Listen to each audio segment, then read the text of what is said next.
nitty-gritty.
Hello, everybody, and welcome to Bad Patch Mario League, Week 5 of A-League, and this is the last day, and have we got a show today? We've got 5 matches, we've got first round of play-ins, picking show.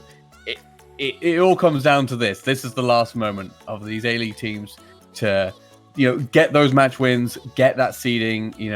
It's gonna be a banger. And I've got Chicken and Teku.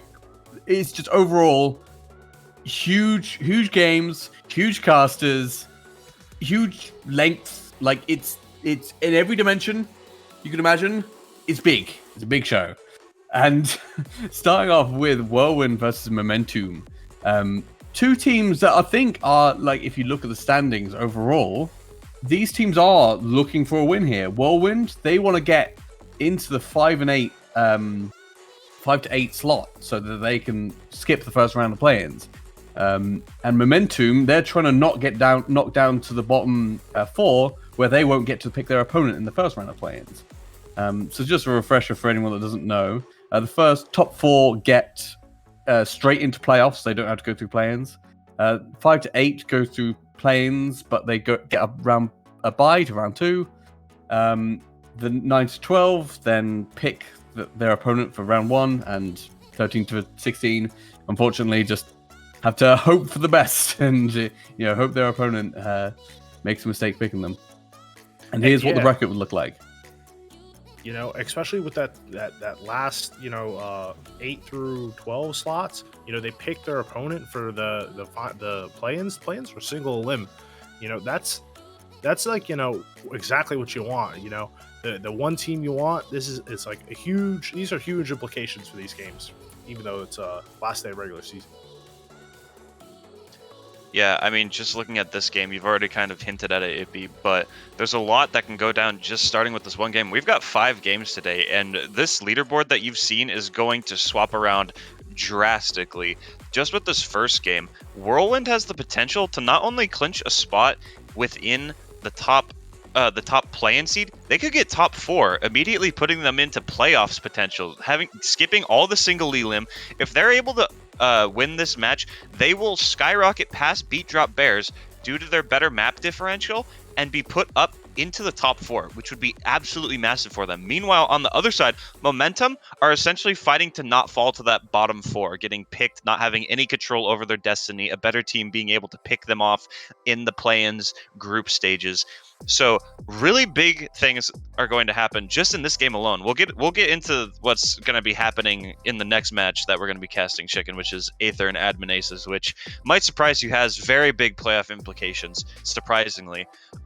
So like you talked about, very big things are going to be happening over the course of every single match today. With every new match, every new finish, there will be a new reality for each team. Each team will, I'm sure, just like I am with Zenith, be preying on certain teams to win, preying on certain teams to lose.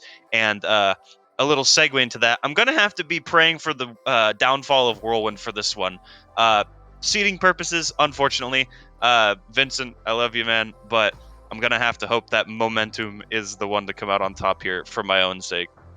Yeah, and I suppose following up from that then, we've talked a bit about Whirlwind. Do you think Momentum has a chance? This is a team that's 1-3. They're on a 3-match loss streak right now. Is this the map they turn it around?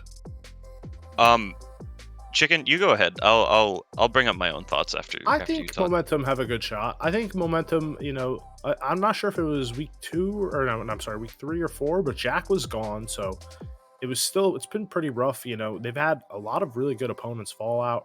Beat Drop Bears have had, a really good season compared to what people were going to think in the beginning. But Momentum have really star players. Kylo Ren, really underrated. Vamp, very underrated. I think, even Jordan. I'm a big Jordan fan. This team is just full of, I think, underrated, good, solid players. Obviously, Jack's not underrated at this point. Jack was underrated season 2, but at this point, he's earned my respect and then some. I think this team is very capable of winning today. I'm going to pred a 2-1, actually.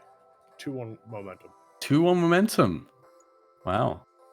I think that would, I think any win they're looking for would still, I haven't done the calculation. Someone's done the calculations and will be able to tell you any result for any game gets you this seeding precisely. But a win is a bigger number, and bigger numbers mean you go higher. So that's my analysis on the situation. Very hard-hitting analysis right there. Yeah, absolutely. That's why they hire me. But on the other hand, though, Whirlwind, they've got a lot of new players.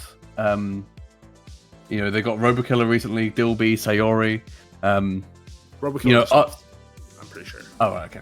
Then, do you think new players are Dilby and Sayori? Dilby and Sayori. Okay. 90% sure. Okay. Are these the players that are just going to level up Whirlwind to the next level, take them to the next level, and then just have them stomp through everything, you think? You know, with these players, I do think they bring a sense of versatility that they might not have had originally. However, something that I do want to bring into account that I think people don't want to talk about too much is team environments right now. And if people were not aware, Whirlwind had some internal strife at some point. They lost a player at some point. There seems to still be some things potentially going on, and with some insider information, I can also confirm that Momentum apparently are very motivated and very zoned in right now on this match. I think they realize just how much this match matters. A 2 and 3 map differential over a 1 and 3 is just so big here, and so with that information, I do think that the mentals have to be brought into account here. What do you think about that, Chicken? I think, back to the original question, I think Dilby's a solid player. I don't know much about Sayori. I think there was a bug in the draft system. There's no way a 3.9 player should have went to B-League, but we're heading into this next match now. It looks like we're going to see the two obvious 6-man rotations coming in, both playing for that mega pack. I think the side of Momentum got it, and they are holding the high ground now, or they're holding this ground. Momentum is pushing in, and they're just trying to focus down this mech, but ooh, false words actually gets demeched, and that's super bad here for the side of Whirlwind. But yeah, Jack that's kind also of a ghost sign. Yeah, but Jack is going to fall, which is actually massive, and just like that, Whiterf is going to be turning this right on its head. Even though they lose that important damage mitigation of the D.Va defense matrix, Whiterf just going to be doing so much damage. I'm not really sure what happened there, if they potentially kind of a big clutch, big flank. Yeah, very big. That was just a massive play right there. A hero play actually coming in, and now this high ground is so hard to hold, come back into when you're at the side of Momentum. Now Jack gets caught in the wall, almost bubble use as well. But I mean, is able to live.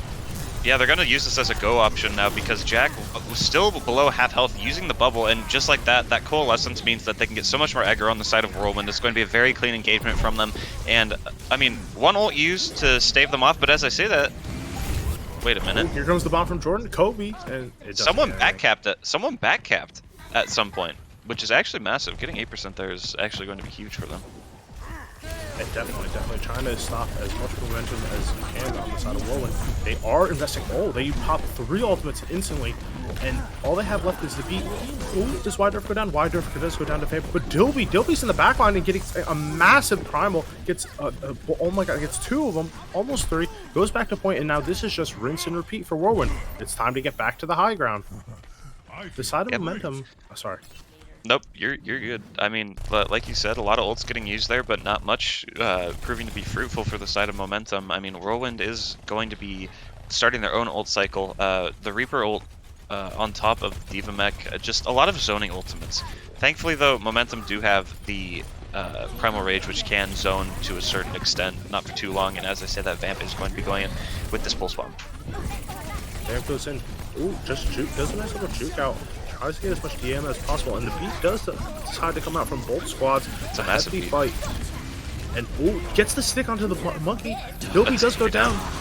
And now Whiterf is going to be using that Death Blossom to try and turn this fight back in their favor, but with only 1 kill, I really don't know if that's going to be enough. The bomb was committed by the side of Momentum, and nothing was gained from it. There's still a man advantage in favor of Momentum, and yeah, I think with Whiterf going down, who's proven to be such an important damage dealer for the side of Whirlwind, that will be a point flip in favor of Momentum.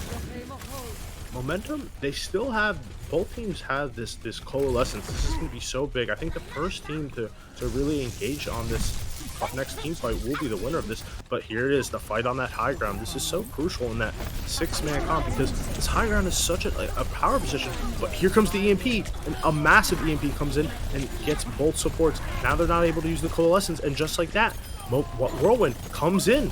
This is them. Was there a failure at tracking ultimates there? I feel like that was pretty obvious that they should have known that the EMP was going to be in play. So many ults used last fight, and the EMP not being one of them should have just meant that there was more time to farm it. I'm surprised they didn't see it. Kylo Ren on the other side, though, has an EMP of their own, but having to translocate out, they're going to have to use it now to get in. But is it going to hit anyone? They barely touch in time. That's actually so close, and now the Pulse Bomb from Vamp is going to have to potentially do some big news, and I don't think it's actually going to catch anyone. No, and with that, Dilby is going to be cleaning up Sombra. I think that is going to be the first map chicken. This is going to be a stagger fight here. They're trying their best here. Jordan is on this high ground, stalling in and out, ping-pong with Vamp. Kylo Ren makes the swap onto the Pharah. I don't know if it's going to be enough. There is time ticking down. The Vamp gets hacked, and that's going to be it. Yep, you're right. Yeah, unfortunate. So close too with that primal. I know, but ultimately it doesn't matter how close they were, just because of the failure to ult track there. Like a really egregious moment there that they need to make sure it doesn't happen again. And obviously you can't prep for every single ultimate. Sometimes you will get caught off guard, but EMP is an ultimate you have to track, especially in a comp like 6-man where you're all together.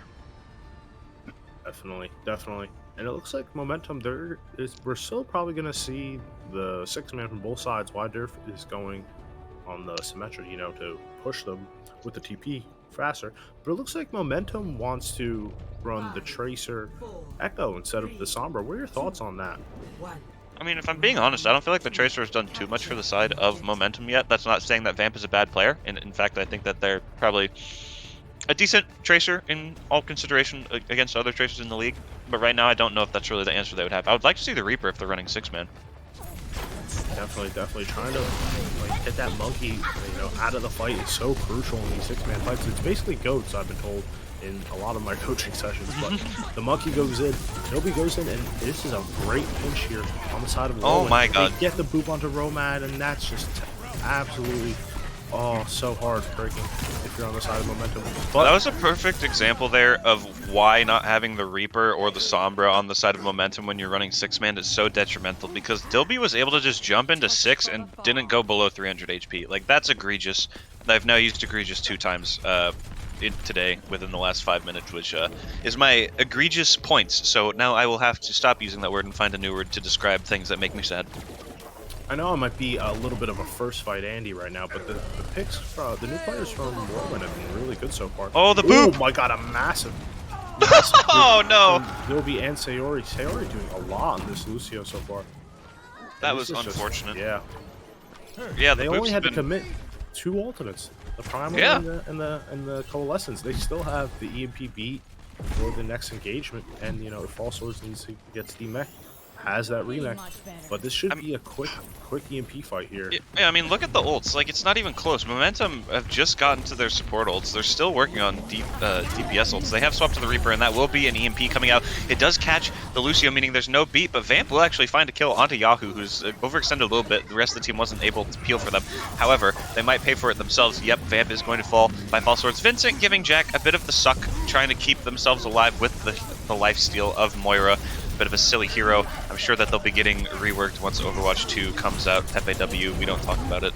Jack is going to be really popping wants Scramble Raid. Jack really wants Vincent dead. Vincent is living rent-free inside of the monkey brain of Jack right now. Jack is very angry, and now finally, with that fade, they will say, alright, enough's enough. I'm going to go find someone else. Kylo Ren will now be on the duped monkey. A lot of monkey business going on right now. Everyone get your briefcases out. It's monkey time. Oh. I mean, this is just pandemonium right now, and not in the sense of the collegiate player. I mean, this is absolutely ridiculous. They're just stalling this fight out so well for Whirlwind. Yeah, this is just that was such a critical fight here. It looks like momentum is somehow winning it in the end. I don't know how, but this is just crazy here.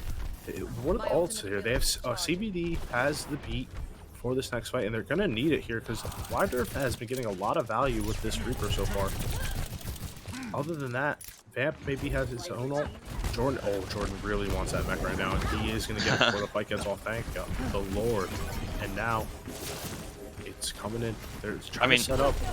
They're close to another EMP on side of Whirlwind. They have it now. I mean, they need to be aware of this, and it looks like they are tracking them. They are aware that the Sombra is positioning aggressively, but here comes the Coalescence. Are they going to be able to stop it? Nope. That actually, only 2 hit with that EMP, and now the counter beat. Very good job by CBT, able to counter it, and now Vamp with the counter Death Blossom. A very, very nice job. A good adjustment there in countering that Sombra, but as I say that, False Swords making me eat my words, and the tanks of Whirlwind are now deciding that in a tizzy, they're going to be taking this back into their favor. It doesn't even matter if they countered the Sombra ult, because now the tanks are just going to be doing the carrying themselves. Definitely. False Words getting that 2K, having such a critical impact in this game right now. It allows Wider to get another 2K. Now this is just stall fight. Oh, he hits a 2K bomb. He's on the re-engage. Just knows exactly where they're going to be. And there's nowhere else to go here for the side of momentum. This is going to be a stalled out fight. Jordan's gonna have to hope he hits a state with this bomb. He gets to nothing. Vincent gets Kylo Ren, and oh no, Jordan gets pooped, but he is able to fly out. And this is it. A staggered fight here for Momentum, and yeah, this is done for Whirlwind. Momentum. Whirlwind has to win this. This is just, yeah. I mean, the boop doesn't even matter here.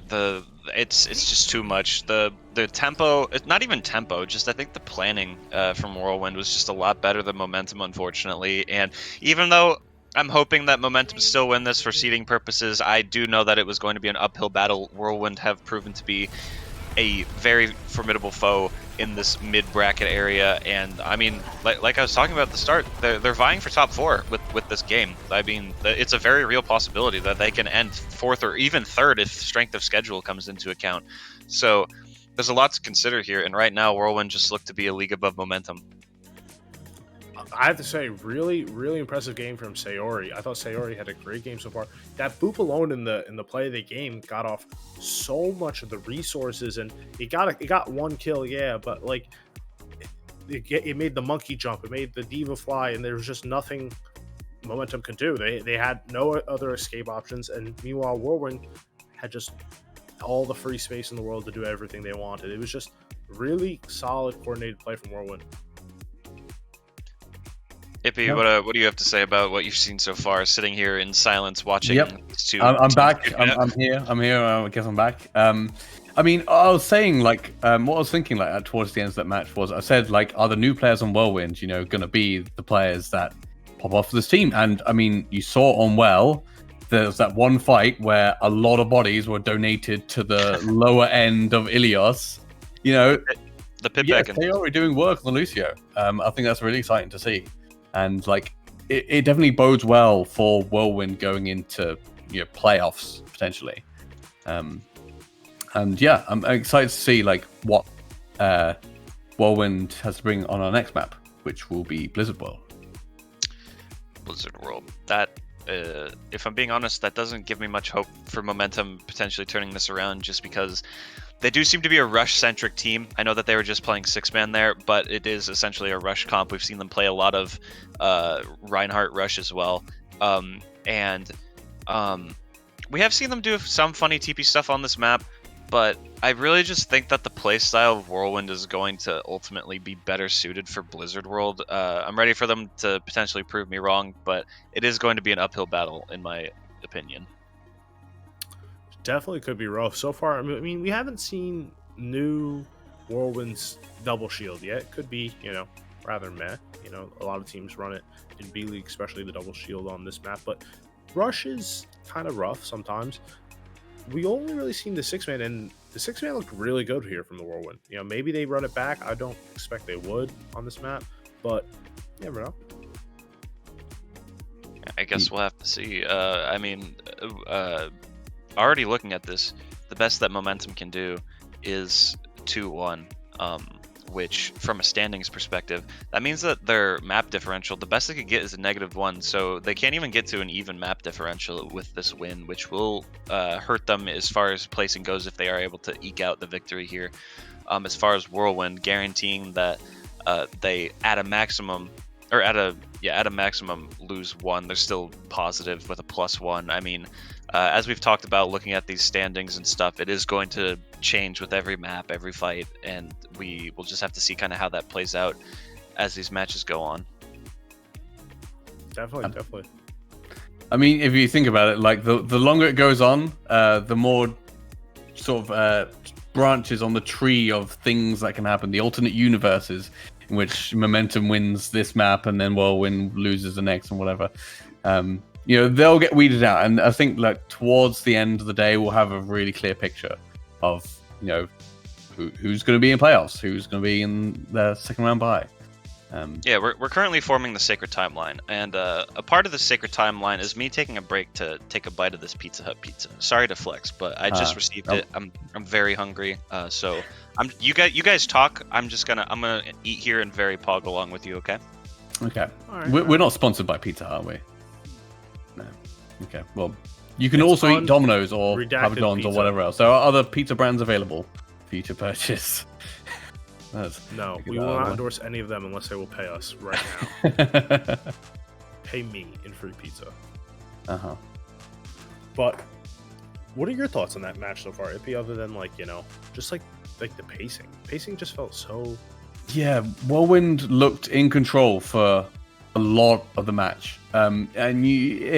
Momentum, you know, unfortunate to their name, didn't really gather any in that match. It was pretty much like, even when they got a slight advantage, you know, the fight where they played around EMP really well, it was the tanks from Whirlwind that eventually called it back. And, you know, if you're a Whirlwind fan, hopefully you see more of that on this map, which will be Blizzard World. Take away Chicken and Teku. I will. It looks like won't really look at the side of Momentum, even though they're running a very strange comp. Yeah, Kylo Ren will be making swap. They're on the classic rush, just like Teku said. And Whirlwind are running the ball hog comp. I know they run false words on hog a lot this season. So, I thought Robo Killer was off this team. I thought he had to leave. Whatever. I guess they came back. Sorry to say, the pizza I had stuffed crust, so I'm hogging IRL right now as we head into this first team fight. I'm actually pretty jealous right now. False Words is holding the high ground now. Oh, almost got a cheeky hook, but will be paying. Looks like they will be scanning him out, going for it. But the rest of the team just ins on to it.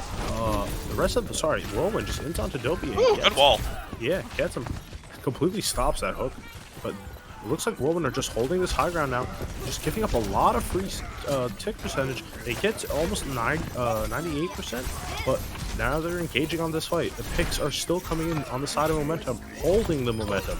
Aha. Yeah, they actually did a very nice foreheat. They actually did a very nice job there of controlling the momentum. Unfortunately, we're going to have to say momentum a lot for momentum, because as a rush-based team, momentum is the name of the game. And they did a great job of getting to point first, immediately forcing Whirlwind to be on the back foot while they're playing the split comp. It's really hard to figure out where you're picking them off if they're all standing clumped together like that. Momentum already holding this high ground. The Dragon coming in from Yahoo to split them off, and it does that, but it doesn't look like they have much. Oh, they haven't engaged much, but Kylo Ren has fallen. Can he get a life alert?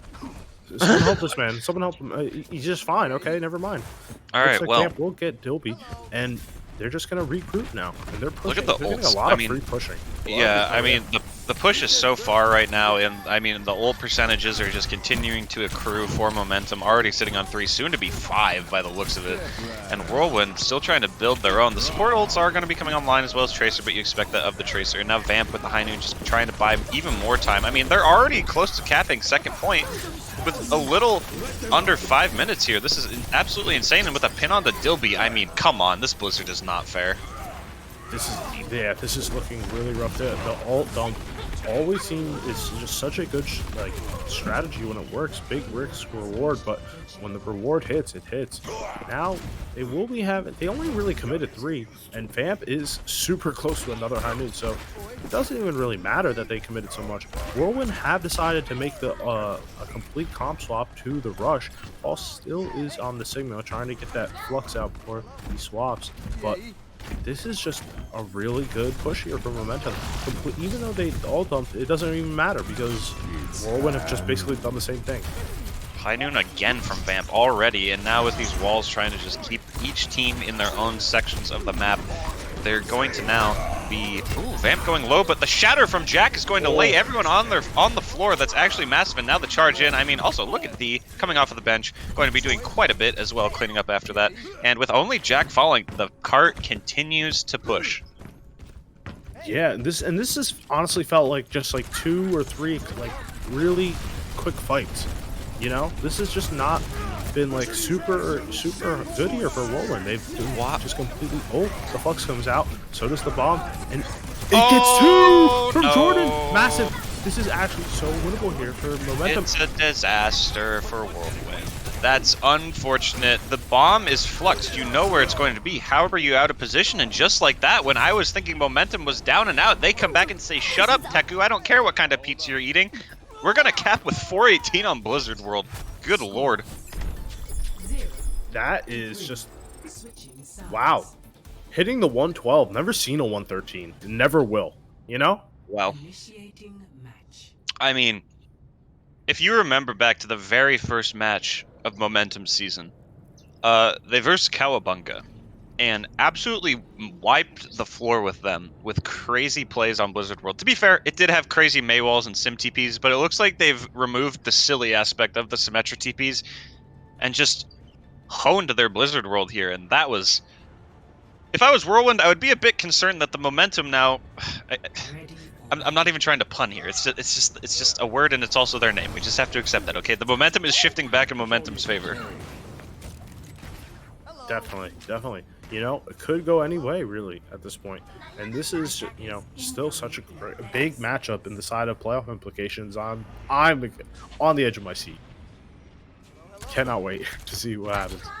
We will be heading in, and it looks like momentum sticking to the tried and true rush, keeping Jack on, you know, one of his better heroes on the Rhine, and also D coming in. I haven't mentioned D yet, but D's Lucio is really good.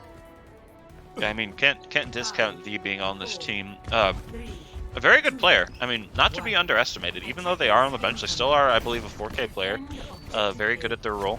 BPL World Cup champion. Yeah, yeah, Team Canada. I mean, one of the best teams we've seen come out of any of these events so far. Definitely. And it looks like Whirlwind have decided to make the rush swap as well, but throwing Kef onto the Hanzo, and just as I was about to say, for that massive pick potential, and it gets V, as we're hyping him up. Rather unfortunate caster curse, so I'd say so myself. But Kef is at 9 HP. Oh my. When he gets Yahoo, still going in for picks, even at 9 HP. Doesn't matter, they already have gotten one pick. It looks like Momentum wants to back up, try and get stabilized a little bit, maybe take this fight, but it looks like the point is just too fast. What a massive wall coming in from Yahoo. Momentum don't have charge. They're on the back foot here. I mean, they can just walk on them. Look at this. The wall will be able to keep them alive for the time being, and now counter window to the window. And it's going to just be a stalemate here. We're going to be seeing a lot of zoning fire strikes being sent because the Reinhardt can peek around the corner and not die health difference. But if Momentum was smart, they would realize Whirlwind is split right now. Yeah, but Whirlwind were able to like hold the high ground here. Like Momentum were completely caught like with nowhere to be. And massive dragon from Kev was chucking everybody down and gets 3 in the end. Vip trying to stay alive. Flash fans Dobby is able to get him. No, Dobby will be swinging the hammer. Kef, massive dragon from Kef. Wow, completely opening that up. You might consider why. You might ask why is the Hanzo being played in Rush, but you know, with how Kef is playing, I think you see why. I think that in this case, it's one of those picks that very clearly the player is good at. Why would you take them off of it for a potentially worse hero in their hero pool? And just as I say that, the Shatter is going to come out, but it does not matter if the Blizzard is going to freeze everyone up trying to follow up on it. Jack will fall, unfortunately, and Kef headshot continues after headshot. to find shots. He is. I mean, look at this guy. Shot after body shot. Let's go. Oh, here comes Jack though. Jack is taking no prisoners. He is trying to hold down this point. Points coming in at this second checkpoint. Another big wall has to come in from a wide angle. There are picks here. Holding Jack at half HP. The lamp comes down, trying to get Yahoo. Yahoo being a menace on this Lucy. Oh my God, May. Jack is able to get the Dobby though, and they are stabilizing. This is massive here for Momentum.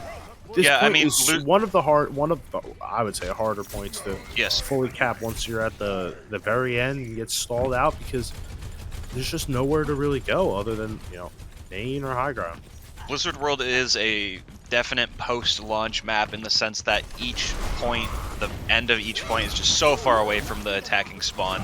And with that being said, in this halfway point between the finish line and the spawn room for Whirlwind, they're going to be getting absolutely MTD'd. Type L. Jordan That's what I do. With a massive bomb. Oh, Jordan takes the kill credit from Jack too. Jack just looks like he killed himself. That's rather unfortunate. But wait a minute, Whirlwind is on the point somehow. Are they going to back cap? No. They luckily find that. They sniffed that out, thankfully, not able to cap it. Thank goodness. That would be very embarrassing. V getting a boop as well onto False Words is going to be very nice for the whole charge. Yeah, they say don't try it in chat. They're onto their antics, the shenanigans. They can smell the tomfoolery from a mile away. And Kef on this Hanzo high ground. This is such... I hate this high ground. It's so weird. It moves. It's... Oh my God, it's so hard to deal with, especially if you're on the side. Oh, Jack hitting a big shatter though. Oh my God. Lord. Massive 3-man. And gets all of them, both the supports, and now Vamp is able to just get free reign here. Nothing they can do. Nice little dink onto false words, and Toby's still on the point, trying to just stall it out. But I don't know if that's the right call here. You just try and get out, die quick, but maybe Momentum are just, staggering him out. There is someone still stuck here. Yahoo, they know that's another stagger for Jordan, and this is just great here for the side of Momentum. This point is so far away. It's so hard to deal with. It takes so long to get there, and Kef on this high ground fishing for the headshots, trying to get anything going for his team, but he will just back up, try and regroup and settle. This is hard here for Whirlwind. I don't even know what else to say. I mean, yeah. I mean, look at the ults here for Momentum, already building up to another sound barrier. Blizzard as well. There's just going to be so much control that they have. Romad almost dying, very safe, or very close to dying, but safe at the end of it, able to heal up with that regenerative burst. Meanwhile, Kylo Ren is going to be in position for a beautiful Blizzard, and the Dragon is going to find a 2 for Kef again. Yet again, the Hanzo proving to be massive for this team. The dividends being paid exclusively in Dragon kill feed. However, it doesn't matter, as it seems Momentum with the beat is going to be regressing onto the point. The bomb is going to be coming out, landing on the high ground. A bit unfortunate, but it will somehow find false swords out of mech. Going down, no Diva. That is going to be super unfortunate. Now with the window, Kef is going to be doing double damage, which is crazy to think considering how many headshots he's been hitting. He's going to be one-shotting tanks like an absolute animal. And, I mean, Chicken, look at this. They're now having to back up yet again. 1 minute and 10 left. This is rough here. Whirlwind do have some key ultimates left. Momentum dumping a lot into that fight. They will have their window, but Whirlwind has this May ult trying to, and they have 3 ults really that could, displace people on this last point. The Shatter, the Bomb, the May ult, even the Dragon. They're almost halfway to that. Yeah, Chicken, you take this fight here. I think you're understanding. You want to see it? Yeah, you take this. They're pushing the high ground, and let's see it. Vamp is fishing for the picks. He's playing super far back. Does not want to get caught here, but the May ult does come in, scatters them right off the point. Now Whirlwind are able to aggress onto the point. Vamp using that high noon, trying to get it, but it will be walled off. The bomb comes out, does get Kylo Ren. Massive here for the side of Whirlwind. Will they be able to cap? The picks are coming in, and this definitely should be it. Me trying to do his best to stall it out, and so is Romad, but the point will be capped. Oh my god. Very nice work there. I mean, ultimately, Whirlwind are able to cap here, and I mean, looking at the ult percentages here, they will have 4, but the other 2, the Diva Bomb and the Blizzard from May, will be quite a ways away. So there is going to be a bit of catch-up in that sense, but I mean, when you have 4 ults, in comparison to 6, you have a very good hope of snowballing this. If they're keeping track of Momentum's ults here, they might realize that they should hit the go button, and with the window, I think that's the go button. Yeah, it looks like they all want to play off this window, and they commit the Dragon, but Momentum just say sidestep that, take the double back, and now they're back into it. And Whirlwind are already down 2 ultimates. This is actually massive. The Shadow comes in, and it gets blocked by Yahoo's wall. Oh no! Oh no! Oh no! And Jack's able to get 2 with the Fire Strike. Actually massive.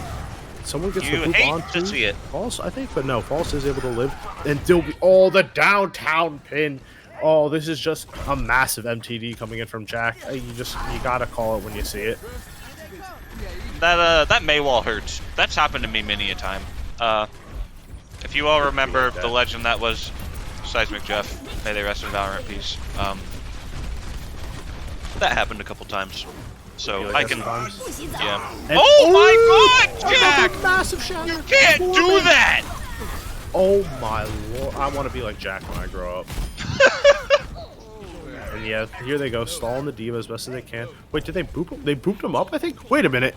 How did they get over there? Wait a minute. How false words get over there? That was amazing. That was a great stall here. And now that's going to actually be massive because there's 6 seconds left and all Whirlwind have is this mail to try and force them off the point. But Momentum have some ults themselves. Abdon isn't able to get below the wall. That's so unfortunate. And Jordan needs the mail. Oh, massive.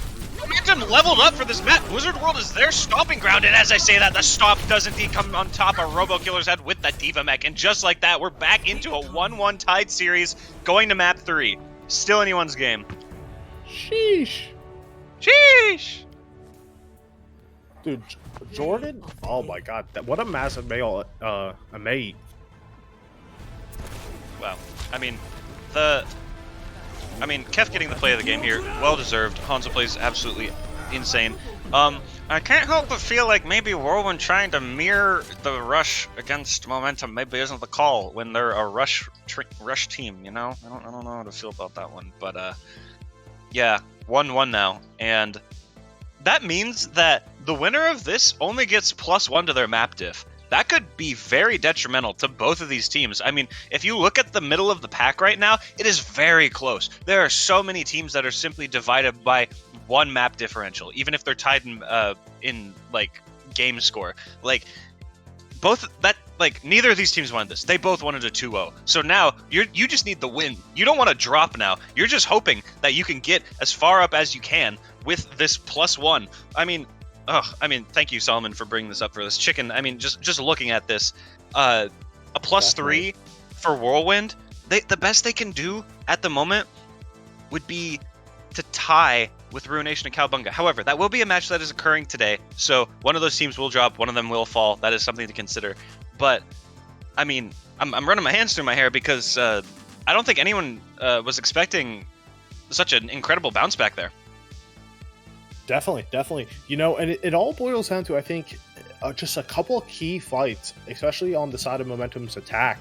Like, second and third point were like, what were it felt like 3 or 4 fights, you know, not even like full fights, like just like 1 or 2 picks and then a team backed up, and then like, do you even consider that a fight? You know what I'm trying to say? Like, they just can't come so much push time. They got 4 minutes, and then Whirlwind is just fighting for every inch, you know?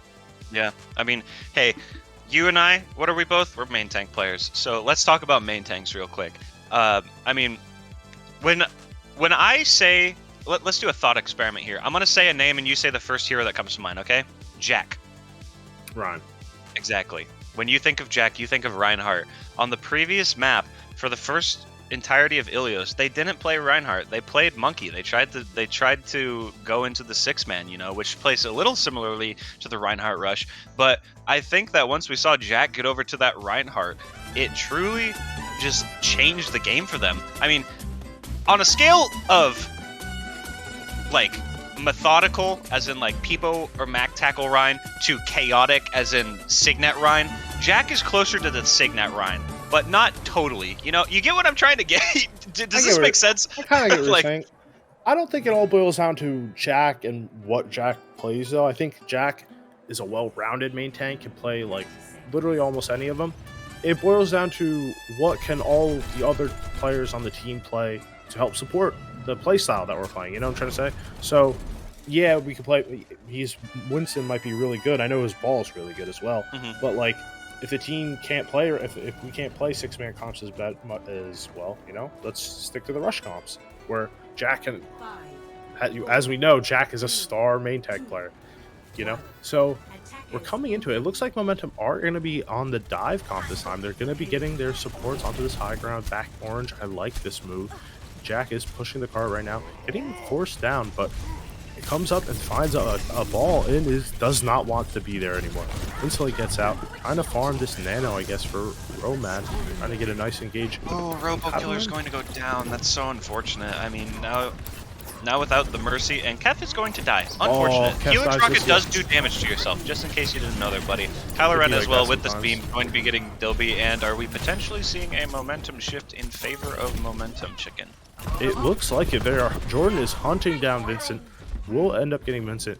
There have been some swaps onto the roster. Whirlwind has put in Vincent, who played on the first map, and played with Robo-Killer, played in the second map. And keeping Kev on his legs, I think is a good call. I'm personally a big fan of the legs, but... Oh, Yahoo tries to get to the health pack, but was sticking up. That seemed really desperate, if I'm being honest. I'm not sure what Yahoo was hoping to do there, but it seemed a bit out of pocket.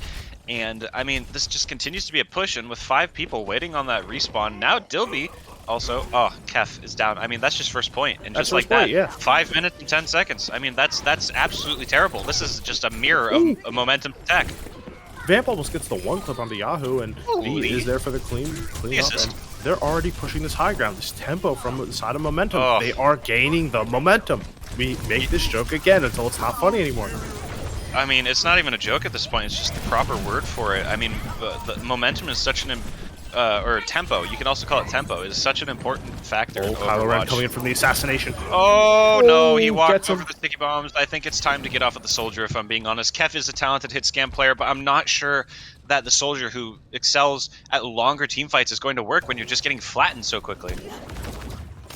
Definitely. And now they're going to be pushing this left side high ground this deep into their side of the spawn.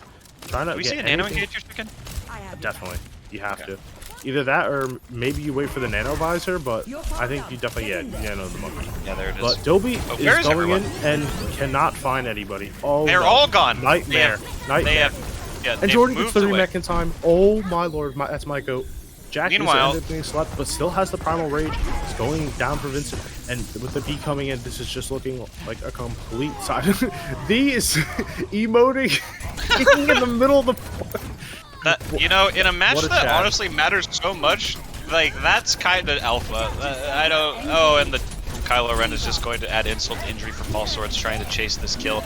The bomb will come out. This actually might do something here. It will get the dupe kill, and the bomb is having to be used as well. I mean, this is now all of a sudden... This is just super scrappy. I'm not really sure who's going to have this. The respawn advantage is very clearly in favor of Whirlwind, but the pulse bomb is going to cancel the rally of Robo Killer. Vamp, once again, on this Tracer, trying to do so much work, and the ante onto the Diva of Jordan is going to try and potentially turn things in their favor. 2 picks on either side. Dilby with the Primal Rage, 1 health, is going to fall down. False Swords onto Jack as well. Diva out of mech for the side of Momentum. Everyone just all over the place. Another D-mech on the side of Whirlwind. I mean, this is just 2 Tracers spinning around with centrifugal force on the point, and just like that, Whirlwind seemed to have won this team fight. Wow, that was ridiculous. What happened there?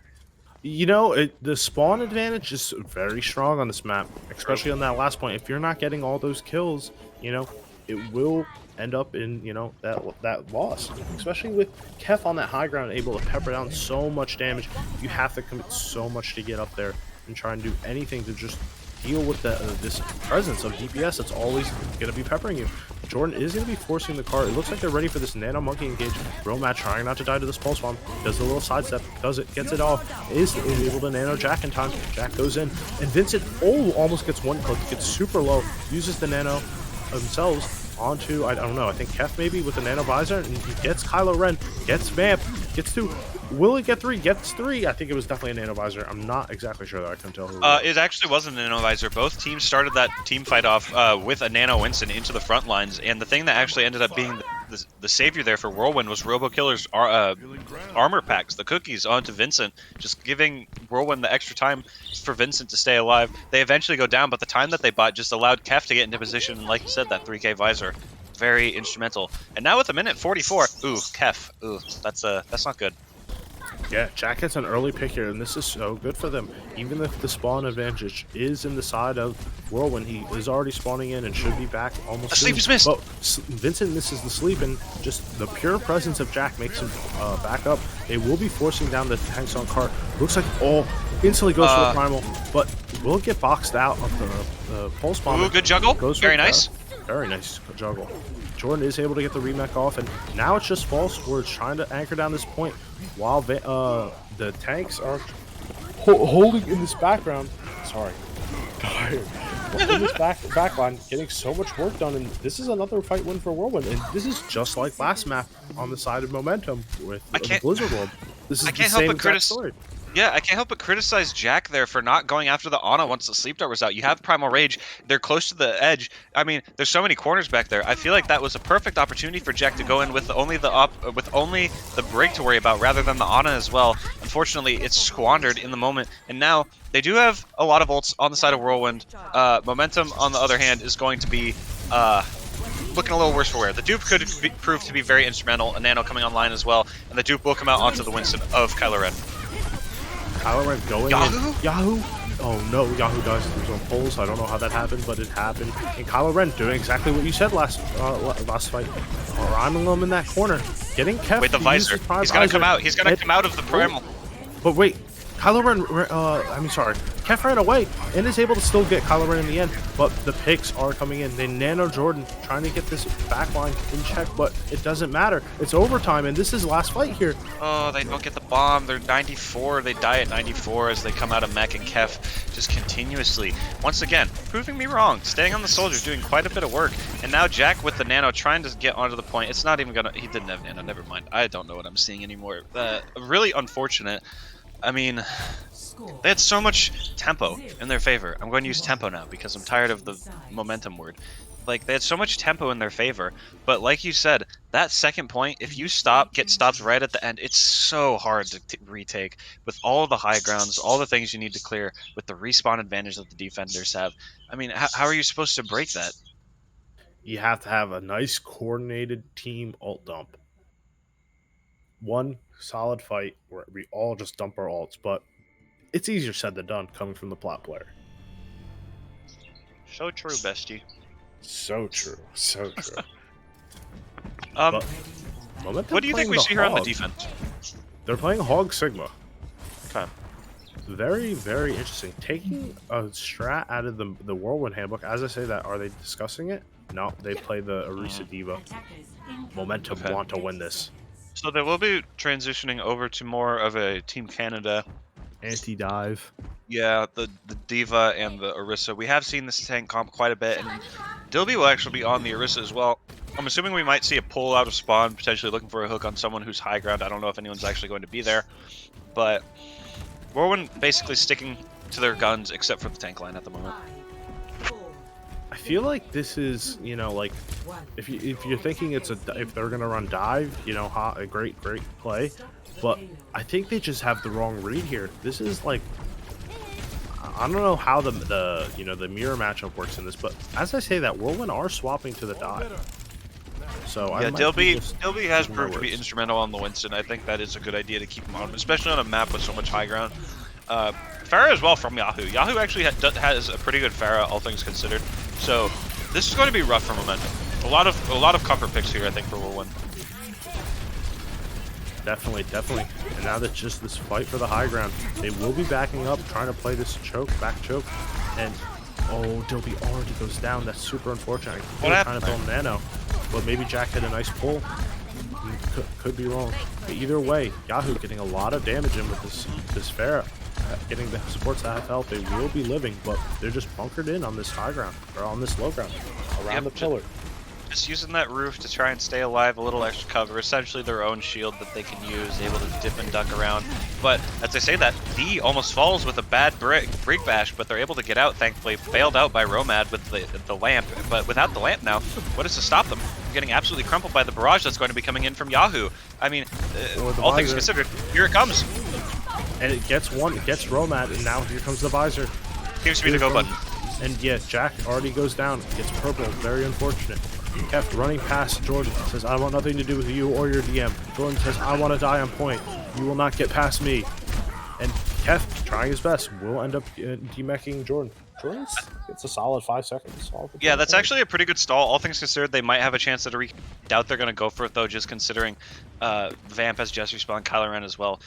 We will have to see where they're positioning. It does not look like they'll be going for it. They're just preparing. They're preparing for the very long haul that is this second point. That, remember, they did not cap it. That means that they need to hold it if they want to win this match.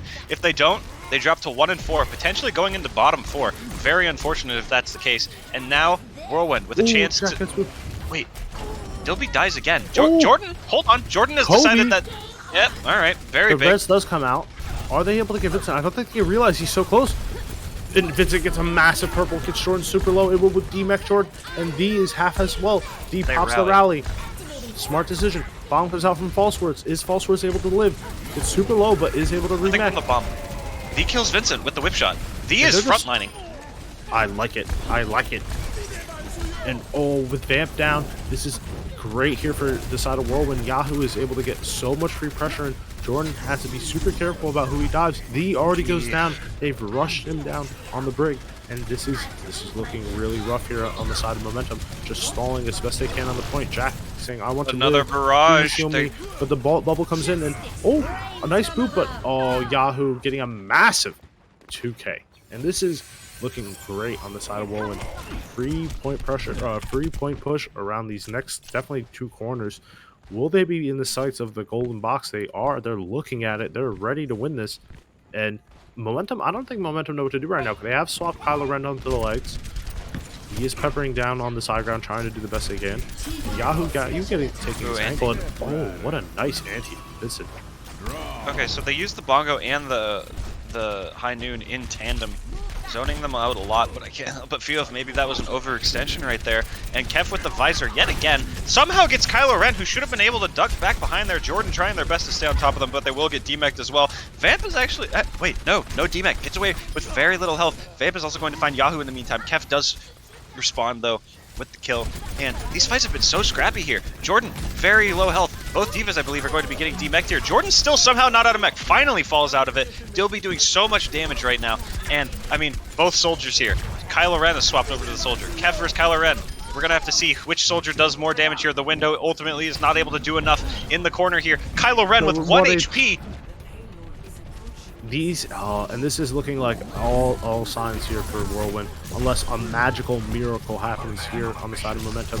Jordan is anchoring down this point. The bomb, 99. They die at 99. They get stunned at 99, fall out of the mech. They don't get it. Meanwhile, the bomb of Whirlwind is going to be very much ensuring that shield is up for Jack, falling immediately afterwards. Jordan now with the bomb is going to be attempting to get back to the point, but I think it's all but too late. Another Helix rocket from Kef is going to find V, and now another visor, the third one on this defensive point. The bomb is going to come out, but it doesn't matter.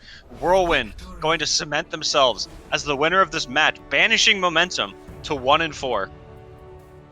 And I have to say, that last map, Vincent got so many clutch antis onto Jack. Jack had, there's nothing he could do, really. He just had to back up and had to either play super passive and hopefully not die in time, or, you know, hope that his team would heal him through the face tanking of so much damage. Is just very hard to deal with. Great plays coming in from the side of Whirlwind.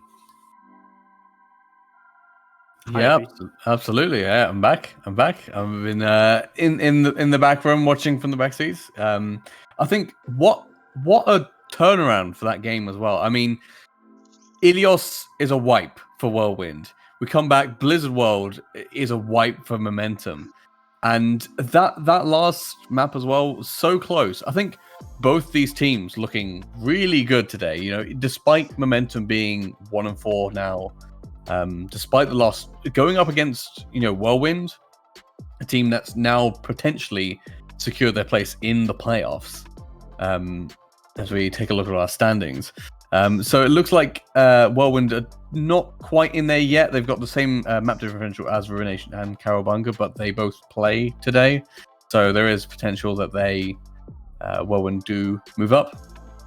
But with Momentum now at 1-4 in 14th, it's pretty unlikely that they get the second round bye that perhaps they were looking for. With Ruination and Cowabunga happening, one of them has to go -1, right? At least. So I think Whirlwind have. Well, but you have to remember the games that they've won, because they're still 3-1 at the end of the day. So unfortunately, I do think Momentum have finished in the bottom 4. Even the only match that could affect them at this point is Aether versus Admin Aces, because one of them could go lower. But that's not 2 teams. They would need 2 teams to get shifted out of there. So Momentum will find themselves in that bottom 4. Meanwhile, Whirlwind going to be jumping up, putting themselves above B-Drop Bears with a similar matches but different map differential. The +3 obviously bigger than the +2. And with, remember, Ruination versus Cowabunga will be happening later today. And they're currently tied, literally the exact same in map diff and standing. So one of them is going to fall, thus opening up a void essentially for Whirlwind. Yeah, they're going to go to 4th. I think that it's a wipe at this point. They're going to get 4th. And who does Vengeance play? Summit? That could. I don't really think that shakes up much. The only thing that could happen there is Vengeance could fall to being 3-2 with a +2 map differential, thus tying them with B-Drop Bears. And I don't know how that matchup would work out, but that's essentially the worst that can happen to them. So they could fall out of top 4. Vengeance couldn't get out of top 4, could they? If they were to get 2-0'd? So it's all to play for. The storylines, the threads are unraveling, more Yeah. developing throughout the day. It's. I don't. Is there a single match today that doesn't matter? I don't think so. Like No, you've they all got matter. all these like what if scenarios that are like, seeds of doubt in the back of your mind. What if they get 2-0'd? What if we don't have our playoff seed, secured? Vengeance don't have Pandemonium either. By the way, I don't know if you know that. Yeah. He was Yeah. at a land Well. today, got second place, really close for 2K, more earnings than anyone here. So, Well- congratulations to him. And but for the BPL side of things, that might be really rough. I mean, Vengeance would still be in playoffs, so it doesn't really matter. But I mean, you want to be top 4, right? You definitely want to be top 4. I mean, any chance you get at not going into a potential single elim position, you take. Unfortunately, with Whirlwind winning, that means Zenith, the best we can finish is 6th, due to map differential and beat drop bears having beat us in a week 1, which makes me angry at Vincent. I will be having a word with them later. They apparently did not receive my my parcel of $100 billion in the mail. But I mean, like we were talking about, so many teams going to be watching today, trying to figure out how. I mean, I know that my team was watching this match, hoping that Whirlwind would lose for that very reason. The next matches, every single one, people are going to be watching, trying to figure out if it's going to affect them. And I think that's something that's awesome about the end of the season, the regular season here. Just seeing how every single decision up until this point, every win, every loss matters at the end. Absolutely. And speaking of our next match will be Aces versus Aether. Not one you're going to want to miss. So stick around and we'll be right back after this break. BPL Season 3 is brought to you by ExpressVPN. Get a discounted rate on the world's largest premium VPN service with a 30-day money-back guarantee. Head to expressvpn.com/BPL and help support our shows.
Hello and welcome back to Bad Patch League Season 3, Week 5. We got Game 2 lined up for you now, and I mean, what a banger. We got Aether versus Admin Aces. These are two teams that are, to be honest, towards the bottom of our standings, but like, I still think like everyone is kind of like an Admin Aces fan. Like, the same way that everyone was a Shanghai fan in Season 1, everyone's an Admin Aces fan because you just don't know, like, what this team is going to run out with. I don't know if I would equate the Admin Aces to Shanghai because they feel more like a Winter Soldier to me. I believe they've been referred to that the awakening of them. If I'm scared for whatever team. Yeah, I'm scared for whatever team goes up against them in the play-ins. I mean, let's take a look back. Let's zoom out. Let's look at the bigger picture here. What's at stake here? This might surprise you, but there actually are pretty big complications depending on who wins this match. So as we pull up our standings here, you'll see that they're currently 12th and 13th. So what will happen here is the winner of this match will guarantee that they get to pick, or they will be in the top 4. They'll be in 9 through 12. They'll be able to pick an opponent. If they'll be the 11th or 12th spot, we'll have to see.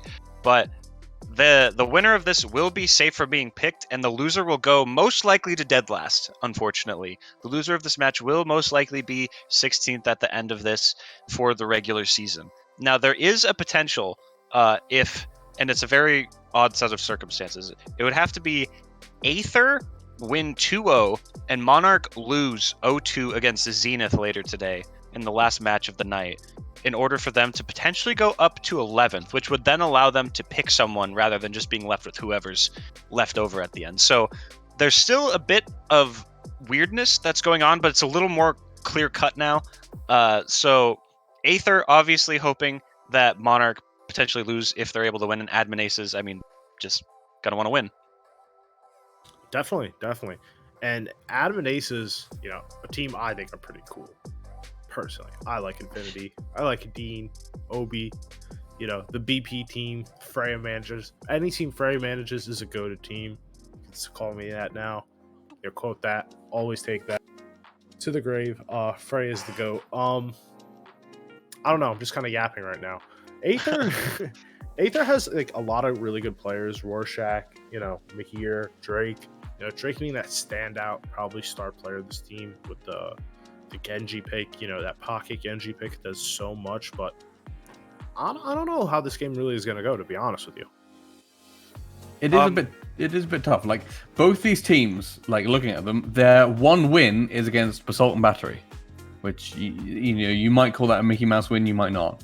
But definitely there have been a lot of struggles for both these teams, I think.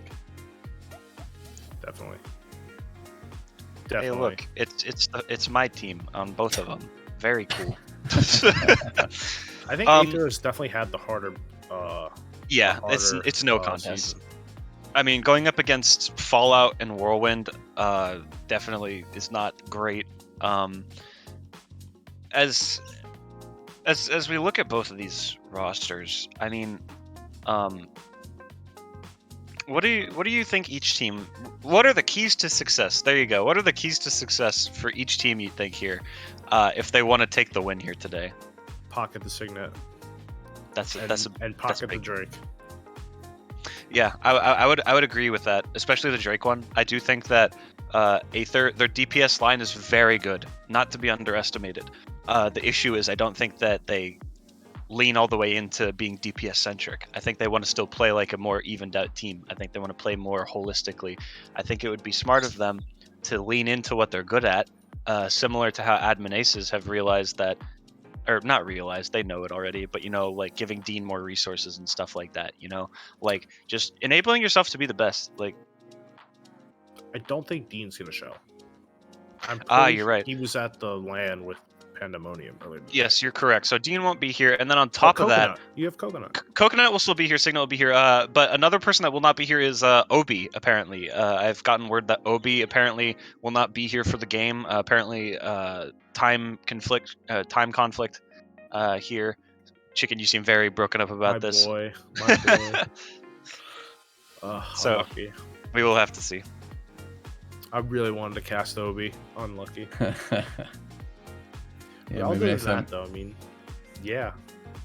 Admin aces though, I think it all comes down to a lot of the supporting. Like everyone loves mentioning the star players. The Texas Money Juniors, the Drakes, the Signets, Coconuts, all that stuff, Dynamics. But nobody likes mentioning this is a team of, there's always 6 players on each side at any time, a lot of it comes down to is everybody playing together, and the people like not mentioned Hydro, a lot of times is like that's that backup Ryan player, Pirate Spy. I don't know if all of them are here today, but those players, it's up to players like that to step up in these types of scenarios and win games. That's how teams come together. Absolutely. Let's take a quick look at the map pool for today. And now, obviously, you talked about Signet earlier. Signet, what does he love most? The high ground, of course. And Oasis, not really much high ground to speak of other than the jump pad. But Eichenwald, you've got that castle defense. Raining bullets down below on whoever comes past. And if we go to it, Havana, which you imagine is just going to be double shield all day. Yeah. I'm glad that you brought up comps, because there are musings of a potential comp agreement. So we'll have to see if that does come to fruition. I know that it was talked about at some point, but keep that in mind. If you don't see 2 of the same comp, then just assume that an agreement was not made. Yep. I'll leave you to take it away. Thank you, Ippy. Thank you. It looks like Aether will be running the dive. There it is. Kind of like an OG dive with Nano. So this was the comp that was being teased, apparently being talked about, wanting to do a nice mirror matchup here. The support lines are a little different at the moment, but yeah, we're potentially going to be in for a treat of Admin Aces versus Aether, giving us some nice Overwatch when it was in its prime. We're far past that, unfortunately. Heads up to the viewer, Dio is apparently Drake, obviously, the Genji player on Aether, who would have guessed, but here we are, the first fight's coming in, both bubbles come down, and now it just looks like Hydro is going in. There's also Pirate Spy deep in the backline, I'm pretty sure, but, oh no, never mind, that was someone else. Either way, oh my god, Hydro gets so low, Drake instantly gobbles him up, already goes for another kill, gets Coconut, and now is going in for the backline, is able to hit the right click, another one, gets another one, and now it's just a clean dashing since Mara is able to get also the kill steal, but here it is. Ooh, Mara. Yeah, if I'm being honest, I don't think I would take this this kind of comp mirror match against Aether just because you have Drake on Genji, like literally the best Genji player in the league, bar none. I don't know if I would want to agree to that, but hey, it's for fun. Coconut now swapping over to the Genji, a very good player not to be underestimated here. Mara once again finding the Lucio of Admin Aces here, and I mean, this anti as well. That will be Hot Dog falling. His name is Hot Dog, and he is also dead, but it doesn't matter, as Coconut finds 2 more with nice rapid dash successions. And a stick from Pirate Spy. I thought he was about to die to his own pulse bomb. That was big. Yeah, no, definitely. Coconut doing his best Drake impression last round. He gets a nice little dash. Just ooh! What a right click on the Hot Dog. His name is Hot Dog. And okay. Oh my god! Coconut taking no taking no one. I don't even know what I'm saying. Coconut is just going off right now. Wait, the blade. Someone has pulled the blade. Coconut has By the way, pulled the Aether blade. still is capping.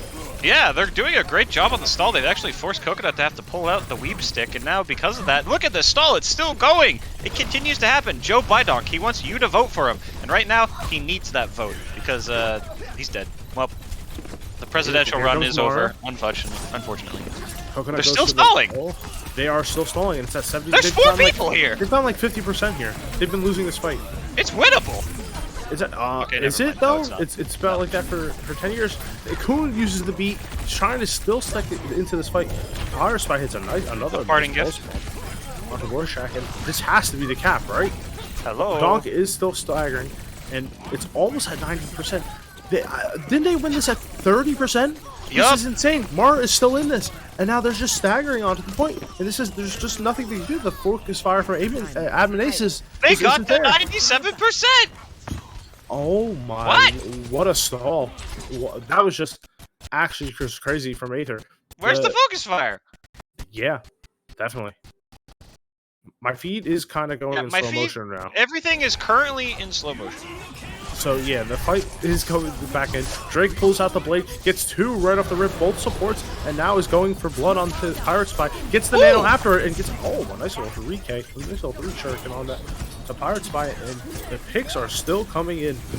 Now, will Admin Aces do their best Aether impression and install out of their minds? Both tanks are on the point right now, Signet dashing to get this health back. Both Lucios go down, and this is just a pure brawl. I've never seen a brawl so chaotic. Yeah, there seems to be a lack of focus fire, if you will, as Joe Bidonk hits he hits a nice bomb onto Lyrule in the back. Still stalling out here. Pirate Spy still stalling on the point. When will we ever get... Okay, a blade now from Coconut trying to turn this. We'll find a kill out of the Baby Diva, but I think that's all they're going to find. And yeah, I think... Oh, nope, hold on. Wait. I'm just gonna assume this fight is going to go to 99. Yeah, Hydro stagger herself onto this point, doing the best they can. They commit the... I don't know about that beat from Hot Dog. Sigrid that is able to touch the point. They will be going onto this Anna in the back. Lyrule does go down. Now, here's Fire Spy darting back on the point. Both of them trying to hold on as long as they can. The picks are coming in. Pirate Spy hits the stick onto me here. Actual big stick is winnable. Someone uses the beat. I think it was Kuhn. Kuhn uses the beat. Trying Coconut, doing anything they can to get Hot Dog the best they can, but it will not matter. Drake gets him in the end. I just wanted to say Dio. The Nano Monkey does come in on the side of Admin Aces, and they do get Hot Dog. And now they're just trying to slow on the point. They do have a little bit of point presence here. Both tanks doing a lot on this point. Signet getting low, though, has to get out. Rorschach has the Primal Rage, though, will not take over an answer. Uses Primal Rage about to, I would think. No, I'm ready for it. But no, the blade comes out. Dio with 1 health dashes in like an absolute Chad, going to go ahead and get it as well. And just like that, going to be what? Actual anime battles. Dashed in 1 health? Drake is the protagonist. This is, we all live in Drake's world. Drake is the protagonist. That's all I'm gonna say. That was if I could summarize that whole point, I would tag it as lack of focus fire, because that can't happen. 2 times. Admin Aces almost got to 90. Yeah, no, definitely. Hold on, there seems to be a scuffle going on in the chat right now as someone points out that a Moira apparently was locked at some point, allowing the stall to occur longer than initially hoping for, potentially outside of the original contract, Borpa business, of this mirror matchup. Hi, Rob is in the lobby.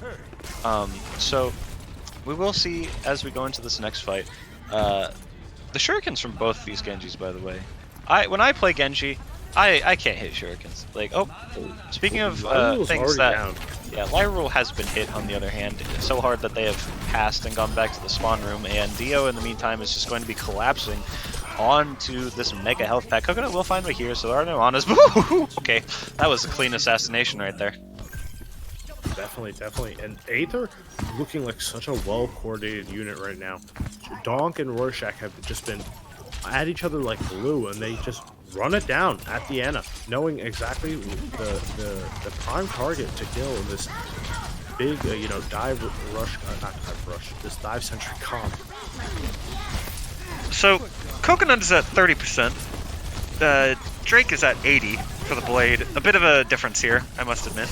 And dude, he can't keep doing it. That's not fair. Why? How?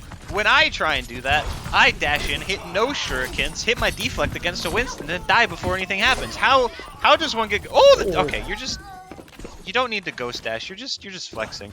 Drake is what I wish I was in Overwatch. Drake is what I thought I was going to be. I saw the Dragon cinematic. I was like, wow, this Genji guy is cool. I'm gonna one-trick this hero. And then I sucked, and now I'm a main tank player, and now my role's getting deleted in Overwatch 2. Drake got the good ending. I got the bad ending. Why couldn't I be Drake? Oh, nice little use from Signet. But yes, please get us back to the game. Make me stop rambling. Oh wait, did Hot Dog just get? Oh, Coconut just Ajax Hot Dog, and now he's going in. It does get me here. The sleep does come in. Wait, the counterblade. Drake with the counterblade.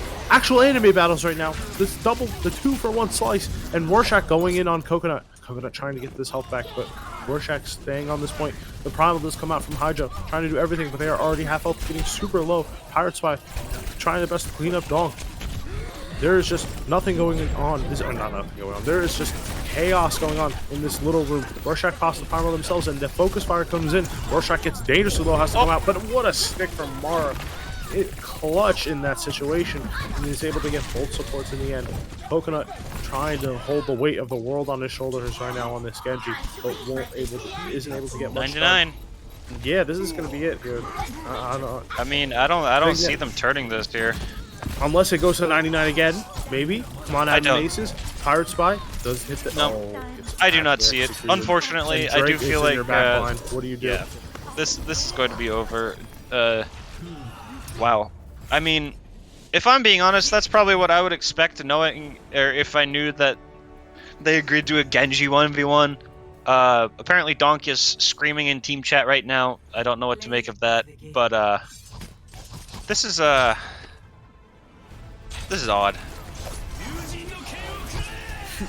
Donk is an interesting character. Donk has been one of my favorite teammates of all time on Jokers. Such a character, that one. Yeah, if we were to make an alignment chart, you know, like where it's like the good neutral evil and lawful neutral chaotic, Donk would be like chaotic neutral. Like the like I think that they would be like 5 slots over from chaotic. They'd be like chaotic incarnate, you know? I don't really know how to describe an individual as Donk unless I sit you down in a chair in a room with them and you just listen to them for an hour. Like that's Donk for you. But as they're screaming, probably talking about the election of Joe by Donk, we will now go on to the next map, which I believe was going to be Eichenwald. High ground Rhino, supreme territory right there. Very true. But I mean, does it look like Signet will be playing the Reinhardt? Maybe. I mean, I don't know if they're gonna do another, gentleman's agreement on the comps or whatever. But it looks like they want to, or maybe they will be playing Hydro. I think they have to play Hydro. Hydro is a main tank player, and Signet a well-rounded player like myself. Doing the Lord's work, swapping onto Diva. Fat DPS, she's fun. But a wise individual once said that Diva is nothing but a fat Genji. True. But going back to Aether, I think Mara, I'm pretty sure, is this Mara's first game with Aether? I don't know if he's played. I think Mara so. is a new pickup. I'm not. This is his first game, right? Yes. Mara and Drake have looked really good together so far. Yeah, I agree. And so Solomon, if you could confirm, is Marlon still on the team?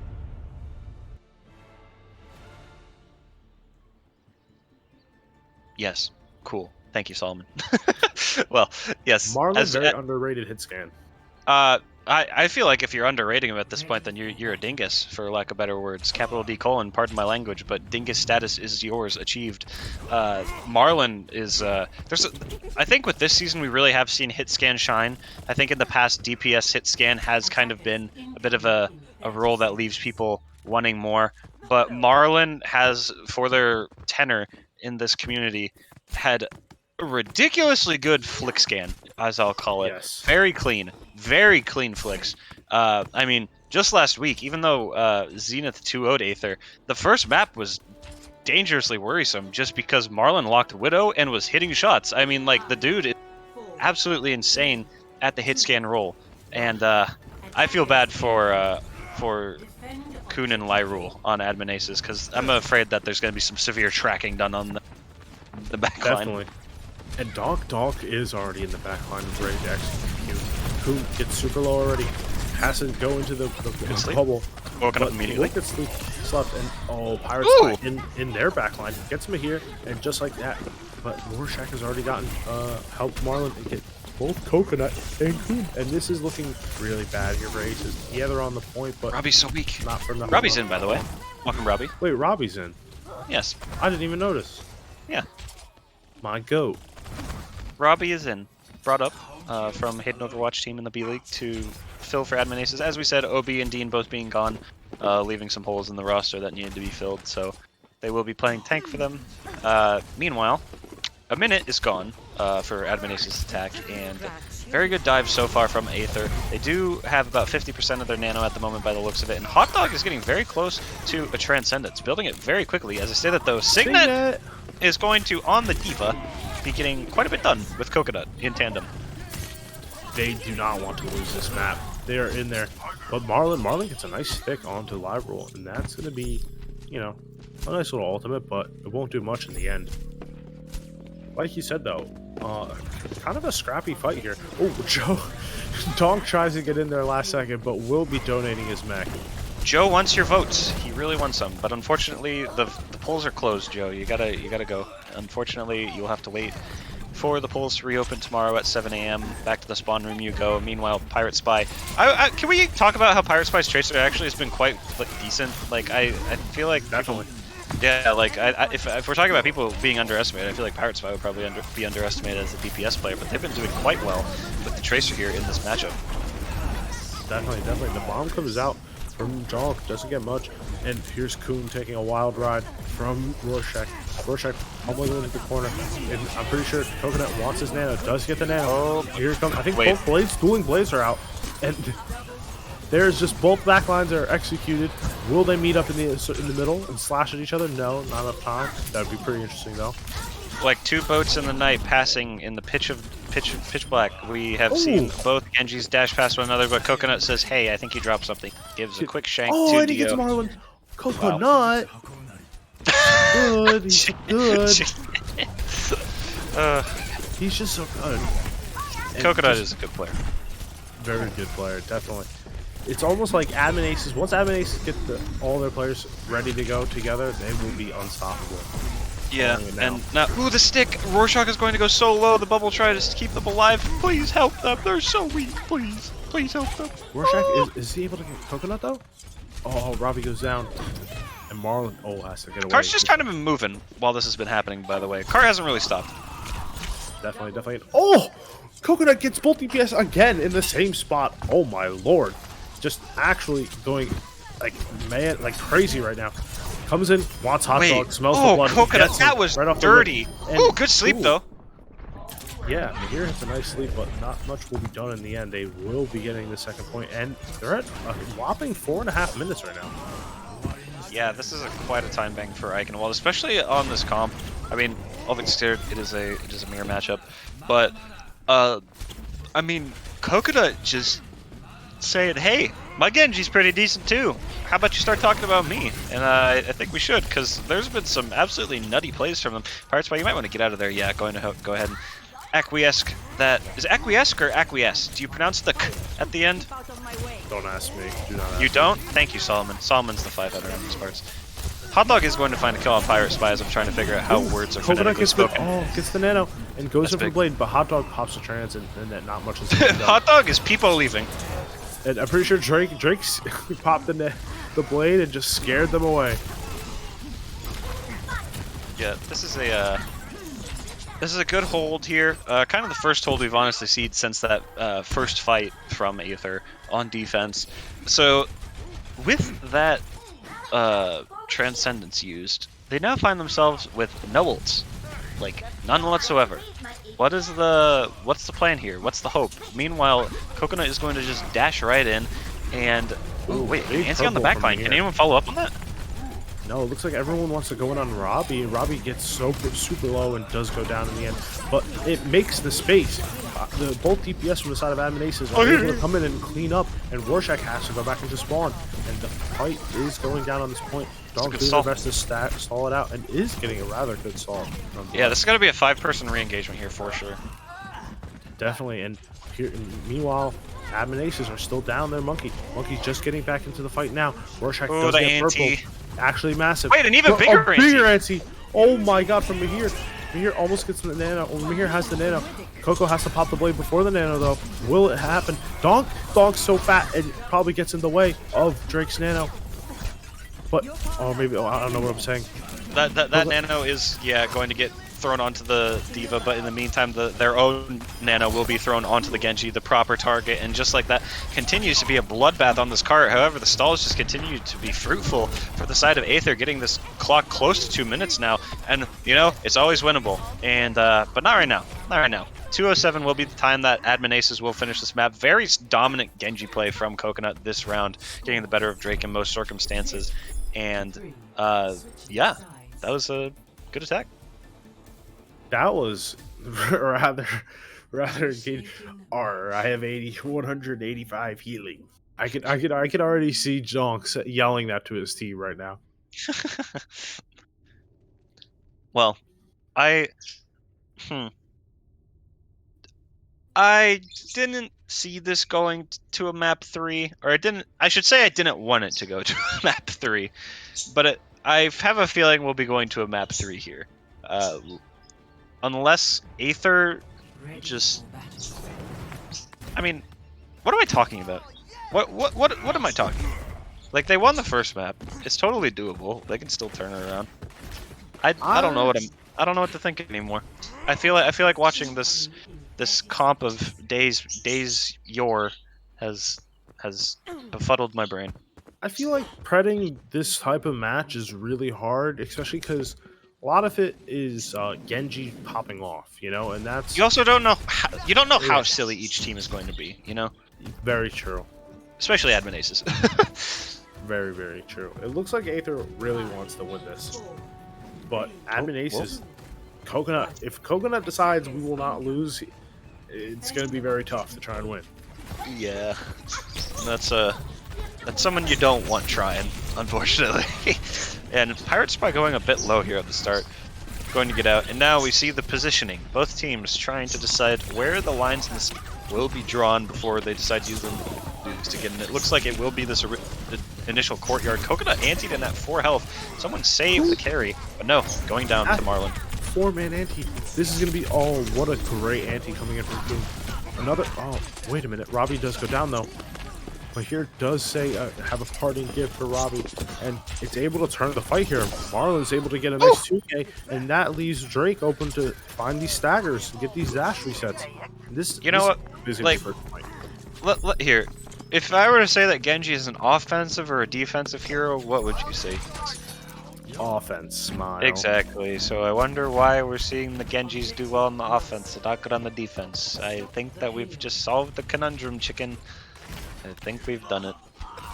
You say that though, but Coconut is winning, and he got 3. Eating my words in real time 100 emoji. Good lord, Coconut. They've got families. I've got a family. And this is big too, because they've hold them before the doors even opened. So that's gonna stall some time right off the rip. This is they look like they want to spawn hold this, and I am fully supporting it. Hydro is on the back line. Oh, he gets slept while using the bubble. That's rather unfortunate. I don't know how that happens. We're going to get antied now because of that as well. Let's see. I think we're going to drop the Primal. Yep, here comes the Primal. And now, do we see a Blade in spawn? I don't think you should use it alongside the Primal. I wouldn't say those are exactly synonymous ultimates. But Coconut now will be popping as Rorschach tries to turn it in their favor. And the beat from Hot Dog will do a great job.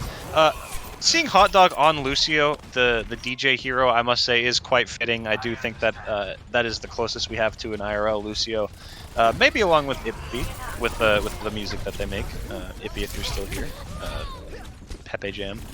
But I mean, the cart is still going to be moving. We kind of saw this on Admin Ace's offense as well, where there was a fight near the gates, and then they just kind of steamrolled. So we'll see if that happens right here as well. Oh, Marlon doing the jukes to get that pulse bomb out, but it won't end up sticking in the end. Still rather nice to see. Drake gets all the information, goes to up top. Will they adjust? They're just trying to stall out on this point right now. Flipping. They have Nano Blade. Here comes the Blade. Oh, the Ajax! Oh! You thought you were going to use your beat, but it was me, Dio, who decided that your ult was getting canceled today. That is unfortunate. Deciding that the counter to my counter is my counter. That is... Wow. Oh, Drake. Drake having a clean Genji play right there. That's going on the Twitter. That's going in Taj. You're going to see that one. They get a recontest, though. They'll definitely get a recontest, but will it be much? Coconut is inside. I thought he was gonna pop leg. I didn't realize he didn't. I did have it. too. Just a very weird dash. But here it is. Marlon already gets Cocoon, but it doesn't matter. They've traded Anna's, and the They get a picks bunch have of somehow kills, come and in. Joe Bidonk falls off the map. I think it was the bomb. Yeah, it was a fadeaway. Yeah. They say you saw nothing, we saw everything. I We saw actually, it all. I actually jumped into the pit on this map yesterday, thinking from the bridge I could jump to that little wooden thing. The wooden door. I thought that was yeah. Little Yeah, platform. it happens. It happens. You know. So the fight is coming back in. It looks like Aether does have this pulse, so I'm trying to get a nice stick here if they want to open up this fight. If not, Rorschach can use this primal to really get it going and extend it. But Adminations have the same thing, and they have this Nano Blade. Their main win condition. It comes out from Coconut. They commit the B2, trying to stay alive from Coconut's window. Oh, the bomb! Oh no! Oh no! Signet! It's the remake on the hot dog. Actually massive. The funny And Overwatch 2 ability that made it into Overwatch. The closest we'll get to the actual sequel game has found yet another kill. Another squish has occurred. Coconut, meanwhile, has found 2 kills of their own, and now Marlon is going to this back in favor of Aether, but I'm afraid that the respawn advantage will be in favor of the Admin Aces, and yep, that's going to be 1:56 now on the clock, just a little under 2 minutes. I mean, getting stopped here, it's pee poof. Goodbye, Coconut. Definitely. Now, that's actually a great pick here for the side of Aether. Their hard carry is off the map, and so is Robbie. Oh no. And this is going to be, the Nano Monkey, such a hard thing to deal with. Looks like Coconut's already back, but he's already half health, and Pirate Spy is also off the map. Falling off the map challenge. Impossible. How many people have fallen into the pit? The river below. Come on, go in, Coon. Yeah. Rorschach, do it for the memes, please. Wait. Oh, here comes the Kobe bomb, but nice bubble. All right, from they Robbie. got the bubble cooldown out, I guess, so that's something. Yeah, it happens. You never know. Maybe sometimes you throw them in and you hit through. So I don't see Aether finishing with a better time here unless something absolutely ridiculous happens. But I mean, it's impossible. that's why. Ooh, wait, was that a stick? Yes, it was a very nice stick stick from Pirate Spy, and now the deflect as well from Dio. Once again, the low HP Warlord on this Genji is going to. Oh my God, absolutely insane mechanics. Understanding of this hero from Dio, Drake, whatever you want to call them. They've got many names, but you may as well call them as the Genji right now because they are just doing so much at such little health over and over again. Going in for this Lucio, trying to get the cleanups here. He smells the blood. Those live is very low, and we'll get it. But Coconut has the Nano Blade. Gets booped back, but still will get Mahir. Tries to get Marlon, but just barely out of range. The bomb also comes in from Signet, splitting them off. But the bubble also comes in, trying to negate it. And the picks are still coming in from Aether, doing the best they can. Admin Aces trying to hold this down, whittle it away, but it doesn't look like there's much hope here. Oh, another little nice flick from Drake. Doing so much.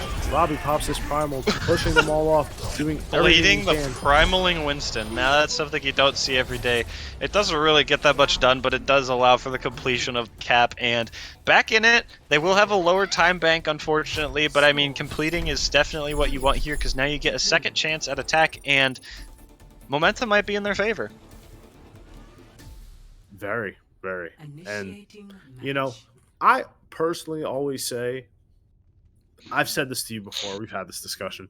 I think we might have even had a cast, but I will say it again, especially with these comps in particular. Like you said, it was so attacker-based. Mm-hmm. When you have that low time and you just roll, but you somehow get the less time. Ooh, we're pausing. I'm turning my lights on because it's really dark because of daylight savings. I was like, where'd you go? I was like, have I been talking to no one this whole time? Yeah, I'm actually a figment of your imagination, chicken. I'm sorry to break this news to you on cast. Is BPL even real? Where? No. Sub-tourney 1 was where it all ended. Nothing after. Everything else has just been your thoughts wishing something into existence that wasn't real. So what was I saying? Oh yeah. With less time, especially if it's like attacker sided, it's super easy to get that set. I know, like, haha, we have less time. 1 minute you lose, but when you get those coordinated pushes and then all of a sudden, boom, we're attacking, and even though we have less time, but we just rolled them. You know, I don't know what is happening right now. We're currently attempting a dual cam, I guess, showing both Genjis as they seem to be the that would be sick. Dueling Yes. blades, because you know it's gonna happen at one point again. Yes. You know, I would like to see at some point the I would like to see Kuda Mahir's POVs a little more, just because, I mean, it's dive. They're the #1 target. You're Ana. Like, these poor people. These poor players.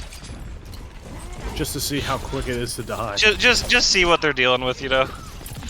Definitely, but here it is, the Drake Coconut matchup again. Coconut at each other. So are the tanks. The purple does come in on the donk, and Lobby is super low, has to play super passive, but will go down in the end, and the Aether knows this. They go deep. Coconut will get Mahir, but it doesn't really matter. His whole team is already dead. Just trying his best to stall it out. Hot Dog gets 3! Hot Dog did a great job there of just going aggressive with the Winston of Rorschach and doing the extra damage needed to get some early pickoffs. I mean, very big plays from the DJ Warlord. And now they're trying to get people back from the side of Admin Aces. They're going to be taking high ground here, but if they get caught off guard here on this rotation, it could spell disaster. Definitely. And here, Aether already have the ultimates. Admin Ace is still trying to build them. This might be rough here. Like a good momentum swing. Help your Ana! Ooh, Oh, the sleep! They did it! But they're still dead. But they're still dead. It's dive. Marlon with the good cleanup here on the side of Aether. Aether Aces. Oh my lord, this is so. The Aether Aces. It's such a tongue twister. But oh my god, Robbie. Oh yeah. Is gonna boop them all into the primal or the bomb? No, will not happen. And has to get away with his life. Knows the primal is fading. Does not want to stagger into this fight. These overtime spawns can be super brutal. But it looks like Coconut uses the blade. Already gets the beat out though. And Hot Dog ready for it. Knows their win condition. Does not want to lose. But wait. Ooh, wait. Power Spy hits a nice pulse bomb. And somehow this is winnable. Yeah, they're down 4, but Aces have 5. The pulse bomb comes in. And the pulse bomb does so much damage. Does so much damage to both tanks, and that's going to be brutal. Oh, they have blade too. It's going to continue. Huge. This is really bad for Admin Aces, I am not going to lie. And, ooh, an anti onto Dio, Drake. I don't know what name to call them. Hot Dog also Lucio diffing Lyrule. Don't know if I can say diff because they probably went to cart and there were 5 people there, but, you know, I see the kill feed, so I make assumptions. And they have Nano Monkey for next fight. This is... and Rorschach gets Kun again. I mean, like, no. They're so staggered right now. Like, this is really... They need to just get a full cut your losses for this fight. Cut your losses for second. Donk is standing still on the payload, just shooting people. I think he's realized the error. Oh no, he is bomb. Can Signet get back up? The nice long route. But wait, the bomb does get the Coconut. Oh no, this is actually massive on the side of Admin Aces. Their hard carries down, but Robbie is still alive. And then a huge pulse bomb from Marlon. It's almost 2, but it will get at least Kun in the end. Oh no, Robbie has jumped! Trying to primal him off the map, but it won't matter. The point is super close to getting second tick, and Lyrule trying her best, holding on to this point, boops him off, but it won't matter. And Coconut's getting chased down by Rorschach. Overtime continues to tick away as Coconut is in the backline, 50 health with a blade. Not much that they can do, if I'm being honest. I mean, they know that they're there. The element of surprise is fully gone. I mean, look, Donk continues to look back to just check and see where they are. And meanwhile, the 5v6 on the front line is going great. Coconut hoping that this will be able to do something. Does receive the nano, able to get an LOS to the Ana, but they get slept! A massive sleep from here is going to cancel the nano blade, the first sleep on a nano blade the entire day. Amazing to see. And now that's going to be cleanup yet again. Oh, Coconut said he recognizes that it was a good sleep and is going to give them a nice shot in chat. NS. And yes, the thank you. There still is one more fight. Can avoid a 6, if you will. And now, last fight, Chicken. It's going to be overtime still burning. If they get off this cart at all, it's going to go away instantly. Coconut gets to kill Marlon! Yeah, but it doesn't matter, though. They're about to have the nano beat. Or the nano blade. Beats and out. yeah, Rorschach gets left, but instantly will Did anyone get hit by the beat? Yeah, definitely. There's a lot of people hit. Okay. It's already faded. And now, Kun trying their best to get the So, Mahir just tries to get off the nano, but will die at first. The Blade still is able to get work, and they're just holding down this point, and they will get the full double cap in overtime. Like I was saying, when you roll with less time, especially you, and even you said it, these attacker-sided games, it's such a mentally... It's actual psychic damage. Yes, without a doubt. The further it's going, and the further the point goes, it only gets worse. Coconut says in chat, "Yo, I expletive suck at Genji, but listen. You're doing good. You're doing real good. I would like everyone after the game to send Coconut like some positive messages because they're doing really well. Just because you got like the reversatile there with the OT push into 3 caps again, like your Genji is still doing very good, my guy. Like don't beat yourself up here. Mahir, did my sleep get on OB? Did OBS get my sleep? I respect it for Mahir. Drake with the most base take saying buff Genji. I agree. Why is such a cool hero that everyone loves? Why? Why do you not want Genji to be buffed? No. I get rolled by Genji. No, I don't like that. Okay. Alright, stay bald, Baldy. Yeah, I will. It looks like we're gonna see some shenanigans Bondor here. No way. Coconut didn't see. Awareness 0. They know. This is the most deadly game of merry-go-round I've ever seen. Just like a black hole rotating in on itself. Like both teams just finding different people to go on. Yeah, and this is going to be definitely a free point here for the side of Aces.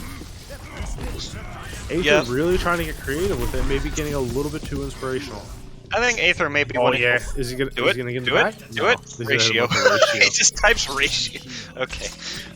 If I'm being honest, I wouldn't be surprised if Aether are wanting this to get very silly. So potentially a bit of seceding first point there. Robbie gets really low here, but Poon is able to heal him up, trying to get this nano blade ready to go for the second point. And now they're just fighting for this high ground. Pretty smart if you're on the side of Aces, making these power position on your side, making them fight for every inch while the payload goes for free. And they're just pushing it right now. The bomb does come in. Comes in a weird angle, and it lands right on the beautiful. And gets Dog Smack. Actual massive play from Signet. Corner pocket. The DPS though from Aether are doing work here, is able to trade out on the Tracer, and Signet gets dangerously low. Rorschach pops that Primal, is able to get slumped from Poon, and here comes the Nano. The Nano is ready, waiting on Coconut to get that blade, and Signet gets dangerously low. Coconut gets that dash kill. Is he ready? Can they pop the blade? I'm ready for it. Yeah, there's 30 seconds left. They really start to, if they're really wanting to win this, consider the ult rotation. I'm not sure if they're going to go that in depth here, but Nanoblade is obviously an ultimate combo. But how are you going to space out the other 4 ultimates to make sure that you're capping third, let alone second? Meanwhile, on the other side, Aether has a Nanoblade. And yep, here it comes. Wait, did they get the Nano? Yes, they did. They did get the Nano. But no one is there. The speed boost from Hot Dog is simply too fast, too speedy. Definitely, but is able to trade out on the Annas. Here comes the Nano Blade on the side of Aether though, and not much is done. Someone's on point. I think it's Signet on point, just trying to live. Pirate Spy takes both DPS on the side of Aces, take out their counterparts. Rorschach wants to get that Mega, but there is none. And Pirate Spy recalls and says, "Hello, I will execute you now." And we are headed to a possible Give me 6-6. Give me it. Wait, would that be a draw? No, they would each get they would each get a minute on attack again. They could hypothetically keep going. Definitely. I would like to see it. And here we're heading to third point. And looks like only really Aether have is this beat, but are almost at this beat. But Aces have it, and Robbie has his Primal. Wonder if they're gonna go in off of it. They don't have the Nano. Marlon has to use his recall, and so does Coco. Uses his dash to get out.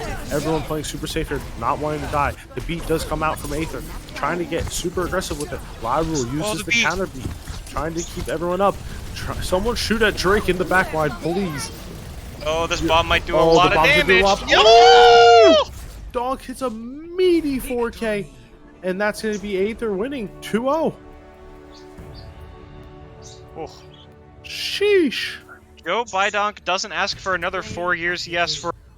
That was big. Yep, and we're gonna see it yet again in the.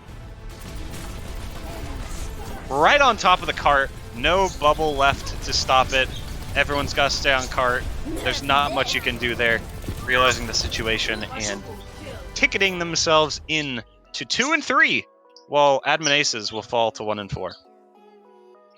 Yeah, and Yeah. I mean, what a game. The first thing I want to get clear is who exactly was playing in that match. Because you look at the overlay, it says Aether versus Admin Aces. But you look at the comms, it says Lunatic High versus Kongu Pantera. You know, what's going on here? I mean, you know, I think, you know, it's great fun to see, you know, kind of the comp agreement, you know, a bit of, you know, we were doing our pre-match analysis. Oh, are they going to play double shield on Havana or whatever? And just throw all that out of the window, I guess. No, they're just going to play classic dive. Definitely a fun game to watch. Coconut seeming a little beat up at the end about his Nano Blades. Still had a really good showing mechanically on the hero, I would say so myself. Hitting some really, you know, clutch plays, especially on second point, getting both DPS twice on the same point. Just a star player, honestly. It's very, very unfortunate that Admasis didn't have as much regular season success. Yeah, and I believe if we look at the standings real quick, we will see that Admin Aces will be your number 16 team for Bad Pachimari League Season 3. Yep, there they are. 1 and 4, -7 map differential. No one can pass them at this point at the bottom of the leaderboard. And Aether with a 2-0. Remember, we talked about it. So they are in that top 4 group. And right now, they would be safe for picked, but they wouldn't get to pick their opponent, which would most likely lead to an Admin Aces matchup, if I'm being honest, in the first play-ins. But if Monarch lose 0-2 to Zenith in the final match of the day, they could go up to 11, giving them a pick over the last 2 teams. So their rise is still not over. They still have room to grow. It's just out of their hands at this point. Absolutely. I'm sure you'll be instrumental in determining whether that comes true in the later match today. Yes, of course. But it seems we have some interviewees from Aether coming in. Hello, welcome to the desk. I just want to say, congrats on winning Apex Season 2. How are you? I'm ecstatic right now. Congrats on your win. That was the biggest win I've had probably in BPL history in all 3 seasons. That was the one. And all you had to do was force Genji Tracer. Or was it Admin Aces that did the comp agreement? It was mutual. You know? Mutual. It was, yeah. I played a map. You played really good, Mar. I was gonna say you played your Tracer looked really well. I played a map. I'm out here. I don't have much questions other than nothing. I don't really have a question. So I guess what I can ask you is, like, you know, with your win now, you secure a place at least within the 9-12 bracket. Obviously, being the 12th seed, you wouldn't get to pick your opponent. You would be left with whoever was left, you know, going in as a high seed into the match. But your standing could still change based on the result of Zenith versus Monarch. So, like, are you going to be cheering them on? Are you going to be watching that match closely? Yeah. No, I have not seen a BPL game the entire season, and I plan to keep it that way.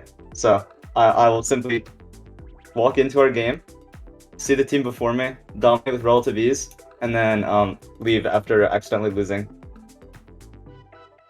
No, that's Okay. okay, buddy. It's okay. Go Monarch! I love that team. Yo. Protein, free protein from Tom. Tom's mistreating his players on Monarch, but you know. They're stuck in the dungeon, please. They deserve a win. They Not deserve be a win, allowed. right? Definitely. Didn't they already win once? Actually, I think they won twice. I think they were 2-0. But Yeah. the science on that one hasn't really come back yet. I think it was the donk research has not factor. been done. That's true. Oh wait, because I know they beat Assault and Battery because wasn't Donk on that team and like he's Yeah, because 2-0 Donk beat Assault and Battery. BNB twice this season. Definitely, Yeah. One of the interesting storylines of the season. But thank you guys for coming up. Congrats on your win. Good luck in the rest of the play-ins, possible playoffs, and Next match will be Summit versus Vengeance. Tune in. Our top 2 teams. Yeah, Or absolutely. top 3, I think. What, the third. I think versus they are number 1 and 2. They are 1 and 2. I think. Don't So, want to miss it. Absolutely. We'll be right back after this break. BPL Season 3 is brought to you by Bagcliff is a proud sponsor of BPL and of late night Taco Bell runs. We're an apparel brand raised in skate vibes and weird rides. We make cool stuff and even cooler stuff with creative people. Our items are always sporadic and always quality. No knockoff lame stuff here. We take our time and don't release anything until we're completely happy with it. So check out our sizzling pizza collection and our 2 spicy collabs with Basically I Do Work and Trevor May. And since this is an ad read, we should tell you that you should go to bagcliff.com or tweet a taco gif at us at bagcliffbrand.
Once again.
Welcome back to match 3 of the final day of regular season of BPL A League.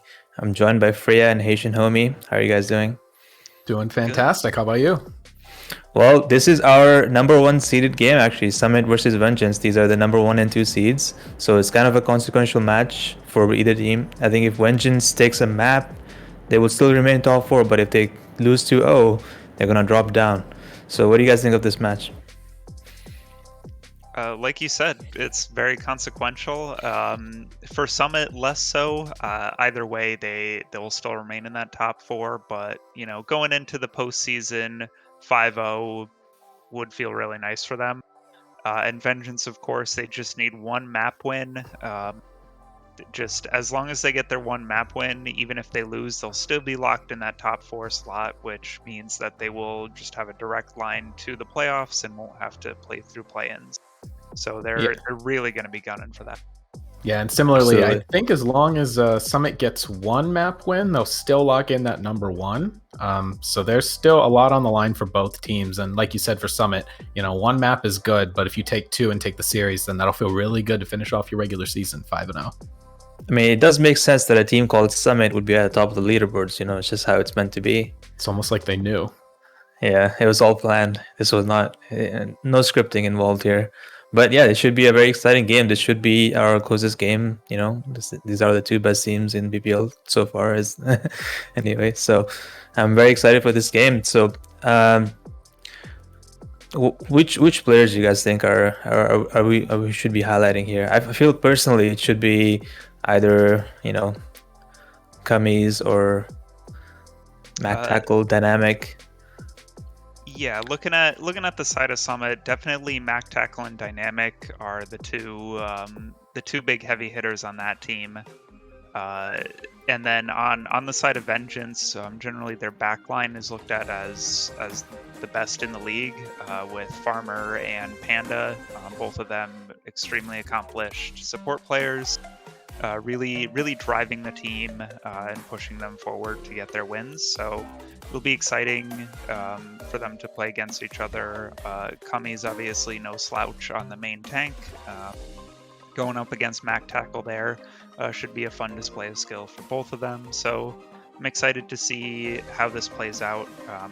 If the duo of Mac Tackle and Dynamic can break through that defense from Vengeance. Absolutely, and we're on Busan first, so that's our first game. First game, first match on Busan. I'll leave you guys to it.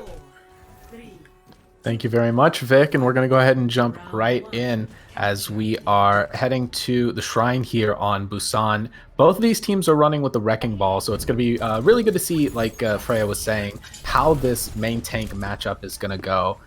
But the main difference here being that Eli on the Sombra versus Lurer on the Widowmaker. Eli gets bounced out pretty quickly as he has to take a little bit of cover there. Kumis is coming in towards the point, excuse me. And it looks like they're going to get the quick fight win from Vengeance, as there really wasn't a whole lot of opposition. They were able to get a quick jump on it and are going to be taking the point first here.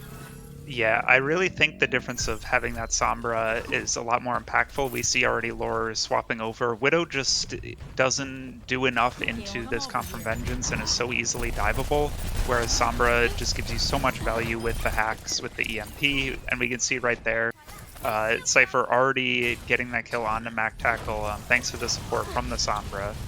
So Eli having a really big impact here as the fight breaks up. Yeah, and since Lurer swapped over to that Sombra, a little bit later we're going to see Eli with a huge ult charge advantage that's going to help them, obviously because they took the point first as well, get those ults online quicker, and maybe have a better chance of just keeping a hold of this point, dragging it out until who knows how long, up to 99 maybe. Bolting Cake coming in with a lot of right clicks, but that's a little bit... Wi-Fi comes in with a big pulse bomb there, and that could be what they need to start taking it to the point and to maybe make some to win this fight here. Yeah, they're going to press on the advantage that Summit has, especially with that big bomb kill right now. Half the support line of Vengeance is already dead. The mines are going to come out, though, from Cummies, so they think that it's still a winnable fight, especially coming back with the Trance and the Rally from Vengeance. They just need to actually stall out this point a little bit more, but they're just going to give it up. Yeah, they're just going to give it up here. Yeah, I think when you have those ults coming up, you know, they were just a little bit staggered, so it might not have been the best to try to invest those there. Probably better to just get your reset with, goodness, 4 ults coming online, and really just be able to take it back to the point, especially with Eli's EMP coming online. You'll have plenty to deal with the side of Summit here. He gets bounced out of it. Oh, but okay, so he's able to get it off onto 3, it looks like, from Summit. But with Bolton Cake's ult there, they were really able to keep everybody alive. That's a great play on the side of Summit to be able to decloak that Sombra and really neutralize what should have been a very powerful ult.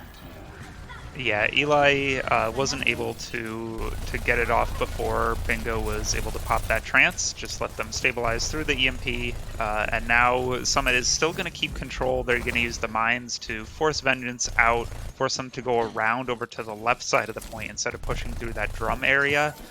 Where now we see Vengeance is probably going to rally. They're going to come in here, look to get a big hack onto a ball or someone on the back line and push in with that advantage.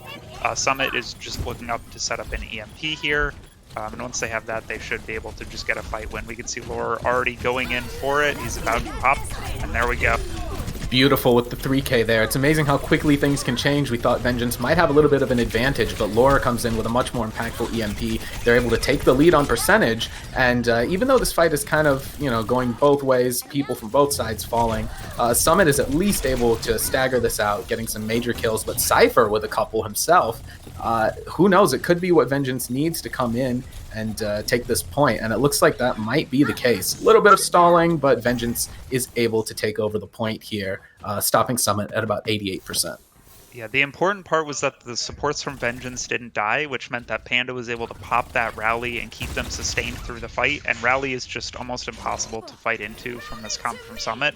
It's just a really impactful ult. We see they're going to pop their own rally. It's a bit early, so Cummies is going to drop the mines and sort of stop their forward momentum in and try and make sure that rally does not get maximum impact for this fight.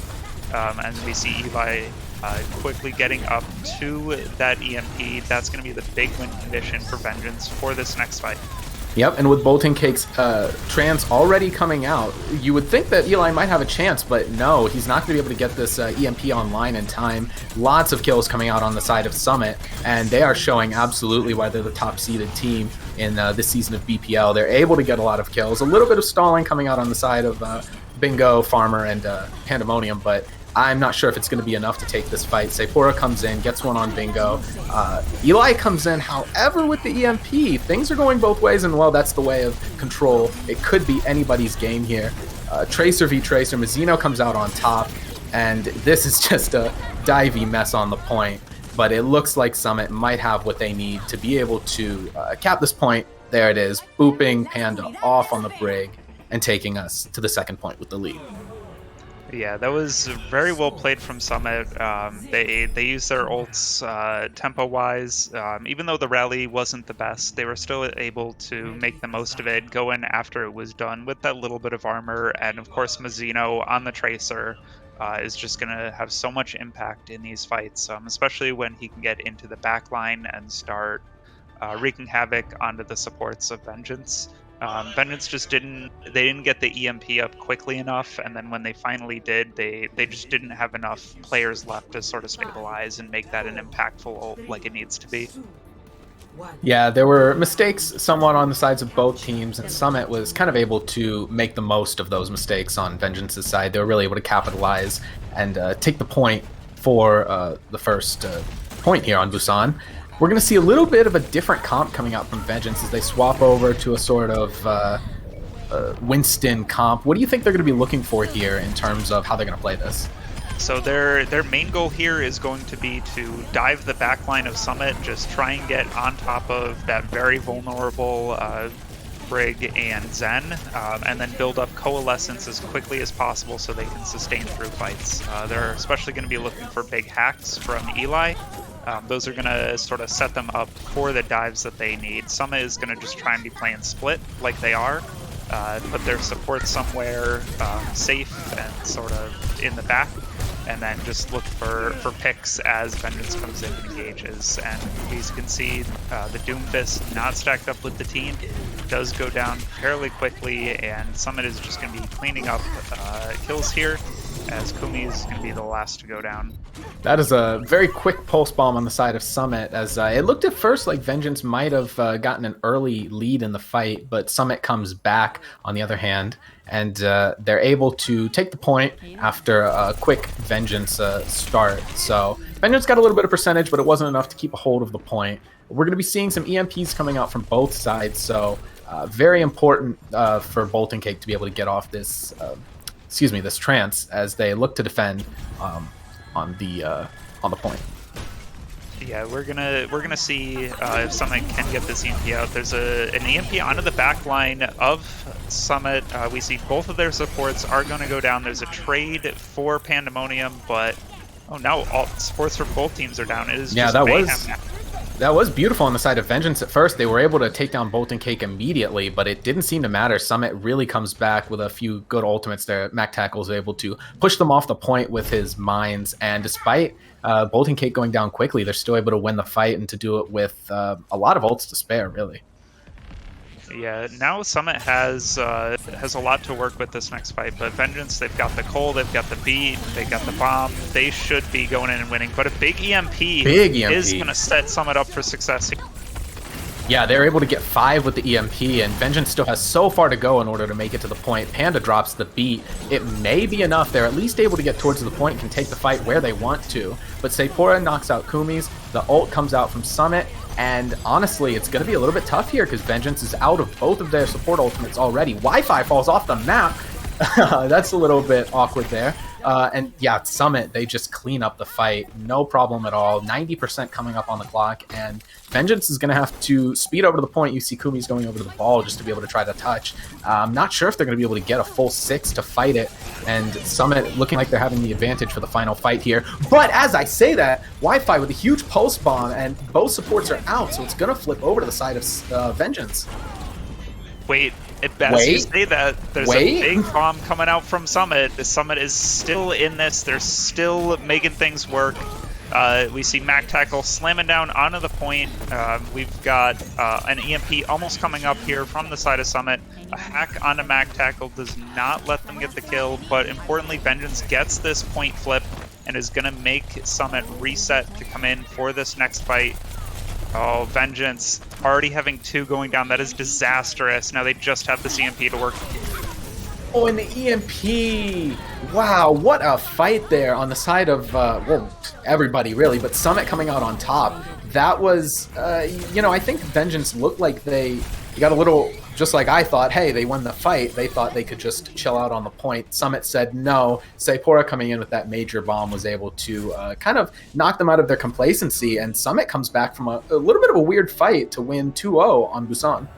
Yeah, that was a huge bash from Cameraman to stop the EMP, because that EMP would have changed the fight completely. It was looking to get both the supports and the diva, like everybody you want to get in that EMP, but it wasn't there, and then they just weren't able to dive on top of it. So Summit playing extremely well with this ball comp, really just showing the power of how you can play split against that 6-man, and just if your supports can live for just a little bit while your DPS and your tanks get some important picks, then you're just going to win those fights.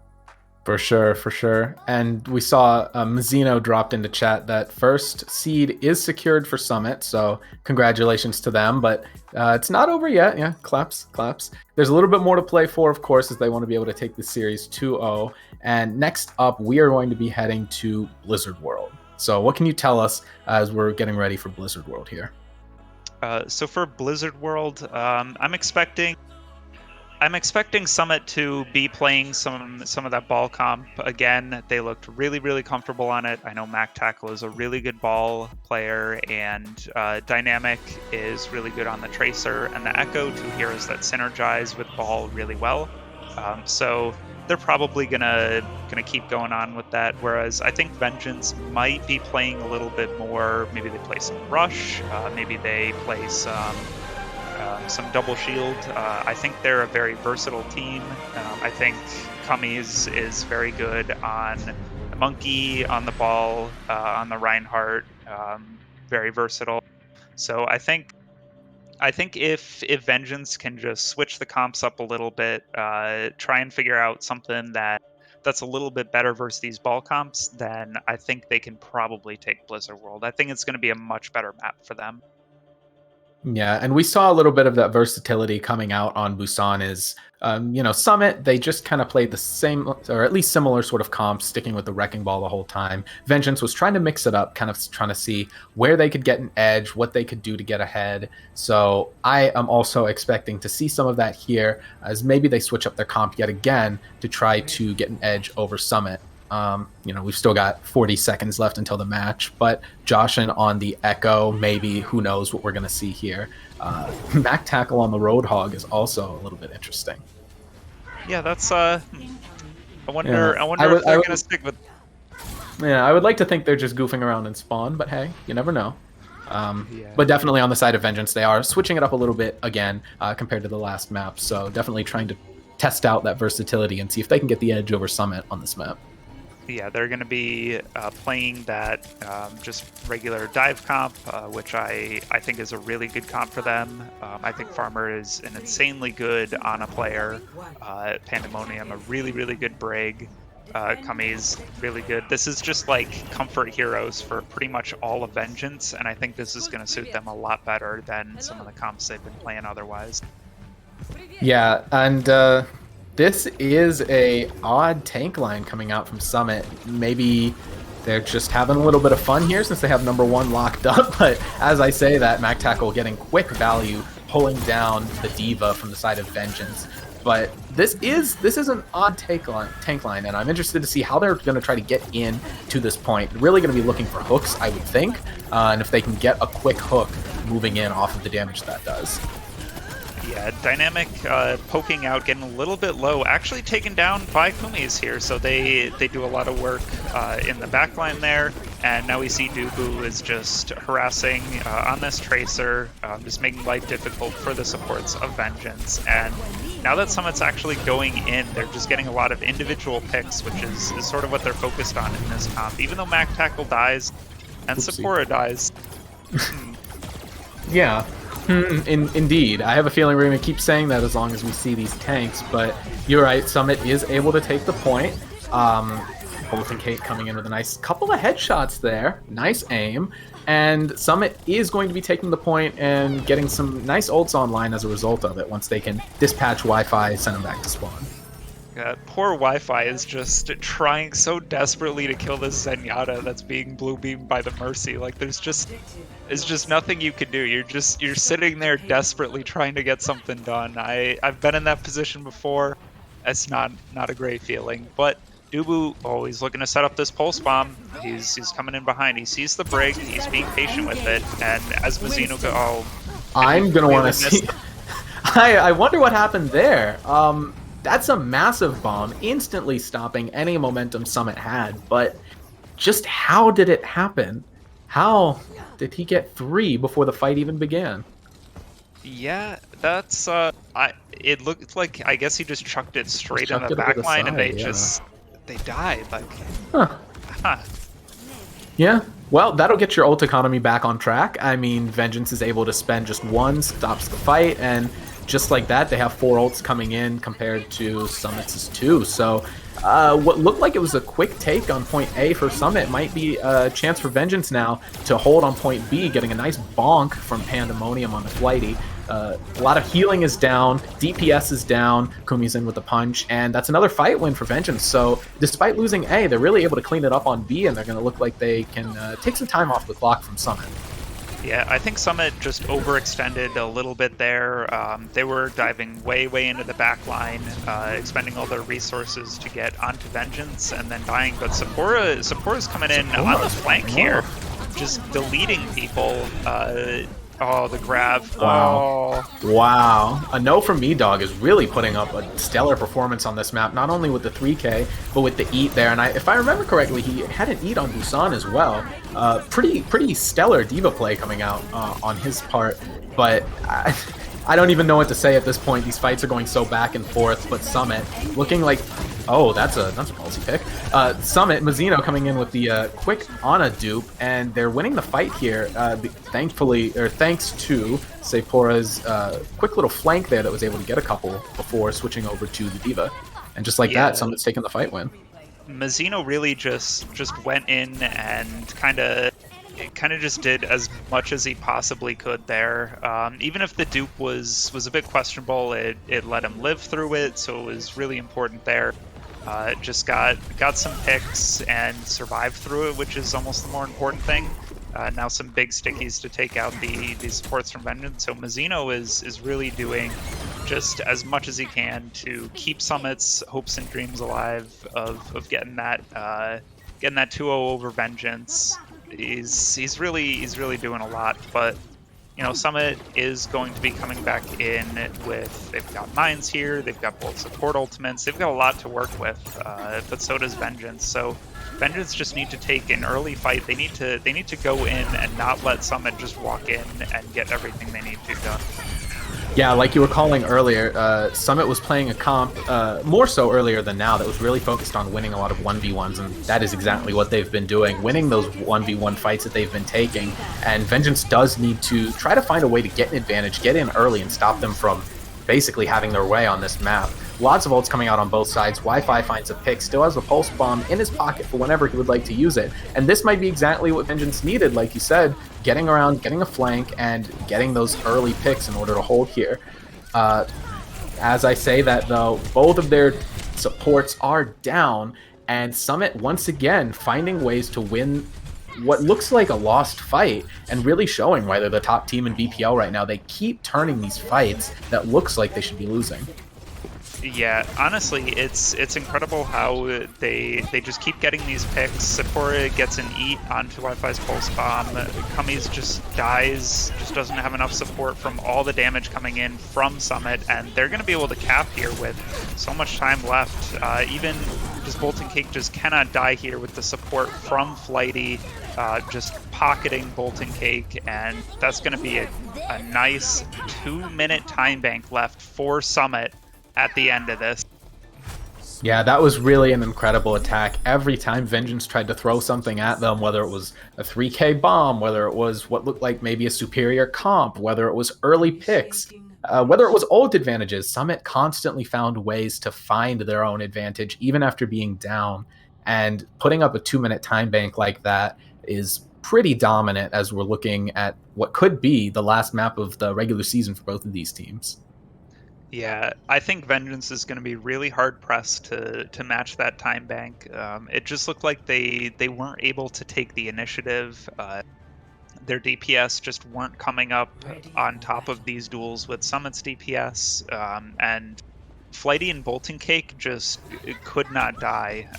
There was a lot of pocket between those two. Flighty just kept Bolton Cake alive through so many dives. And that enabled Bolton Cake to get a lot of damage in, to keep those discords up so that Summit's DPS could just go in on those discorded targets and pop them really quickly. So Vengeance is going to have to try really hard to sort of make that work for them. They need to be taking these advantages in the fights. They need to be getting those discords and diving on top of targets and deleting them as quickly as Summit has been deleting them. Yeah, it's going to be a tall order to try to come back in this match, but anything can happen. Vengeance is still one of our top teams, of course, number 2. So even though they may be down, they are not out of it. They are no slouches as they get ready to try to dive in for their first attack of Blizzard World here. Kumi's getting absolutely blasted by all of this damage coming in. Discord Orb has to back out, but some bloodthirsty supports. Farmer comes in with a quick pick and might give them a little bit of an opening to try to get in here to point A. Lazino, Mac Tackle both fighting back, kind of some grapple kills on both sides, but yeah, looks like Vengeance still has the upper hand here, extra picks, and looks like they're going to be able to swarm onto this point, again, off of the back of Bingo with a second pick, and try to take point A here. Yeah, Bingo has been doing so much, just spamming out, getting those discords, just playing a really offensive, aggressive Zen, and it's working for Vengeance. They're taking the tempo in these fights. They're not letting Summit just go in and get picks, and Mac Tackle might be a little bit stuck here. Going for a little bit of a swim here. But yeah, just like that, Vengeance is able to take point A, and quicker, I might add, than Summit did. So this is an impressive offense. Maybe some halftime adjustments there in the spawn room as they look to, do even better than Summit with over 5 minutes going into point B. That was a blazing fast attack on point A. Yeah, and they've got a lot of ultimates to work with. They just have to contend with the Bob, really, from the side of Summit. So if they can just go in with a rally, with some mines, before they let Summit get set up, before they let them throw that Bob in, get some of those more impactful ults, then they can get a lot of work done.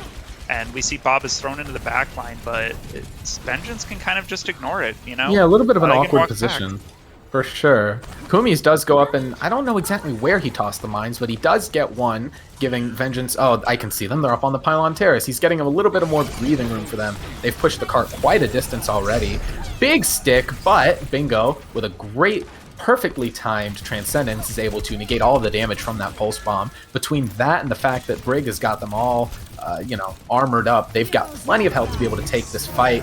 1 meter left on point B. Wi-Fi with a big 2k Deadeye. And just like that, again, they look like they might be ready to just roll it straight through point B just as easily as they did through point A. Wi-Fi again with a third, with a fourth.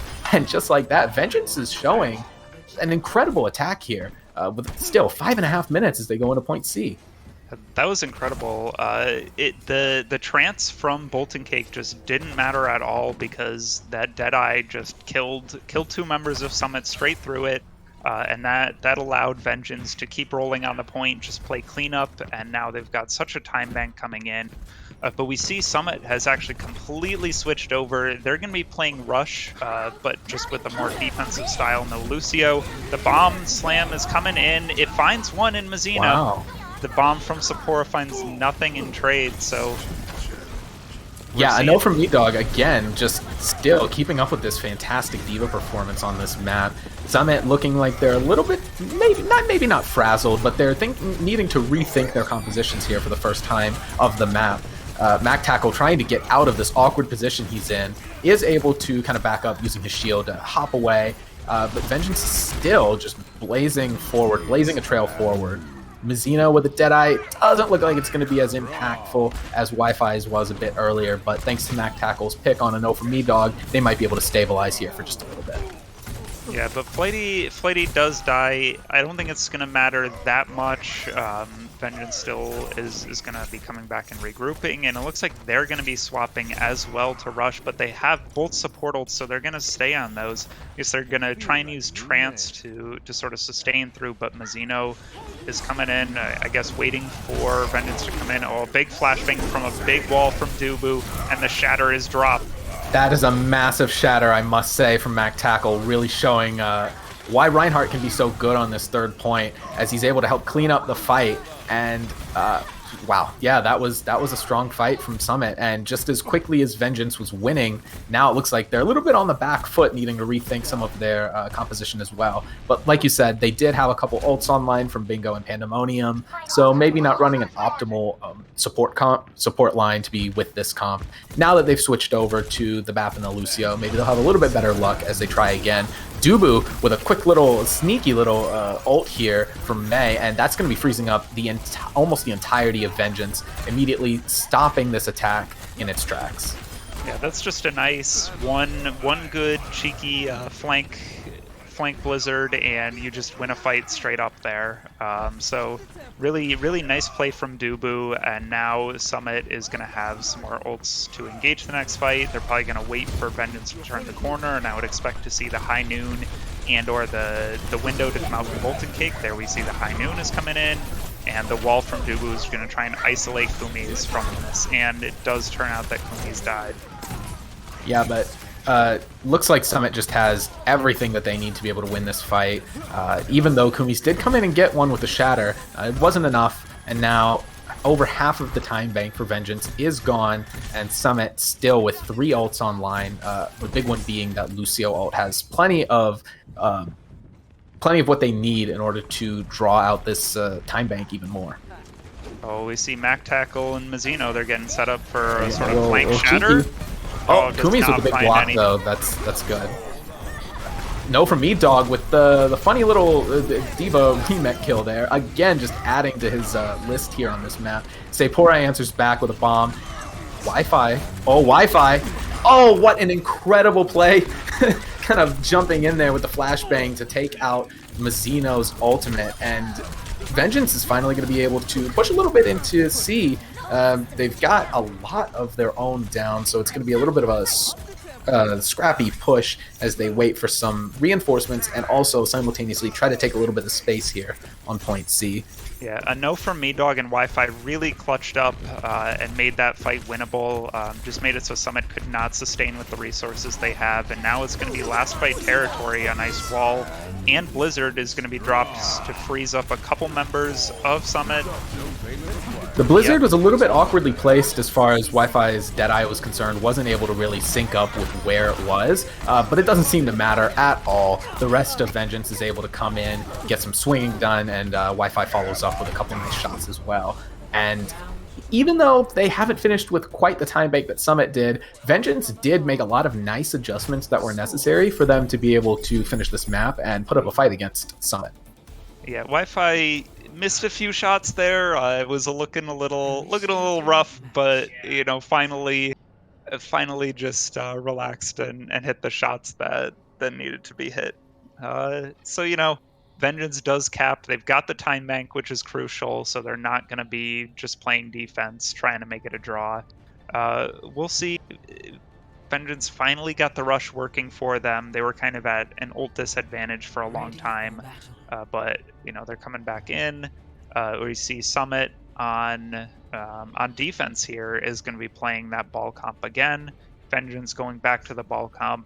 I think for this first point, I still do favor Summit in the ball versus ball mirror. They seem to be a lot more comfortable on it. I think individually, they're more comfort heroes than Vengeance is running. Like we see Wi-Fi on the Kree isn't really synergistic with the rest of Vengeance in this kind of ball dive, but you know, he is an extremely good Kree player, so we'll see. He can definitely get some work done, protect the backline from Dubu's and Mac Tackle's dives.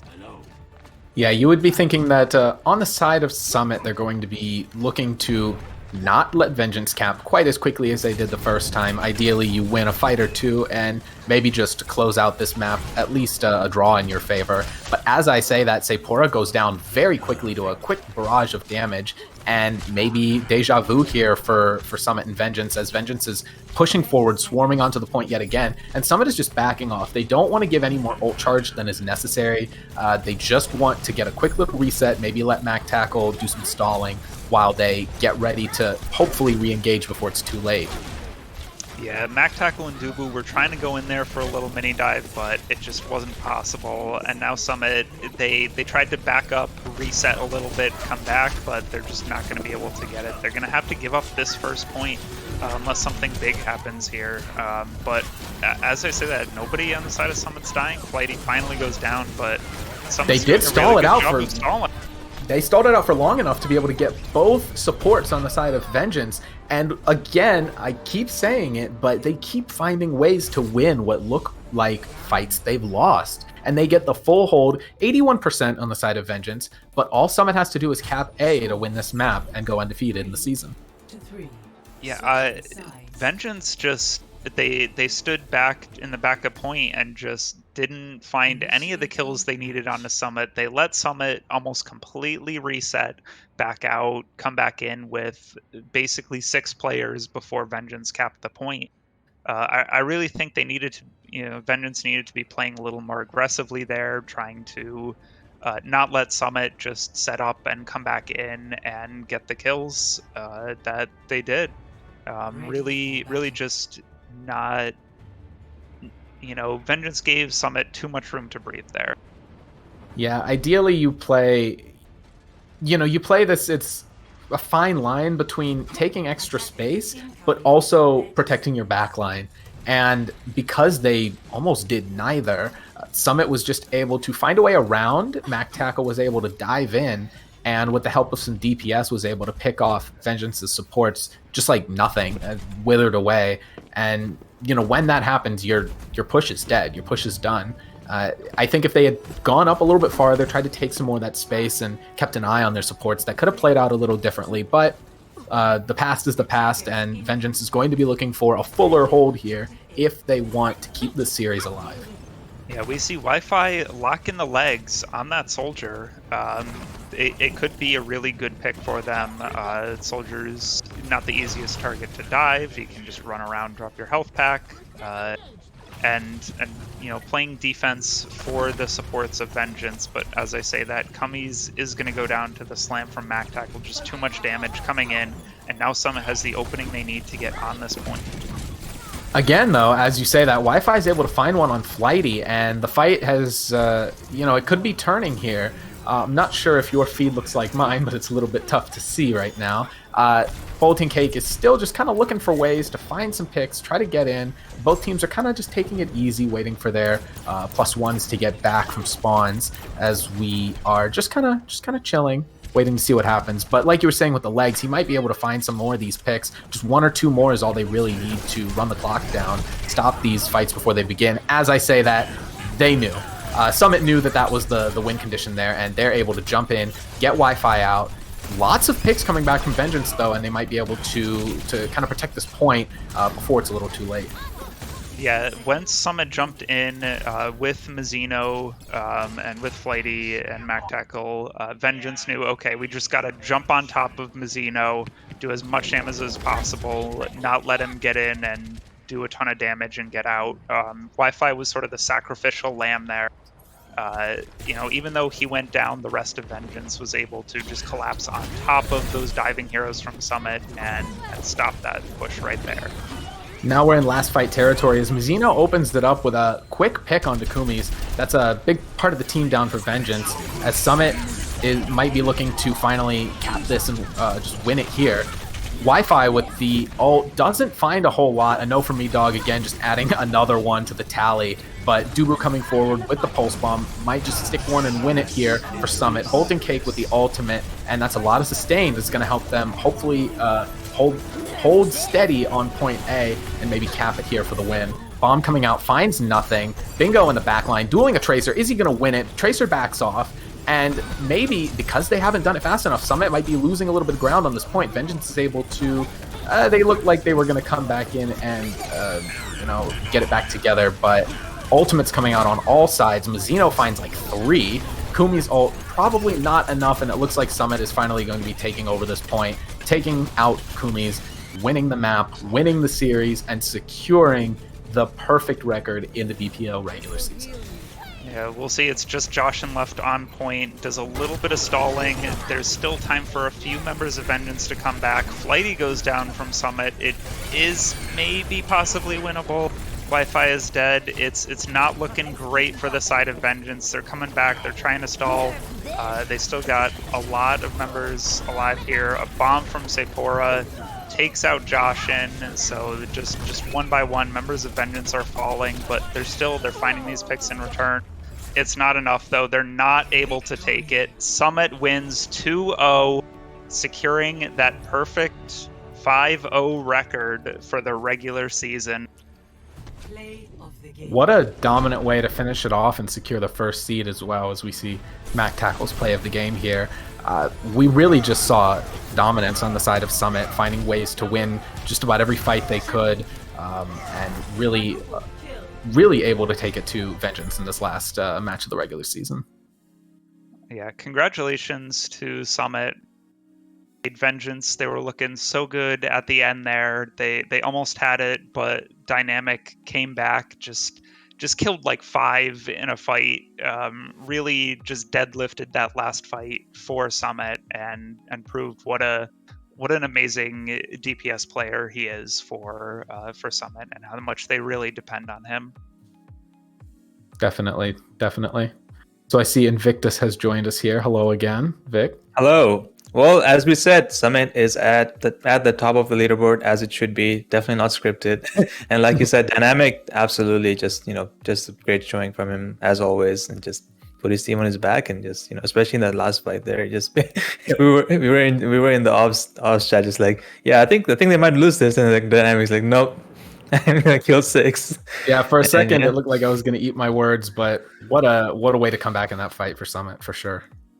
Absolutely, and that's all for these two teams. This was their last regular season game, so we'll have a look at the standings, and you can see Summit there at the top with 5-0, 10-1. They've lost one map in the entire A-League. That's kind of silly. Crazy.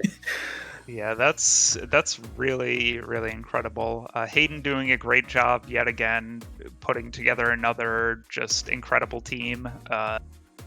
I don't know how he keeps getting away with it, but somehow he does. Really putting together a lot of pieces that just worked. Taking some star players that he knew, maybe some underrated players that he figured he could pick up for cheap, and get to work in the pieces of that. So congratulations to them, and especially just making putting Dynamic at the center of the team and building the team around him. Just a really good call. Absolutely. And now we have 2 players from Summit for interviews. We have Flighty and MacTackle. Like panicking up there. Like, Hello. Hello. Hi. How are you guys feeling after that wonderful win and being the top of the leaderboard? I'm surprised. Surprised. I knew we had it. I'm surprised. No. No surprises here. That is an average experience. Yeah. Can you elaborate? Day one. Yeah, Just Matt, casual can you 5-0. elaborate? Yeah. We just like winning really hard, so we decided to do that like every time, and it's been pretty easy so far. Yeah, we decided we don't like losing. All right, let's just take the egos down a notch. How about that one map that you lost? What was the reason? I wasn't in for it. Okay, I had a creative strategy. I spent with Sephora in a custom game learning sim TP spots. I was like, guys, trust me, this is a really good strat. We need to pull this off in an official. It was not a good strat. Don't try that in your ranked games. Nobody or read the your VPL write-up. matches. No, Yeah. I had a Google Doc. I had a like 6-page Google Doc with like how the strategy was meant to work. Nobody read it. Nope. But it was not good either way. Well, sure. That's so. I'm assuming you're gonna have some Google Docs for the playoffs as well, right? I have to write them for nobody. Yeah. Mm-hmm. Well, you can just put them in the general chat and just hopefully someone reads them. Oh, I would love that. If our enemies read them, that'll be very helpful. Just put the wrong ones in the general. Easy. So MacTackle, are you the brains behind your team? Are you the sort of the mastermind setting them up for success or failure, as that one map show? I wouldn't say that I'm the mastermind, because all I do is trust people, and then No, people I do would the right things. disagree. Mac's a really good shot caller, and like I don't know if you're like the one brain cell on the team, but like you're definitely the loudest brain cell that we all listen to. It feels easy because everyone just does the right thing. So right. There were definitely some clean dives coming out today, so you were all definitely sharing the same brain cell on the same page today. Yeah. Well, Say and I share one, so it sometimes gets a little tricky with the shared custody. So, is there any player on your team that you guys want to highlight? I would like to talk about one player today. Dynamic, also known as iFlank on Heal, also known as Mr. Simsexual, also known as Mazzino, is actually just the player in BPL. He wins every single game he's ever played. He's never lost once, by the way, and he's MVP of Summit. For all time. Absolutely, we completely agree with you on that. He's definitely been the standout player in this season, especially, and just wonderful plays from him all around. Do you have any questions for them, Hey Shinomi? No, I think everything was covered. Just get ready for playoffs. Being the first seed, of course, everybody's going to be coming for your backs, but get those Google Docs ready, I suppose. Yeah, you guys have an extra week, so I'm expecting some creative strategies. Let's say that. So you can send the Google Doc over to us, so we can highlight that while observing. Just make sure we get all the angles for whatever plays you have set up. Well, thank you both for joining us, and congratulations once again, and good luck in the playoffs. Thank you so much. Yeah. All right. Well, that was it for our number 1 seeded game. We'll be back shortly with we have 2 games to go. So those are the last 2 games of the regular season. So we'll be back shortly with those 2 games right after this break. BPL Season 3 is brought to you by John's Overwatch Coaching. Struggling to hit plat? Want some advice in your BPL scrims? Need an owl coach? Book a session with John at medify.gg/@John for a high-quality professional coaching session regardless of your skill level. He has excellent experience from XL2, Team Doge, and British Hurricane, but will still give you incredible advice at whatever rank you are. Support BPL's coaching partner today at medify.gg/@John.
Well, welcome back, and we're here again. Me, Invictus, joined by Freya and Heishinomi.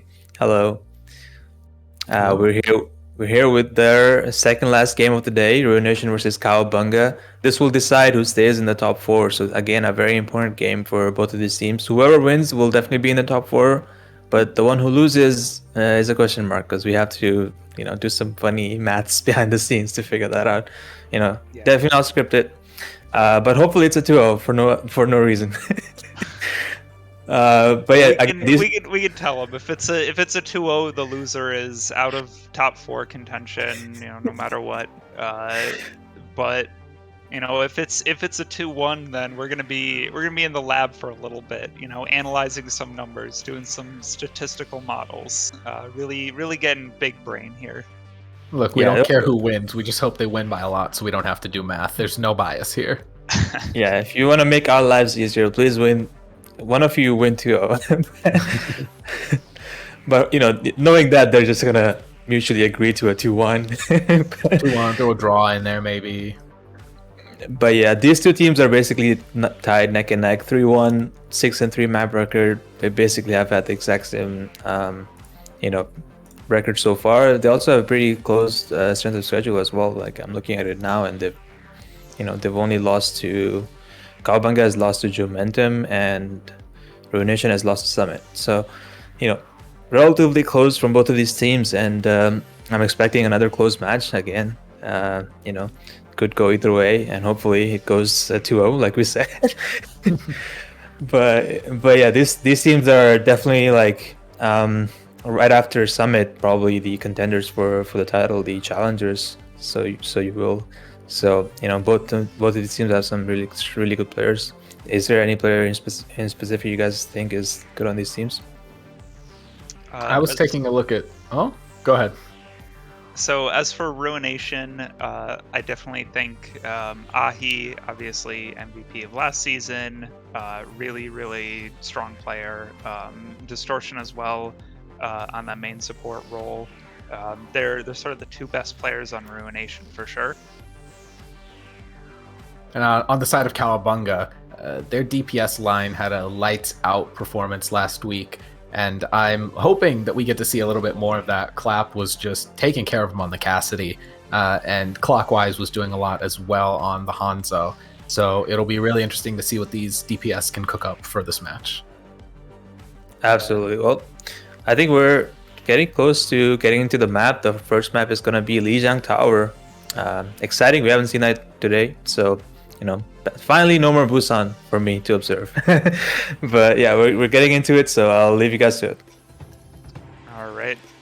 So yeah, Lijiang, kind of an interesting map. Some sort of somewhat set comps on a couple of the points there, but still really fun to watch as we see the teams get into it. We're going to start here on Night Market. Speaking of set comps, do you think we're going to see any Symmetra stuff here? I think undoubtedly we will. Oh, look at that. 2 Symmetras. Yeah, that's the classic. The only difference between these teams right now, just whether they're playing the Mei or the Doomfist.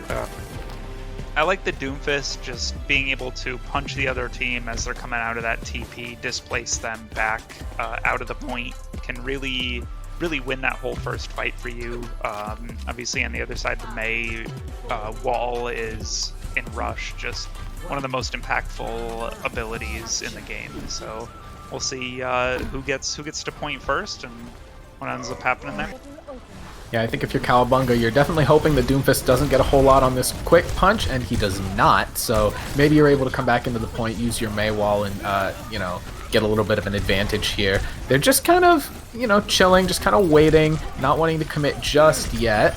But just like that, Karts is in the back line, back to his team. Nothing's really happening here. They're just kind of whittling away at each other's defenses and trying to find a way to get a pick without having to give up a lot of their own resources. Lamp comes out already for Cowabunga, so again, maybe you're just going to play it slow a little bit, and just like that, Ruination already has their window. Karts finds a pick, and that's going to mean Cowabunga is going to have to back out, reset. They don't want to give any more ult charge than is necessary. Yeah, Ruination Just doing a really good job playing on this point. Cards just went in, got the pick, and that's all they needed to force Cowabunga out. And now Cowabunga's got a lot of really impactful ultimates. They're gonna try and swing that Fire Strike through the window. Doesn't find anybody, but they've got the wall. They're gonna be able to pop this Blizzard too if they need to. And all Ruination is doing is they've got cards dropping down on this Doofus, trying to get a pick. But they go in, get 3. Ruination playing really aggressively and just doing a really good job of out-tempoing Cowabunga, backing up in the face of those ultimates and just coming back with the resources. Cowabunga is really just letting Karts just have his way in the back line. I mean, they're not doing a whole lot to stop him. You think maybe you can slow him down a little bit with a Mei or try to do something tricky with a teleporter and get in behind Ruination, but they're just letting Karts work in the back line. And there's some of that funky little Symmetra stuff that I was just mentioning. And just like I was mentioning, Karts finds another, well, not 1, but 2 picks. Just like that, I mean, Ruination is finding ways to keep winning these fights. And a little bit of goofiness coming out from the Reinhardts, but that's okay. Ruination is just fine having Bakura fly off the map because it still means that they're winning the fight and taking it up over 80% already. Yeah, that's where you just gotta type the MTD in chat. That's just the mental domination. Now Ruination gets Bakura back. Cowabunga is going to have to go in. They're just going to dump ults, try and rush into the point, not let Ruination set up. A big shatter from Hyper Knight. Charges some, oh my god, charges 3 off the map. It looks like charges 2, but still, that's, alright, that's an impressive performance. A nice shatter, charging them off the map. A huge job there from Hyper Knight. Look, I'll tell you as a main tank player, when you see that MTD in the chat, it just activates something in your brain, you know? And you can't let that happen. Just like that, Hyper Knight comes in with a beautiful shatter, and Deja Vu is knocking Bakura off the map just as it was done to him previously. So MTD no more, maybe they've evened it back out. Ruination is looking to get back into this point. Cowabunga has some ults to spare, so they throw in the Symmetra ult, throw in the window, and just like that, a couple of quick picks, and they're doing just what Ruination was doing before. I mean, they have control of the point, they have ults, and they're just able to use that point to their advantage, just as you expect on Control. That's a quick team kill for Cowabunga, and they can get set up in the next fight. Yeah, and importantly, Cowabunga has the Shatter, they've got the Blizzard, Ruination still just working on the beat. They haven't got much to go in, so they just need to try and use this fight to build ults. I'm not expecting them to win this one and then come back for the next fight. I think that's the game plan here, as we already see some ultimates coming out from Cowabunga. Yeah, not going to be a whole lot of ult building coming on the side of Ruination, and another quick team kill. Well, not yet. There it is. Just another quick team kill, and yeah, Ruination got basically no ult charge off of that, unfortunately. So we're up over 65%. By the time they get set, we're going to be looking at almost final fight here. And this could get a little bit dicey for Ruination, despite the fact that they looked so strong early in the map. Yeah, they're coming in. All they've got is beat. They did switch over to that Mei, but Cowabunga is going to bring the aggression to them. A big bomb is going to kill 2 from Ruination, and they've got to get out. They've got to reset and maybe get a fight left, but Cowabunga isn't going to let them. They're just going to keep going forward, keep pushing their advantage. Chasey finding 3 more kills here, just cleaning up Ruination almost all by himself. What an impactful performance from this off tank. Yeah, Chasey could not have found a more perfect place to drop that ult if he had tried. Just dropping it on top of the statue effectively meant there was no way for Ruination to block it. They're gonna try to come in, they got a quick touch, but 2 are already down. With the Mei wall coming out, the window coming out for Cowabunga, I mean, there's just no way that Ruination can fight this. That's gonna be a 0.1 take for Cowabunga, as they hopefully are looking to close out this map in the next one. Yeah, look, we're not going to talk about Karts slipping on a banana peel there. Just a little unfortunate, random tripping. You know, it happens. It happens to everyone. But Cowabunga doing a good job with the aggression. They're not letting Ruination build those ults. They're going in for quick, clean kills.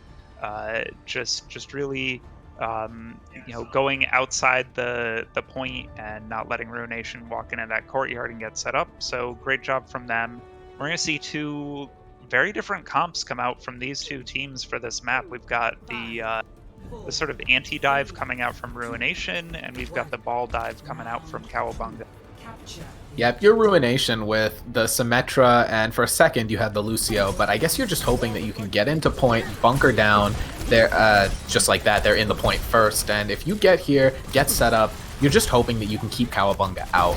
If you lock this down, you might be able to just ride that all the way, just like last time, well, hopefully winning, but just like last time where they were able to get into the point first and take it to 99, they're kind of looking to do that again with this anti-dive comp. Nonetheless, Hyper Knight comes in with a gigantic pile drive, gets half of his ult already. Flaws finds a bonk on the clap though, and that's an impactful DPS out on the side of Cowabunga. Yeah, and with Chasey's mech going down, it could be trouble there for Cowabunga. They do find one kill onto Flaws, but it's not going to be enough because Sage is there with the left click, just beaming down the members of Cowabunga. Those turrets plus the left click from that Symmetra just make it so hard for Cowabunga to get in. Oh. Uh-oh, Jam gets a pig onto Sage. That's the opening Cowabunga needs to go in and to take this point back. Yeah, it's really tough to get in there, like you were saying, between the Torb turret and the Symmetra turrets. It's tough, but when you get a quick little 6v5 there off of the pick from Jam, maybe you can make something happen. The window comes down from Distortion, though, and it might be enough to kind of stall this out. You know, once they are, bunkered down on the point, that's all you really need is to stall. Chasey, though, finds another couple of picks, and Cowabunga looks like they might be able to turn this as they're finally getting all of this nonsense off of the point. They're able to take it for themselves since they found all these picks on the side of Ruination. Yeah, and now Ruination is in a difficult spot. They almost just need to TP straight to point and try and get set up again because Cowabunga is not going to let them get in. They're not going to give them the space that they need. It's going to be difficult for them to walk in and walk through because they're just going to get spammed out the whole time on these rotations. So you can see Clockwise dropping in the stickies, throwing in the damage. Hyper Knight is playing a little passively. Maybe I'd like to see him try and go in, get a little bit of damage done on these rotations, but Cowabunga is getting ready to set up for this next fight. Yeah, absolutely. It's very tough to get in when you're on a comp like this, very slow and kind of like hunkering your way towards the point. I was hoping to see Clap come in with a big pulse bomb there that would have stopped the fight right in its tracks, but no, Cowabunga is still able to try to Ruination is trying to push their way into the point. Lots of ults coming out on both sides, and it's really a back and forth fight. Sage finds a pick on the Cassidy. The ball goes down as well. Ruination might just be able to come back in, and even though it looked like it was going to be a tough comp to do that with, they are able to find the picks. They weren't getting a ton of poke onto them as they rotated around, which, like you were saying, Freya, if they would have gotten more poke in, if Cowabunga could have sent more, then maybe Ruination wouldn't have even got to the point in the first place. But yeah, Ruination kind of walked in for free. Clockwise was the only one really poking them out, getting damage in. Maybe they feared the spam from Ruination, but it's not something that you want to just let happen, because then you get set up in this situation again where you're just struggling to get in. Clockwise comes in and gets a quick duplicate. They're going to be looking to open up the fight. A lot of the kind of support items are down for Cowabunga already. And this once again, back and forth sort of fight. Aki gets a kill, Clap gets a kill, and it's just kind of a mess on the point. Ruination is hoping to just stall it out, take it to 99 at the very least, because it does look like maybe Cowabunga is winning it. It's an awkward fight, I'll say that, but no, it's Ruination. Just bunker down on the point, and there's nothing that Cowabunga can do at this point. They're just going to try to touch, stall, maybe get a reset, but it might be a little too late. Yeah, it's really hard once Ruination is set up on this point, as Cowabunga is finding. They're not able to get in and get enough damage onto one specific hero because they just keep getting pooped, bashed, poked out, and Sage there on the Cassidy, just headshot, getting those kills, keeping Cowabunga out of the point, and finally Ruination do take the point here as their setup just is kind of undiveable. Yeah, like we were saying at the beginning of the match, a little bit selfishly hoping for a 2-0, but if this first map is any indication, that might not be happening. We saw Ruination had a great plan for that point, were able to answer back after Cowabunga took a quick lead, And if these teams continue to be adaptable, then we'll have a really great series on our hands. And judging by the fact that they both have the same map record, that seems to be the case. Yeah, so finally we've gotten to the rush map. We'll see Cowabunga seemed like the stronger team in this rush. So we're not sure. Maybe they'll keep the aggression on. It looks like they got the wall. They've gotten to White Room first, and that's going to be crucial for them going into this first fight. Yeah, Cowabunga, well, excuse me, both Immortality Fields are down. You see the Junkrat just spamming in tons of damage, and if Cards can find something with the Junkrat, then maybe they can get a quick fight win here for Ruination, but no, actually gets slammed by the Reinhardt there, making another case for the MTD, but Cowabunga is able to jump onto the point, they get a couple of kills from Clockwise, and now they're surging forward because they have that quick fight win and quick point take. Yeah, Cowabunga is going way in. They are not letting Ruination have any room to breathe. Going to try and stagger as many kills as they can here. And now they're just going to be holding right next to these doors, looking for a wall, looking to chuck the Blizzard in, use those ultimates, and just take a winning fight. But Ruination is going to chuck the wall up first. The window comes out, and it's a messy fight here. Hyper Knight playing hyper aggressive up to this point so far. First with the charge into the back line, then the shatter at the front door, the fire strike through the window. I mean, Hyper Knight is making his presence known on this map. They are just doing exactly what you need after you cap, of course, just pushing up, crowding, giving Ruination no space to work with, and now forcing them to take a little bit of a flank and off angle if they want to be able to find their way to the point. Yeah, I'm expecting Ruination to push in here with the... that's a bit of an awkward... It gets one, though. Hey, he gets one. He's going to drop the tire. They're going to try and push in. It gets killed by Hyper Knight, so... Again, Cowabunga is on the offensive here. They're just taking the fight to Ruination. Don't let them push all the way into that small little room. And now Cowabunga is going to chase down kills. They're just going to try to let Ruination not reset. Really just play up in their faces. Yeah, and like we saw with the first point over on Night Market, Cowabunga was the superior Rhine team on that point, and you see it again coming out with here with just the hyper aggression. There it is, Hyper Knight with another big shatter, pin into the backline, gets a couple, pins the Diva, and even though Ruination is making their way to the point, it's not going to be enough. They just don't have enough to be able to fight this. Distortion goes down, and just like that, Cowabunga is going to be taking map 1 in just a second once Ahi stops stalling, the ball stops stalling, but really, it's all Cowabunga from here. Yeah, they should be able to clean up these last stragglers on the point very quickly. Nobody able to come back and touch, and that is it. That is map 1 going over to Cowabunga. Yeah, that was a great map.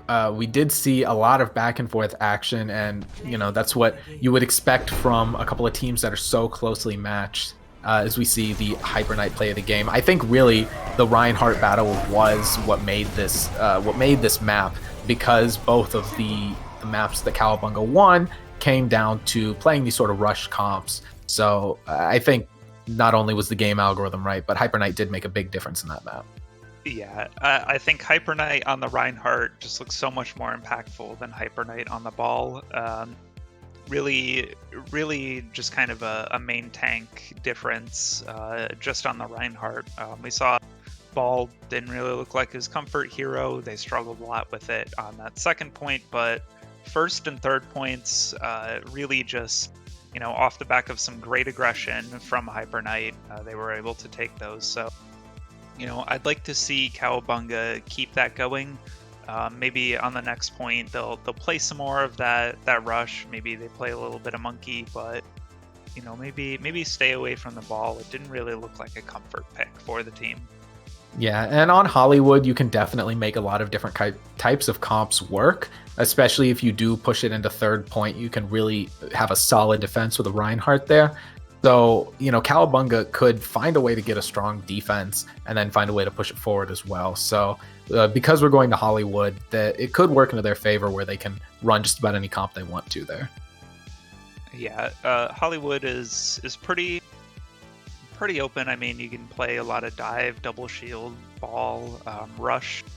Only on the third point, maybe a little bit on the first point, but I think this this point or this map will be better for Ruination because they can stick to some of the comps they're more comfortable with, and Cowabunga. You know, maybe they don't look so great on double shield or on monkey. We'll see. But really, I think this is Ruination's map to win. I think they are slightly more flexible. Yeah, you make a good point with the rush really only working on, you know, sometimes Ruination. It does seem like their map to win. We could be going to a map 3, which would be very exciting for the standings and for our folks in the lab that need to crunch the numbers. But as we get poor Solomon crying as he hears you say that. Poor Solomon. It's okay though. You know, it's all for the views. You know, more maps, more airtime. That's fine. But as we see Ruination kind of walking out here with the double shield setup, looking to kind of hunker down, just like they did on the previous point that they had won. Just, you know, using the Orisa, getting set up, and hopefully not letting Cowabunga in. Yeah, the double shield from Ruination. I know Distortion is a really good Baptiste. I think it'll work out really well for them. Cowabunga is actually going to be playing ball, but Chasey is going to be the ball player this time. They've got another off tank in, so maybe this is what they need to make the ball comps work. Oh, but we are going to get a pause here. It looks like. As long as any pausers? Any pausers? Any? Okay. There we go. All right, there we go. Wow, that was a map. Yeah, map 2 over with, folks. You know, it was a tie. We just go on to the next one, right? Yeah, GG go next. Yeah. But I mean, we can at least talk a little bit about the comps that we saw. So we had the anti-dive versus the dive. And when we look at Cowabunga's DPS coming out, you know, I was saying earlier that excuse me. Oh. All right, we're about to head back in. Never mind. We're not going to talk a whole lot about the DPS, but I was just going to get it out there quickly. With a comp like this, where you have the DPS kind of flanking around and doing their own thing, this might be an opportunity for Clap and Clockwise to find some early picks on Ruination. Yeah, it's hard to get in and dive that back really defended area on first point Hollywood, but they are going to do it. Chase is going to come in from behind, roll through, try and displace Ruination onto the point, and we see the Brig all by herself. The lamp is going to come down to save her. So they are going to stabilize through this first dive, but Cowabunga is going to keep the aggression going. Yeah, that was a big boop onto the Brig, but they weren't able to get it, you know, to polish that off. So Ruination finds the pick. Cowabunga has to back out, but no big deal. They'll just be able to reset and try again. But you definitely saw that that's what Clap and Clockwise were going for, trying to get in, cause some mayhem, which they did. They just weren't able to finish up on the mayhem that they started. Yeah, we're going to see Cowabunga probably just do the same thing again. They're going to roll in. Chasey's going to move them all back underneath, but Ruination is just going to be able to set back up again. The core is going to jump down on the point. They're going to drop the window, and now it's just a big dive coming in from Cowabunga. Yep, and there's the mayhem that they needed. They're able to build up some of those DPS ultimates. They're able to throw in the pulse bomb, and you know, the immortality field, the window, it's not enough. Ruination is slowly but surely kind of going down as Jam throws in his Transcendence, giving Cowabunga a little bit of extra support that they need to be able to finish up this fight. Mine's probably going to come in from Chasey as they look to finish up this point, but as I say that, Sage finding not one but two, and it looks like Ruination is trying to surge forward here and reclaim some of that space. Yeah, but it doesn't matter. They weren't quick enough. They let the point cap over, so now Cowabunga is just going to come back. It doesn't really matter that they lost the fight because they already got the point cap, and Ruination just has to back up and take the high ground again. Which is at least okay, because that's what you kind of want to do with your comp, but you definitely would have wished you could have gotten in there a little bit sooner and kept the fight on point A. So I didn't even notice, I'll be honest, that it flipped over in all of the madness, but yeah, Cowabunga does get the cap that they need to be able to push forward into B. Yeah, I'm expecting Chasey to run and move them off the high ground. The bomb is going to throw them off the high ground too. Gets two. So that's just a fight win right there for Cowabunga. They can just go up onto this high ground and clean up. Yeah, and with Ruination pushed off of the high ground, it's going to be kind of tough to set up this double shield comp again. I mean, maybe you can set up on top of the saloon, but with the cart surging forward like that, you're probably just going to kind of play on the high ground, hope for the best, as Sage switches over to the Torb, Monica over to the Cassidy, and they're definitely trying to switch things up here a little bit as they take what could be the last fight of point B. Handful of ults online for Ruination and for Cowabunga, so it looks like we're going to have a little bit of a fiesta as the Brig CLCEO pops the ultimate, lets Cowabunga surge forward a little bit, and now we've got a couple horses on the field. Distortion throws the window into the corner, and they have a nice little spot where they can kind of hunker down and try to get a kill before they have to go to the cart, but with only a meter left, they've really got to get in there quickly. They didn't do it quickly enough, and yet again, clapping clockwise, find the damage that they need to win the fight and to push this cart forward into C. Yeah, they Ruination just could not sustain. They sort of had the sustain for the first initial dive, but Cowabunga played smart. They waited out just a little bit, came back with their cooldowns, and Ruination just popped like a balloon. They weren't able to get a really good spot to spam from and poke out Cowabunga. So, coming into this third point, they are going to switch back over to the ball. So Ruination is almost mirroring at this point. Yeah, kind of forced off of that double shield comp here. Clap gets a quick pick, and it's going to slow down Ruination. They're going to have to back up a little bit here. As I say that, Ahi finds a way to get a couple of impactful kills. Impact with the rock, of course. And they're actually able to hold after Cowabunga got a quick pick.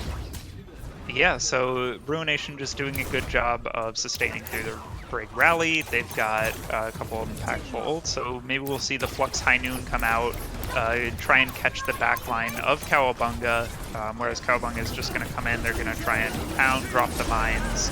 We see the Flux coming up here. It's going to take them up outside of the point, but Ahi and Sage are able to clean up some kills from side of Ruination.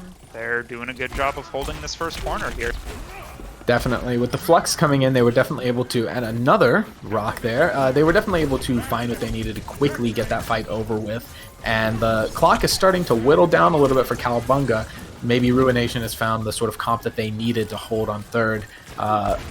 However, Cowabunga, with a handful of ults coming online, this is going to be tough for Ruination to fight against. I mean, you're going to have both support ultimates coming up, both DPS ults, as well as the bomb. Deckham already found a very impactful bomb on second, so we'll see if he can do it again. Sage coming out with the pulse bomb, Clap missing his own, but the fight has started in full force. Ruination finding a couple of quick picks. There's the Deckham bomb that I was just talking about, and this fight is going back and forth, pushing Ruination back as Cowabunga surges ahead. Monica trying to kind of zone them back, Ruination getting a little bit more space here, but with so many ults coming out, it looks like Cowabunga is just going to be able to surge ahead, getting not 1, 2, 3 picks, 4 now, and fighting towards what looks like it'll be the last fight of third if Ruination can't hold. Yeah, Cowabunga is going to come in. They're just going to try and stuff the doors a little bit here. We see Sage coming out to stall a little bit on the Tracer, let the rest of the team from Ruination come back with the rally, with that trance, and hopefully be able to stop this push and Distortion. Getting those really important picks, those huge kills, means they don't even need to use the trance to sustain here.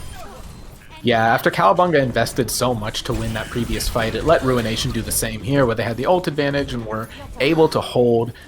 So now, Cowabunga has a couple of opportunities to get some ults online and maybe push it in, but Ruination still is able to hold on to Trance, which is going to be very important as we come into the last minute of the round.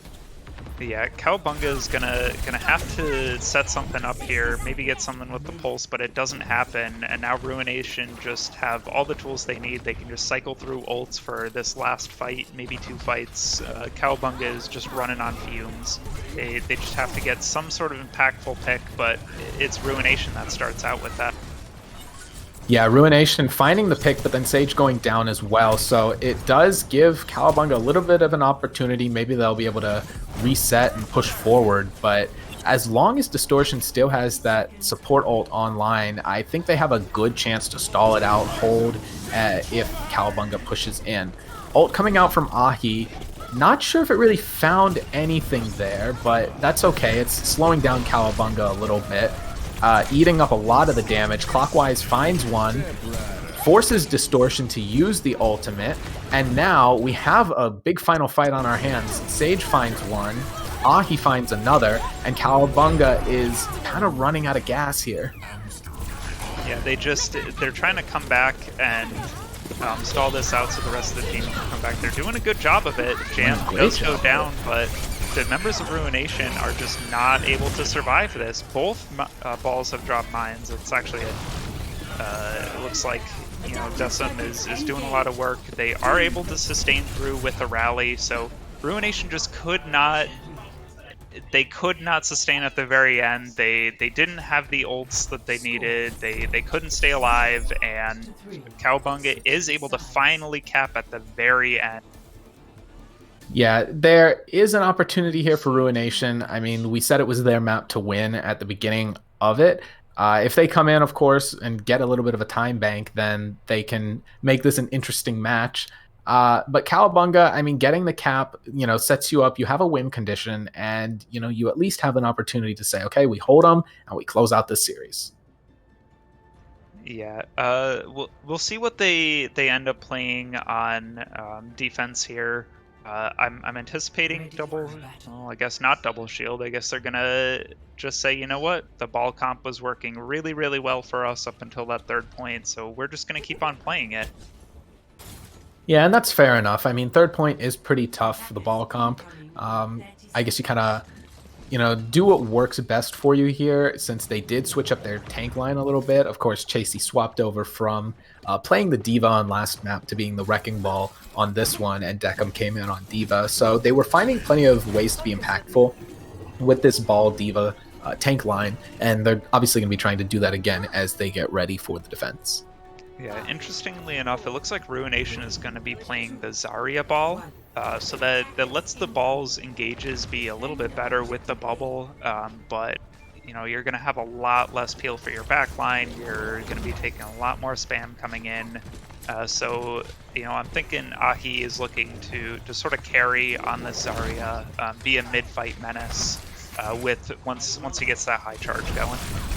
Yeah, to be noted, oh wow, Jam goes down immediately. I was going to say, to be noted, that because Cowabunga doesn't have any sort of immortality field, there could be some opportunities for some cheeky Grav Pulse combos maybe, but they just immediately took point A. We're not going to be seeing that combo for a little bit. They don't need it. Cowabunga is going to try to touch back in with Chasey coming in on the ball, immediately getting whittled down because of that Discord orb, and just like that, I've noticed that this time the point has been capped. Yeah, that was a really, really quick cap from Ruination. Nobody's built any ults there. They're just still here waiting. Cowabunga is able to take the high ground a little bit. They do kill Distortion here, but they're having a hard time really just breaking through. Yeah, both of the tanks, I mean, they've just already surged onto the high ground on the side of Ruination, taking so much space and not letting Cowabunga really get reset. Clap is trying his best, I mean, to put the team on his back. He got a couple of kills in that fight, but it's still not going to be enough to get them to reset.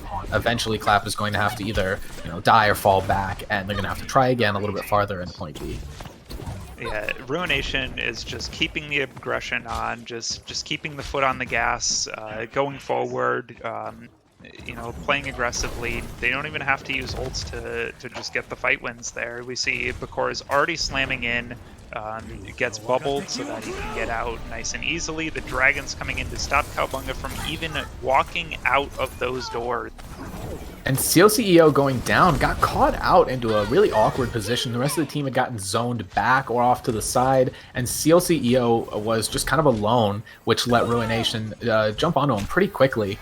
And I mean, that's the end of the fight. Again, you just get to push the cart forward. You still have plenty of ults in your pocket. That Grav Pulse combo I was mentioning earlier could be coming in.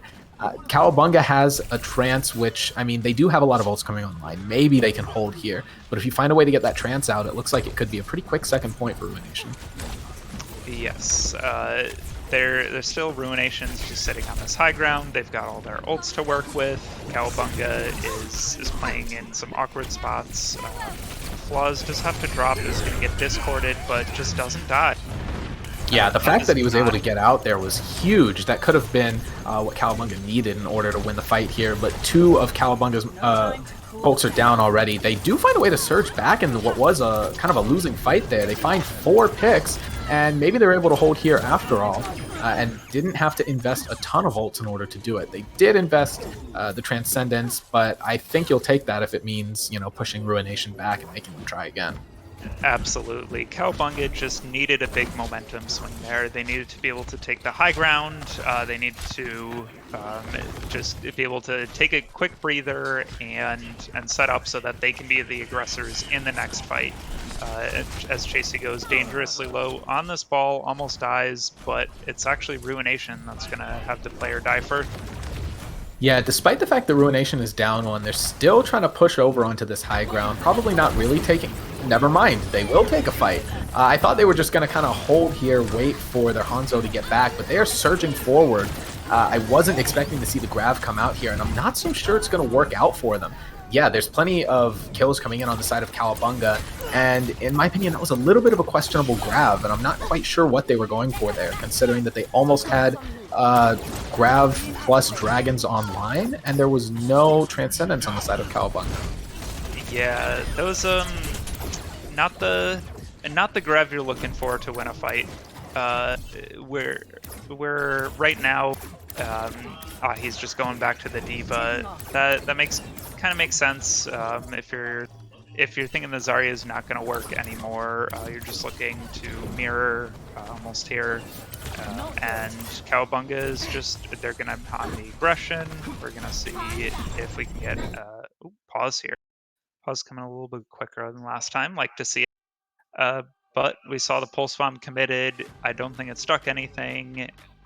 But importantly, Cowabunga is going to be the aggressors in this fight. They're already going in. Yeah. Yeah, I mean, with the D.Va, you are going to be able to aggress a little bit more, I think, now. Interested to see where that pulse bomb lands. Put your bets in chat if anybody does fall over to it. But yeah, I think with the Zarya ult coming out, you just wanted to swap and give it your best shot for the next couple minutes of point B. Yeah, I think switching over to the D.Va makes a lot of sense. The D.Va's just going to be a lot more impactful once you've already gotten that grab yeeted. There's really not a lot you're going to be doing on the Zarya. Ruination taking the high ground that they need now. Just going to be pushing forward onto the saloon once they have their whole squad together. I think they're waiting on one to come back. Chasey's just kind of chilling, rolling around in the back, and it's just a lot of nothing happening at the moment as they're trying to slowly make their way over to the saloon and get ready to take a fight. Yeah, we're going to see Ruination is going to be moving forward on the high ground. They've already got their supports up there, but Chasey is going to drop the mines, boop the rallying break down, and negate that high ground advantage that Ruination had. Yeah, that was a really, really impactful set of mines there for Chasey.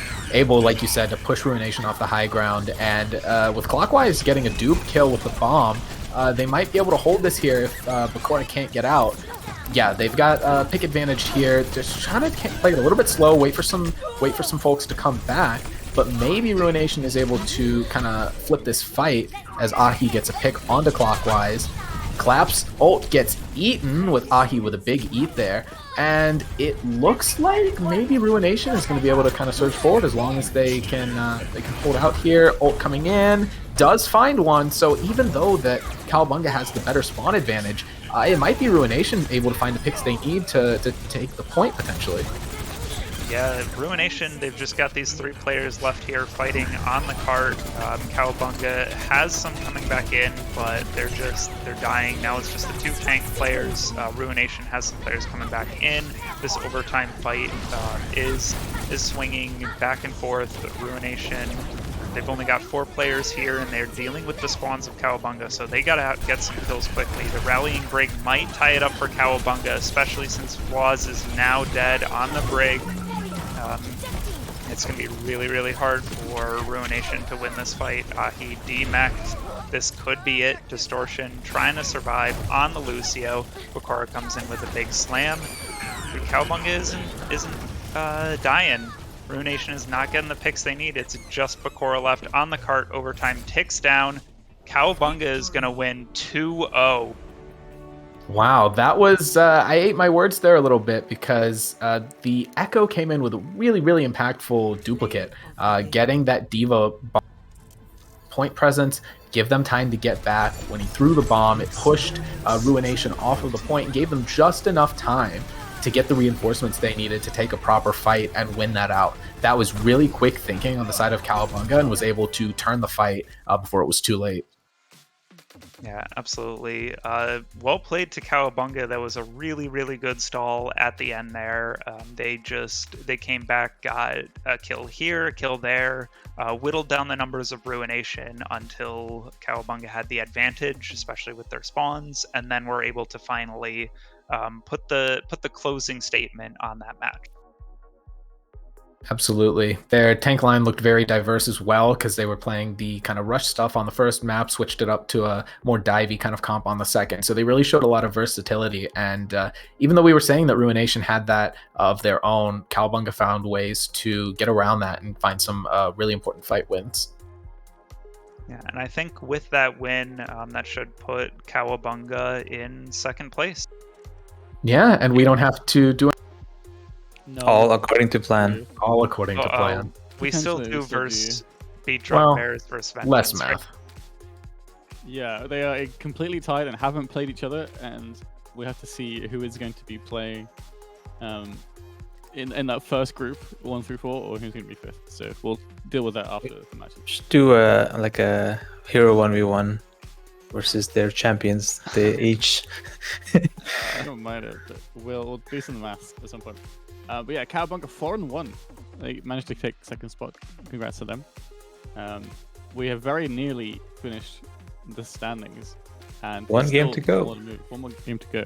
We have some Cowabungas. I like Cowabungas. I like Cowabungans. That's a good one. Just say cows. Cowabunga. Hello. Cow.choose. Hello. Bovine teams here. The bovine supremacy. Oh yeah.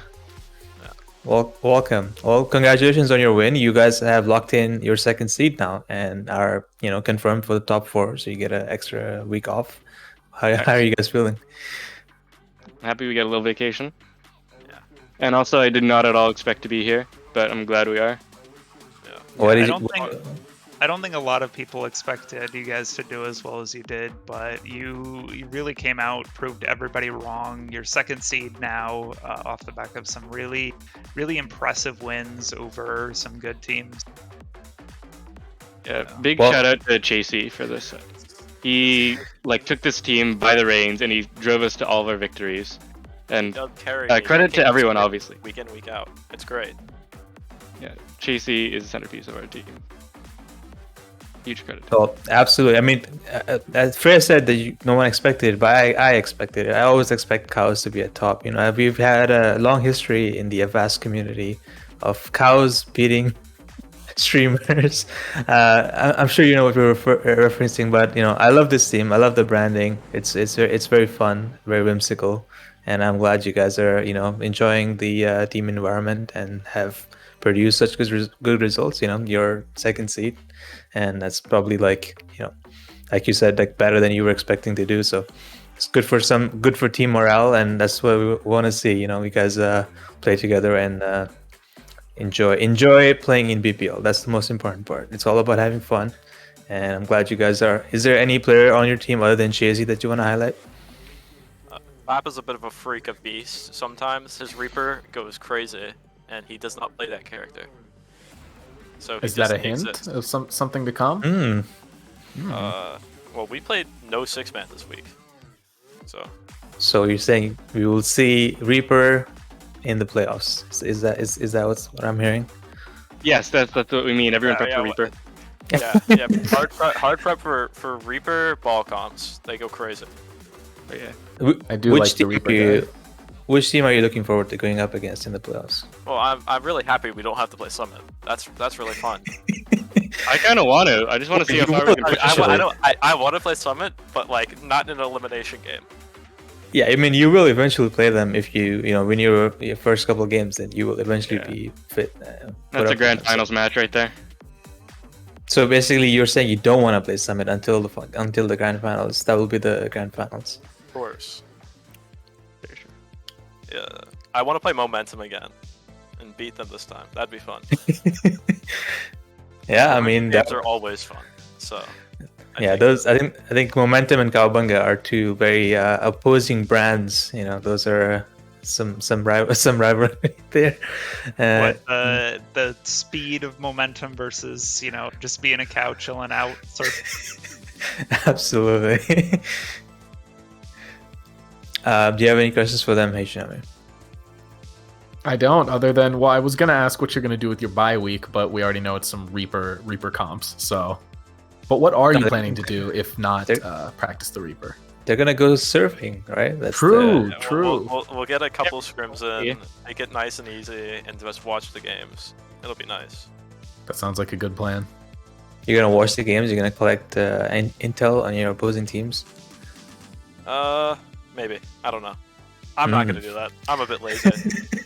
But some people on my team might do that. Well, congratulations both of you and to your team for your final game. Your second seed now, second best team in BPL for all time. Cowabunga. Sure. Congratulations and good luck for playoffs. Yeah, thanks for the interview. By the way, L's in chat for Cowabunga. See him. See ya. Well, that was it. That was our second last game. We have one more game to go, and then we'll be done with our regular season. And looking forward to playoffs starting next weekend. We'll have half the amount of teams after next weekend, so that'll be interesting to see. I'm looking forward to that. Looking forward to finishing off this season.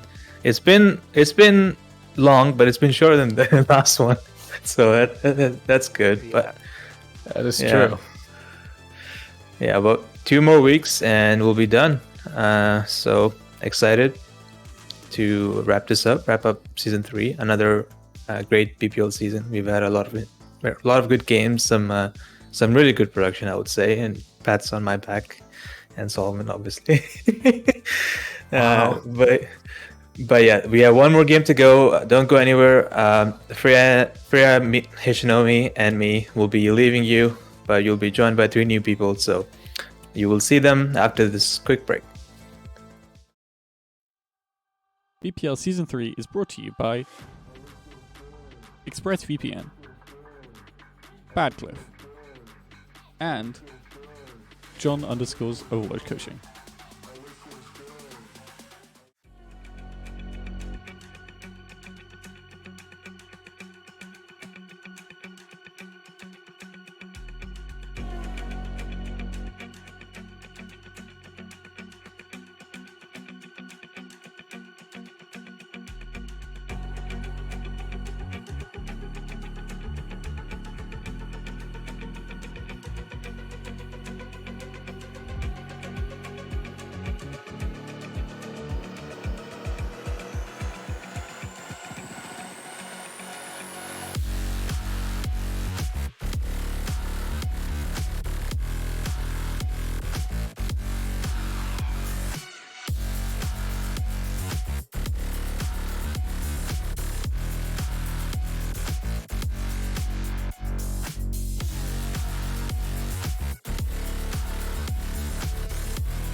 Once again.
All right, everyone, welcome back to Bad Patch Mario League.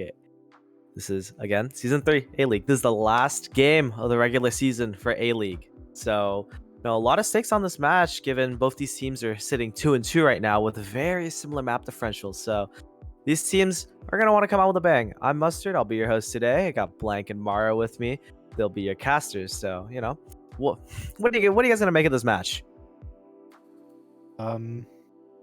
As an Aether member, as a member of the Aether community, I really hope that Zenith wins, so I get to pick my third, our opponent, between like the last two who are left, I guess. Yeah. I mean, as not an Aether member, I'm still, it's nice to see all the stock. You gotta stay unaffiliated at times, I feel. Yeah, exactly, a neutral third party, if you will. But all the stakes in today's matches have been great, and this match obviously is no exception. So like you mentioned, both these teams sitting at 2-2, hoping to break into that upper echelon right at the 11th hour. But it seems like Zenith so far, they've been looking better in recent matches, and based on chat at least, they seem to be a little favored, and I'm interested to see how that bears out. Yeah, I mean, Monarch currently, they are on a 4-map losing streak, with the 0-2 losses in the last 2 weeks of the season, and as you can see, our match history coming up here. Zenith most recently coming off a 2-0 win against Aether. So, Zenith going to be looking to continue that momentum, build it up, going into the playoffs with a clean 4-4, 2-2. They're just breaking even. Monarch, a little bit behind on the win-loss in terms of the losses, but this should be a really good matchup. Both teams going hard on sort of trying to make sure that they break into the standings. As we see here, Zenith and Monarch both on the outside looking in at the top. So, looking to break into that sort of 4th to 8th pack are these teams, but they'll have to come out with a 2-0 win if they're going to be trying to look to make some magic happen. So both these teams striving for a clean win here today. Yeah. Sorry, you go. If they get 2-0 today, they would be above Salmon Island slots, I believe, which would put them in the 5th slot here and push Fallout into 9th or 8th. Yeah, I believe based on map differential, Zenith would be at 6-4 if they were to win. Would put them above Ruination Fallout for sure. Oh yeah, they would also be above Ruination. I just completely forgot they played. Yeah, so these teams, they're looking to get 2-0s today so they can sort of break into the top that top half of the A-League team. So a lot is riding on this match. Just looking at it, we'll be going into Lijiang Tower for our first match. Hopefully it'll be a nice indicator. So, of kind of what's to expect, what's to come for the rest of this series. Let's hope it's a great map. Blank and Mara, take it away from here. Knowing the Zenith team, I'm expecting a decent amount of Pharah from Mr. GM Bonesaw himself. Recently hit that one there, I believe. But yeah, I mean, this is a very rush-centric map, I'd say. You can probably play it comfortably on at least 2 maps here. 3 if you're really feeling risky. A little frisky, rather. But for sure. Looking to start out here, both these, I'd say these are relatively standard comps. Monarch doing a little bit of they're a little bit of crack here, but I'd say it's not the worst thing in the world to be on. Yeah, on Gardens, obviously a much more favored map than the kind of classic Sim Rush we see on the other 2. But looks like Bonesaw will have the Sim TP out of spawn here, so Zenith might get there just a hair sooner. It looks like we're in for a fast fight by the bridge here. And Lex does manage to get the first Mega Control, which is also very important in these sorts of comps. Actually, there's no Sombra there against Tegaton, though, getting absolutely just gunned down by Nomer on the Cassidy here, picking up 2, getting traded out by Bonesaw, though. So this fight could still really go to the side of either team, but it looks like right now Monarch is in the driver's seat with a good amount of very important key members down to the side of Zenith. That should be first control for Zenith. Unless the stall from Tegagen can lead to something here, which it seems like they're trying to set up for it, but with odds getting DMAC on the point, it should just be stalled from here on out, especially with the flashbang going Tegagen. For sure, but reinforcements are mostly back from Zenith, and Bonesaw's already taken a Wadded as well, which is huge. Coalescences should be up from both teams here shortly as the trades continue. Lex, though, has taken out Nomer, and there's that Coalescence, and I mean, this might be swinging right back Viv of Zenith by the looks of it. The backline of Monarch just fell too soon, and Zenith just they fought the long fight and they managed to win on point, which is really how they want to play this comp. They want to they don't want these fights to last long, but they can definitely hang in the fights if they do last long. Absolutely, and a heads-up swap as well from Taku on the ball as soon as he went down early in that first fight. He immediately came back, triggered that stall, allowed the reinforcements to come in. Now they're looking pretty good. There's a Diva Bomb. Oh my, that's massive from Azu and Lex there. Massive EMP bomb coming in from the Diva and the Sombra there. Should just close the door on this fight before it even starts, really. Unless Azu getting DMAC here does a whole lot, but I don't think it will, even with Thomas managing to pick up Taku late there. Lex in the backline picking up 2. As well as Bonesaw. The DPS and Zenith are really cleaning up here. And there goes Thompson off the map.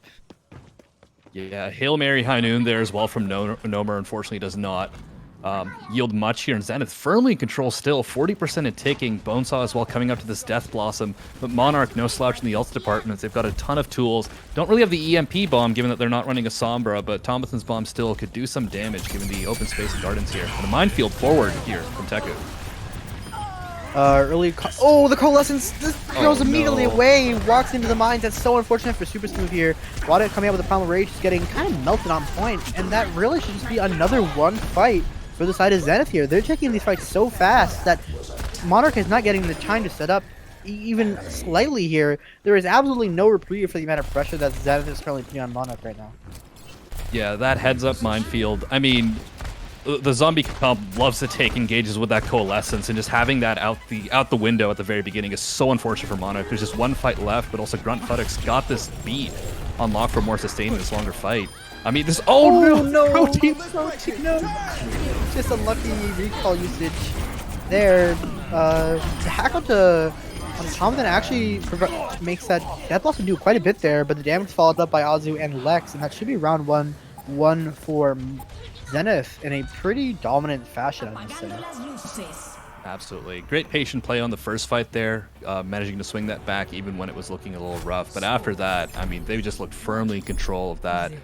And I have to say, I mean, losing your Coalescence in a fashion like that is just so unfortunate for Monarch, so unfortunate for Super Smooth as well. That's kind of your go button, right? That is what you're hoping to swing point control off of, just taking that engage when you've also got a ton of other ults loaded up. But Tekujin's Minefield just one step ahead in that instance. Now, though, completely different looks from these teams as we'd kind of expect here on Night Market with the Sim Rush coming on out. Yeah, the Sim Rush mirror here, but crucially, I'd say that Zenith is just coming out with a better comp here. The Junkrat is so much uploaded burst damage, and like you can set a mine and just like nuke people if you set it up in the correct place. And it's really going to be on Bone's side here to see how much value that they can get immediately off the bat with the Junkrat here. Yeah, absolutely. And there we see it right front and center. There it is on your screen. No more taken out immediately. It does look like Monarch have the better positioning for the time being, but Zenith are up in this fight so far. Monarch do muscle point control, as you said, but it seems like they're actually doing quite a bit of damage here. Wada getting dangerously close to that shatter. Tekujin pins off the map. That could lead to something here if Wada stays alive. Doesn't seem like it, though. So, Teku, you know, and yeah, I would say that's lag. It happens. It happens to the best. Absolutely, yeah. Once again, Zenith coming in with a great game plan. And you called this Junkrat, this sort of comp differential is really paying dividends in the favor of Zenith here. Bonesaw will likely build up the tire in the longer fight as well, just from the spam damage, and Lex has got the wall locked and loaded. Nice swap here from Nomer and Spooky. He goes onto the Pharmacy, just hoping to pepper in damage from above and nullify some of that Junkrat's value. It's all unwadded here with the shatter, but if Protein falls that early to the window, this Junkrat is doing so much damage right now, picking up 2 crucial picks in the Reinhardt and the Symmetra, and that should just be another easily won fight to the side of Zenith here. They're walking into their spawn currently. Tekujin just drops the shatter to no effect because nobody can walk that far up. Why? Oh, at that point, it's about sending a message more than anything else. This tire may deliver a little more than that, though, from Bonesaw. It does get spotted by a Diva and getting hounded by those cannons. Can it get anything? Just finds a lamp, but the damage is still there from the rest of Zenith. You can't forget that lamp only prevents death. It doesn't prevent damage. That's like 250 damage, something like that. It just immediately, like a fire strike, is just gonna send all the damage right through, just pick up 2 easy kills there. And I don't know if Monarch have the time here. They have a good ult bank, but Zenith are playing so fast that they have not really been able to set up, even with the Fair here. While coming out from Protein Shake could give them a new lease on life here, especially getting back onto the point now. But they're coming into the setup of Zenith with all the turrets set up. And yep, Super Smooth falls to the Symmetra. Bonesaw is traded in return, but being down your Baptiste that early, especially when there's a Reinhardt running it down mid, causing mayhem here. Nomer does manage to pick up Teku late there, but I don't think that's going to be enough. It looks like it's going to be map 1-1 for Zenith. Yeah, that was a kitchen sink moment. Monarch pressed all their Q buttons, but absolutely no avail. Lots of trades there, ultimately going in the favor of Zenith. And that, like you said, a clean 2-0 win here for Zenith on Lijiang Tower. Play of the game. I don't think there was really like a whole lot to talk about there. It just seemed that Zenith was playing faster and playing more decisively most of the time. In almost all the fights, they engaged, and there goes Spooky Ghost falling mid B, which is not really a fate that any Lucio player would fall for. Also, yeah, hack is weird, and like it counts for kill credit if you hack someone and they walk off the map. I want to point that one out. But yeah. Yeah, that's odd. I remember reading somewhere a dev from Blizzard mentioned there was a set of what they call knocker backers implemented in the game for like what determines when you get kill credit for someone falling off the map, and that is one of them. Pretty much universally, which is kind of strange. Less strange though are, I guess, Zenith's game plan. It's super clear, and it's being executed extremely cleanly so far. Like you've been saying it all map, but they just look firmly in control so far. And we saw there Monarch trying to sort of respond to the Junkrat variation of that rush comp, running the Pharmacy, but it came a little too, well, sort of too little, too late. The Valkyrie ultimately didn't get a ton of value either. It ended up being the final OT fight anyways. So yeah, Monarch, I think, might have to pull a rabbit out of a hat here by the looks of it on Eichenwald, because that first map looked pretty rough for them. Yeah, but I mean, I'm not entirely sure the substitutions they're gonna make here. I believe it should be, depending on who's here at least, it should be Drums in for Protein and Mac Truck in for either Wadded or Thompson. I assume Thompson. Likely, That is. Oh, okay. Update. Drums is in for Spooky Ghosts. Yeah. So that means Drums is going to be on the main support. Which, I mean, honestly, I don't think Nomer and Protein play badly at all that map. They just kind of got out-tempoed most of the time. I think definitely keeping them in is probably in your best interest as Monarch here. Yeah. On the other side, though... Sorry, yeah? And on the other side, at least, I think they should put in Magnolia and Aurora. Yeah. Well, but, yeah. I mean, well, we'll see shortly on Eichenwald here, as it looks like we're going into the map, and yeah, you called it. Magnolia is in as well. They'll likely be taking up that DPS role. But yeah, no, I think you made an important point there, in that Monarch didn't play badly, specifically Nomer and Protein Shake. Well, the Protein Shake's now moved over to that support role by the looks of it. But it was a bit of a tempo difference, but also the comp difference throughout. So for example, for instance, Teku running the ball on Gardens, the Sombra setup, as opposed to the Cassidy we were seeing from Monarch. Of course, Zenith are sticking to that. It's been working pretty well for them. Teku is on the Winston for now, but otherwise pretty similar to the look we saw in Gardens. Monarch, though, I'd be interested to see what they roll out with here. Whether Drum sticks with this Widow. Likely not this Bastion. I mean, knowing what Monarch had played for this entire season, it really could be almost anything. Absolutely. Still a very strong team, and they're okay. I like it. Let's see it. What do you got for us here, Drums? What do you got for us here? I'm gonna say I doubt much, but I mean, maybe if this Bastion does not get looked at whatsoever, maybe they have a chance here, you know. The rest of the comp it forced a bit of a rotation. It kind of gave them a little bit of room to maneuver to the point here, and they might get a tick. No way. What are they doing? They gave them 2 ticks for free, and Magnolia falls. How is the what? They might actually win off that. With Ozu getting the mech as well, there's no real way to shut down Nomer here. They're just getting in their face. I guess Monarch have just figured out the new meta. I'm just seeing that figured out before my very eyes. I don't think I've ever seen that on Eichenwald attack. Like maybe with a Sim TP or something silly like that, just had a spawn, I don't know. But it works really well. Drums on the Bastion just forces Zenith to give a bit of ground, and Monarch are like, well, we'll take that and just press W. And there's a shadow on the high ground. Oh, lands under 3 there. Doesn't seem to be much fallout since, I believe, something kind of just fell off. But, okay, here. This is where Normalcy needs to return. They use, they commit the Coalescence, and then everybody else has just fallen for the side of Monarch. Besides Nomer getting Nando in the backline, actually picking up Aurora as well. Doesn't seem like it's going to be enough to really bring anything substantial here, though.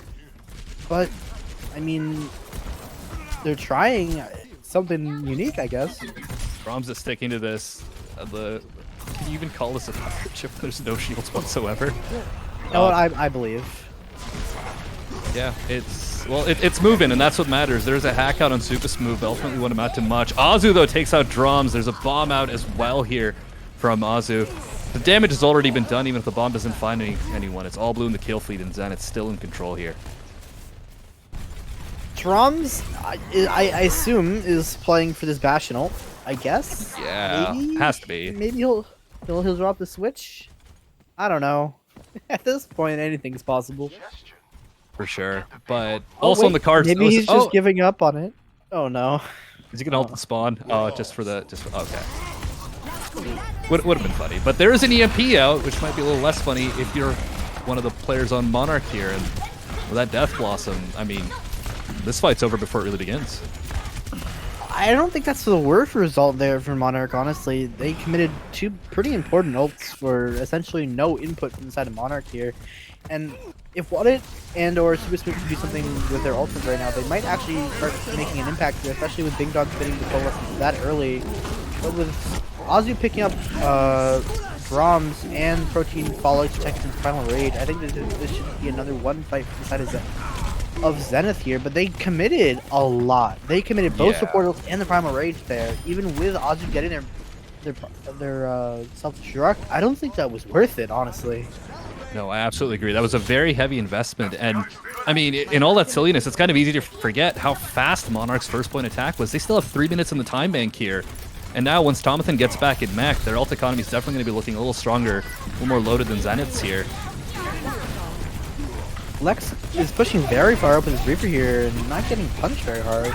But with one falling again, like that's they're still committing 1-2 ults every fight, and that must add up as long as Monarch can start building here. With Tomathan falling that late, should be staggered out unless he very smartly actually. Oh well, that's unfortunate. Never mind. Oh. Yeah, that's unfortunate for Tomathan. has to go for the Swan Dive reset. Okay. I mean, Monarch are just looking for something, anything to grasp onto here right now. They're drowning under the pressure of Zenith at the moment.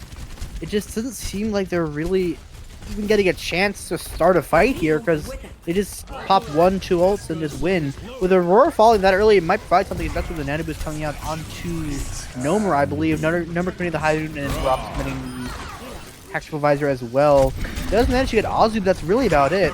Drums is getting dangerously close to dying here on the high ground from Lex's Reaper here. But this looks like a one fight for Monarch, I guess. But I mean, they invested quite a bit. Yeah, now the ult pendulum sort of swings all the way all the other way. But Super Smooth does have that window here, which could be pretty handy, but scratch that, there's an EMP out already from Magnolia. Lex has that Death Blossom locked and loaded, and that's 2 quick picks for the Reaper. Just when it looked like Monarch were building towards something there, a fast fight here from Zenith takes them back to the drawing board. There's just a minute 15 left in the time bank. Wait, 2 quick picks here? The tank line of Zenith is gone. I think that's just better late than never at that point. I don't think that's going to lead to much of anything here, especially with Wadded being so low here. Maybe they can at least get the castle control, considering the tanks from Zenith are not up right now. With Protein having the Nano locked here, I think this can maybe provide an opening. Oh, nice lead from Protein on to Magnolia there. That actually could lead to something if they can't manage to get into the kill. And Azu does manage to finish off Nomer, but Tection falls in return. Super Smooth falling on the other side though. Azu, I mean, these fights are going back and forth right now, but I think in the end here, it should be a Zenith win purely off of spawns. And that's what it seems like right now. They're just falling. Maybe Monarch can come back late here, but I don't even think that fight's going to be... like, they're not going to have any teeth for that fight, but how much Zenith has right now. Absolutely, yeah. Aurora also still has that beat as well, which is going to be super useful here, potentially. Monarch now some comm swaps are in order here. Protein Shake now on the Zen, hoping to burst down a target real quick or something along those lines, but Magnolia's coming up to that EMP, and that Zen may not live super long in the face of that. There's a Primal out here from Wadded just to trigger overtime at this point. Azu is getting very dangerous close to being booped off the edge here. The tanks of Monarch, though, are so far up right now, they're not able to protect the rest of their team. EP comes out, hits everybody but the tank. This is with how far they are playing up right now. Protein does fall, but with the DPS of Monarch kind of coming alive right now, and them just kind of being on, by virtue of being on card, they're actually in a pretty good position here. With Super Smooth falling, though, that might change. What does get another Primal Rage here, which might provide something for them, just more sustainability and more staying power in the cart. Getting hacked, though, you can't use that ability, and they get off the cart. Oh no. Yeah, spawn advantage coming in clutch at the end there for Zenith. Able to get back to that cart super quickly, and a huge hack from Magnolia onto Wadded, making sure that that monkey could not primal. That's so unfortunate for Zenith, though, because at the end there, once overtime had triggered, I mean, they pushed it a lot further than it looked like they were going to be able to, given just how much the deck was stacked against them. So, stop just shy of the gates here on Eichenwald, our Monarch, and, I mean, a strong defense there from Zenith, looking quite good. I mean, the Bastion strategy was fun. It was unorthodox, and it worked really well. Words I don't say often. Worked really well on first, but then after that, it was just kind of Zenith raining death from above for what felt like 2-3 full minutes before we had these protracted fights out on Streets phase. I think it was kind of a honeymoon phase for that comp, if that makes any sort of sense, because Zenith had no idea what to expect, and they kind of just walked up and got on the point, and then Magnolia and Tekujin just disappeared from the mighty Bastion DPS there. I just don't think they would ever expect that in any sensible world here. Monarch, though, on a relatively standard comp, more sane comp, I guess. But Drom's not on the Bastion here. Maybe having a Tracer in this comp would make it slightly better, but I'd say Soldier is a good hero. But Zenith's still just looking to pull out this zombie comp here. Again, it's can Monarch get enough early damage here to at least slow them down enough to get up maybe an early pick or a good dynamite at least to get their ultimates.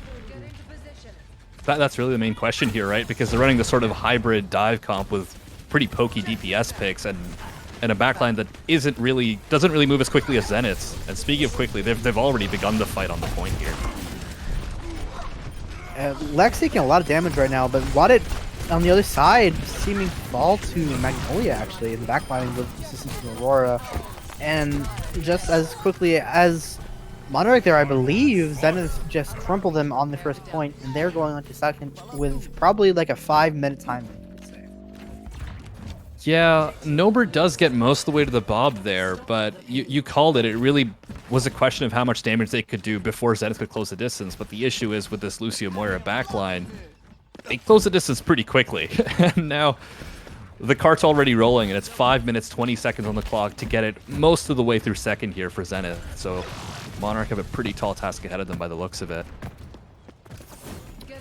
I mean, this is a David and Goliath moment if I've ever seen one. Bob coming out here onto the cart, just getting some damage onto Azu. Azu having to use all that defense matrix onto the Bob there, getting demeched as well. If that's a start, I guess. Nomer as well, starting to build up pretty rapidly to that Bob. The Anti-Nade as well, pushing them away. Thompson does get demeched on the other side and killed for his trouble, though. So I think maybe if Zenith can, Azu was already back in mech. Now Zenith can just re-engage quite fast with Tekujin falling. That should at least alleviate the pressure for a little bit here. Lex teleporting into all of them with the Death Blossom landing right into Super Smooth and Proto-Sheik falling as well. And Azu picking up Nomer with the bomb for his troubles. And I think this should be another one fight for the side of Zenith here. And this is looking like last fight territory for Monarch here, but they have a pretty healthy ult bank, all things considered, having essentially 6. Yeah, they just need to get back in time. That looked really good at the beginning with the Bob setup, but then Tomathan getting demeched. After that, I mean, Lex just knew. Oh, they're still getting staggered. It's the worst part. Lex basically had a free Blossom, just did an aggro teleport and went for it. The Nano wadded on point here, and there's an EMP in the back, but... Oh, and there's a pause. Oh, man. Great timing. All right. I mean, that's sarcastic. It is not great timing. So...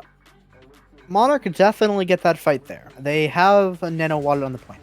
And Lex did pop the EMP in the backline and onto, I believe it was Super Smooth and Tomathan, and Tomathan got demeched. So that means that Monarch right now only have Waddle on point, and maybe Droms or Nomer can get back using the Bob or just running it down mid. But Zenith is in a very good position right now, having the call up as well. We're going back into the map though, so we'll see how this fight ends out here. Yeah, Super Smooth, she did pop the Valkyrie here, was hacked, but had already used that ultimate, so she'll be flying back here soon. But Lex has already taken out Droms, and Wadit health bar is just getting drained here. A Bob from Gnomer could be huge, but Taku's already in the ash. It's just a staring contest here. Oh no! Oh. It should just be the Bob stall here. Thompson getting back on the point. Gets hacked before he can even use the bomb here. Thompson does manage to pick up Magnolia and should be able to commit the bomb momentarily here. And the boop from Proto-Sheik is actually quite big, getting Azu off the point, off the bridge there. Now it looks like Monarch might have a shot in this fight as long as no other huge picks happen. It doesn't seem like that's occurring right now. It looks like Monarch, at least for the moment, is holding on bridge. That was super costly, but they needed to invest that much to bring it back from the brink, and that's exactly what they do here. Zenith still have 3 minutes, but Monarch have another lease on life, even if it means they don't have many ultimates. And Protein Shake makes the switch over to the Brig here, potentially to make Magnolia's life a little bit harder, but Nomer's already down to Azu.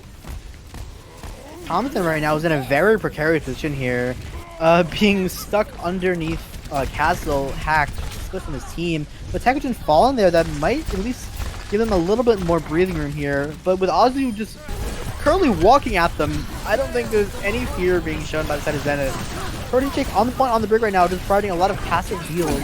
But Magnolia with the EMP is absolutely massive, picking up everybody. Super Smooth does manage to get that Valkyrie out before, so it's a lot of sustain at least. Thompson should get his mech back, and Wadit will have the Primal Rage. Oh, Wadit falls barely before having the Primal Rage, though.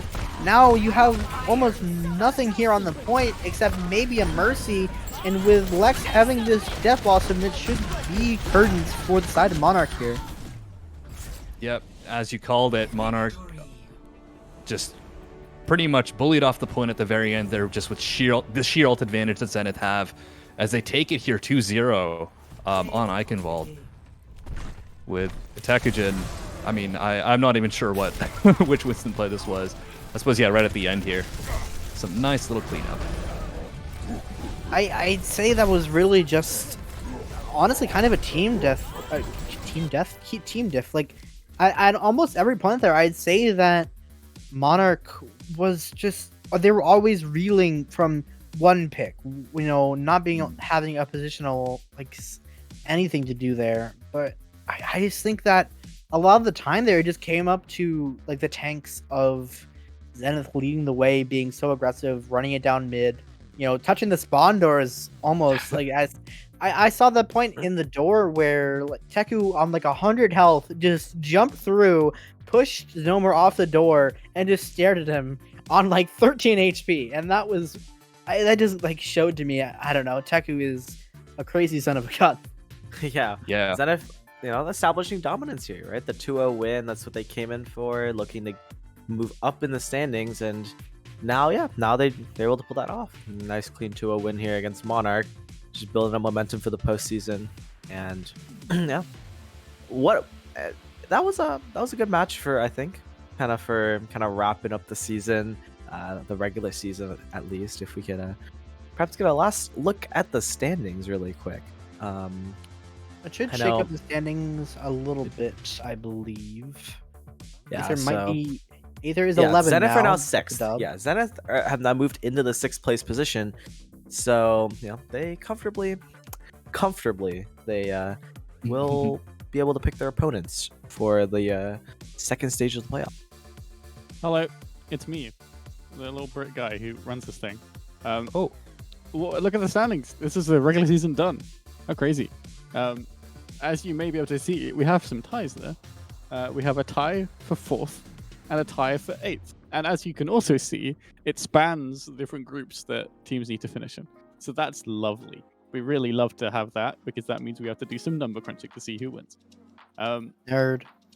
Yeah, it's going to be fun. And I've already looked at one of them, and at least one of the teams who has to have opponent match win rate have the exact same opponent match win rate. So that's going to also be fun. So we'll go to break in a little bit after we're talking to some Zen people. I think of Tech and Azu. We'll talk to in a second.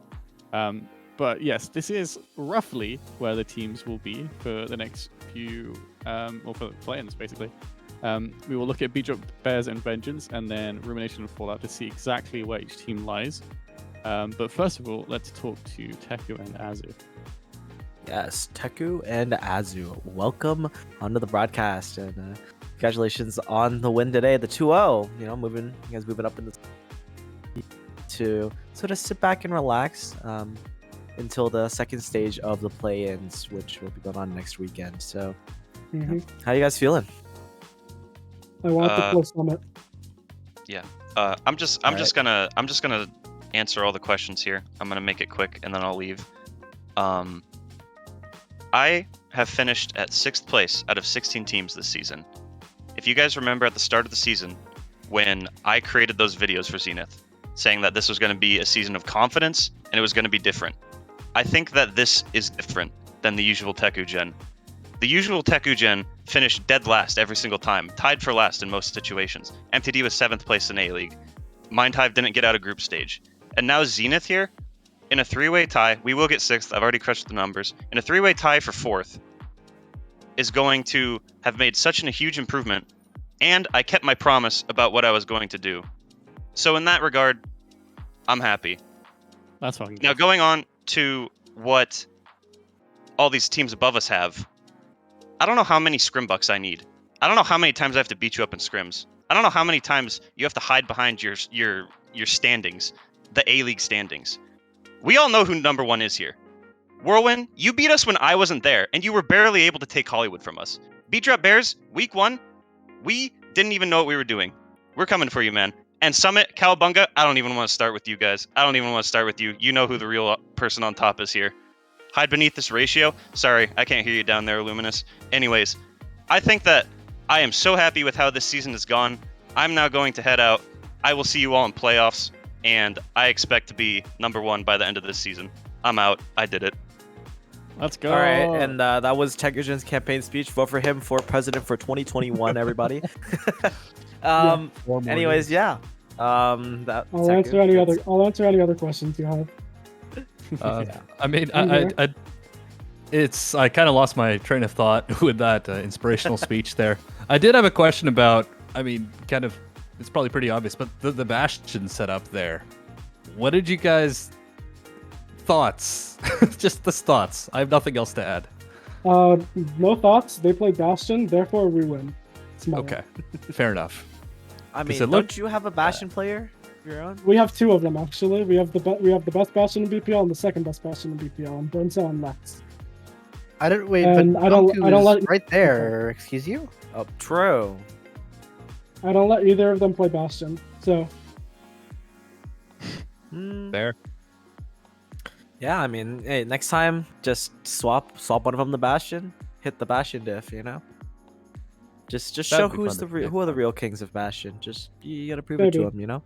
Maybe. Yeah, we had enough fun with one in the lobby. Can't hurt to add another next time. But I just want to play Summit. That's all I want to do at this point. All right. Let me play them. You heard it, Summit. Yeah, they're coming for your head. Yeah, I mean, gauntlet's been thrown. Yeah, coming for the top, you know. And yeah, beautiful. Yeah. Thank you, Azu. Congrats on the win. I mean, that looked like a lot of fun as well in game. So, congrats on that. We will see you. Well, we won't see you next week. No, we will see you next week. We'll see you on Sunday. Yes, we will. See you next Sunday. So yeah, people leave. Yeah, good luck. They get straight through to round 2. Yeah. So next up, this is what's going to happen. This is the bracket. And actually, I need to fill it out a bit more because we actually know a lot of what's in it. So I'll do that in a sec, in the break. We're going to have a little bit of break now, and then we're going to go and bring on the relay staff, the crew, so like Sleeping and Josh and Ahi and whoever else is around. And then we're going to bring on the captains. So as you know, in play-ins round 1, play-ins round 2, and in playoffs round 1, the teams get to pick their opponents. So if we have a look at the standings, the 8th or 9th through 12th, we'll sort that out in a second, and 13th through 16th will be playing on Saturday, and the top group gets to pick from the second group. So we'll be right back. We're going to go to a short break while we sort out all the standings and fix everything and get all the stuff in. So don't go anywhere because we're gonna do it like owl style. We're gonna get some shit talking in. We're gonna get all the captains in to talk about who they're gonna pick. So don't go anywhere. We'll be right back. Seeding show. Let's go. Let's look at the show. See you in a minute.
Hello everyone, it's just me.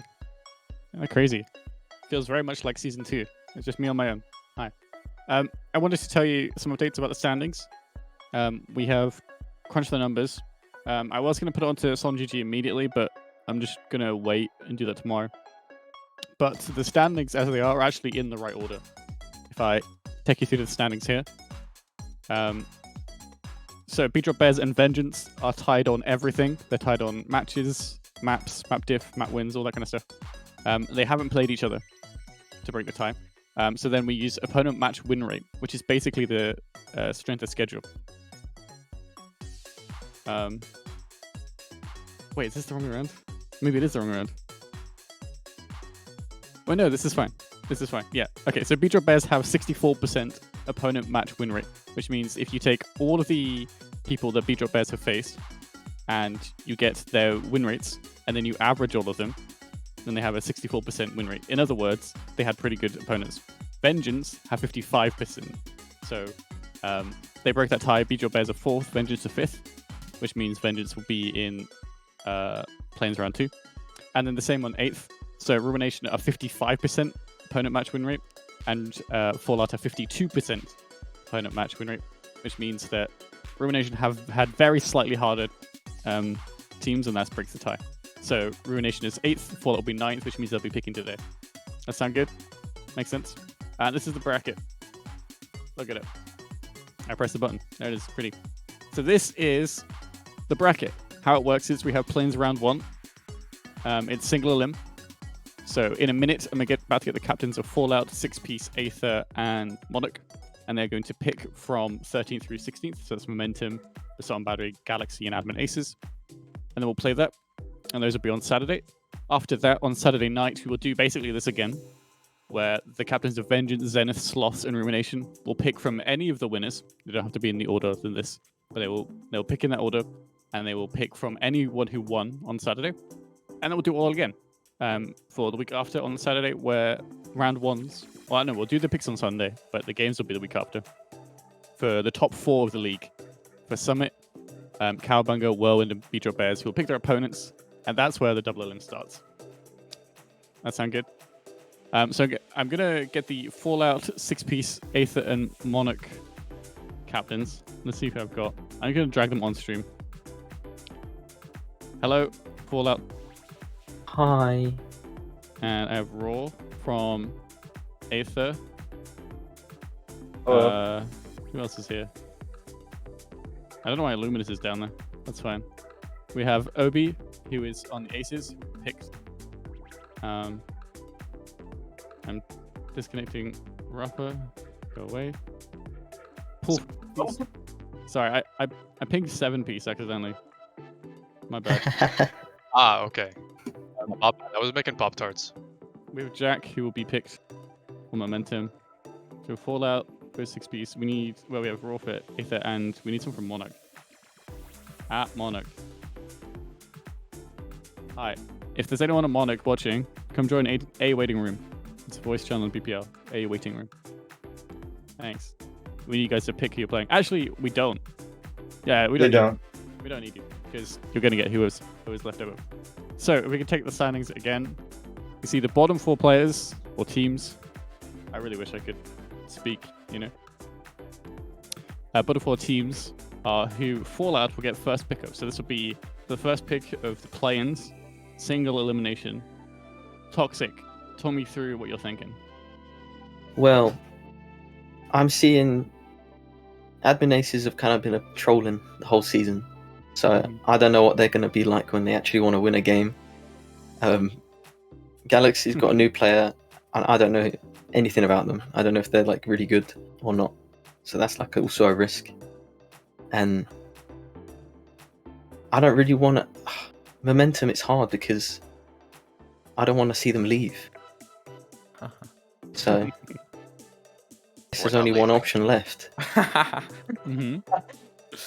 I think... Who are you taking Fallout? I think it's going to be our favourite rock, Basalt Battery. Oh, no way.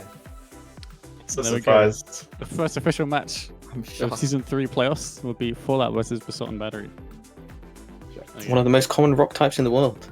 Damn. One of the most common, actually. Nerd. Found in the nether a lot.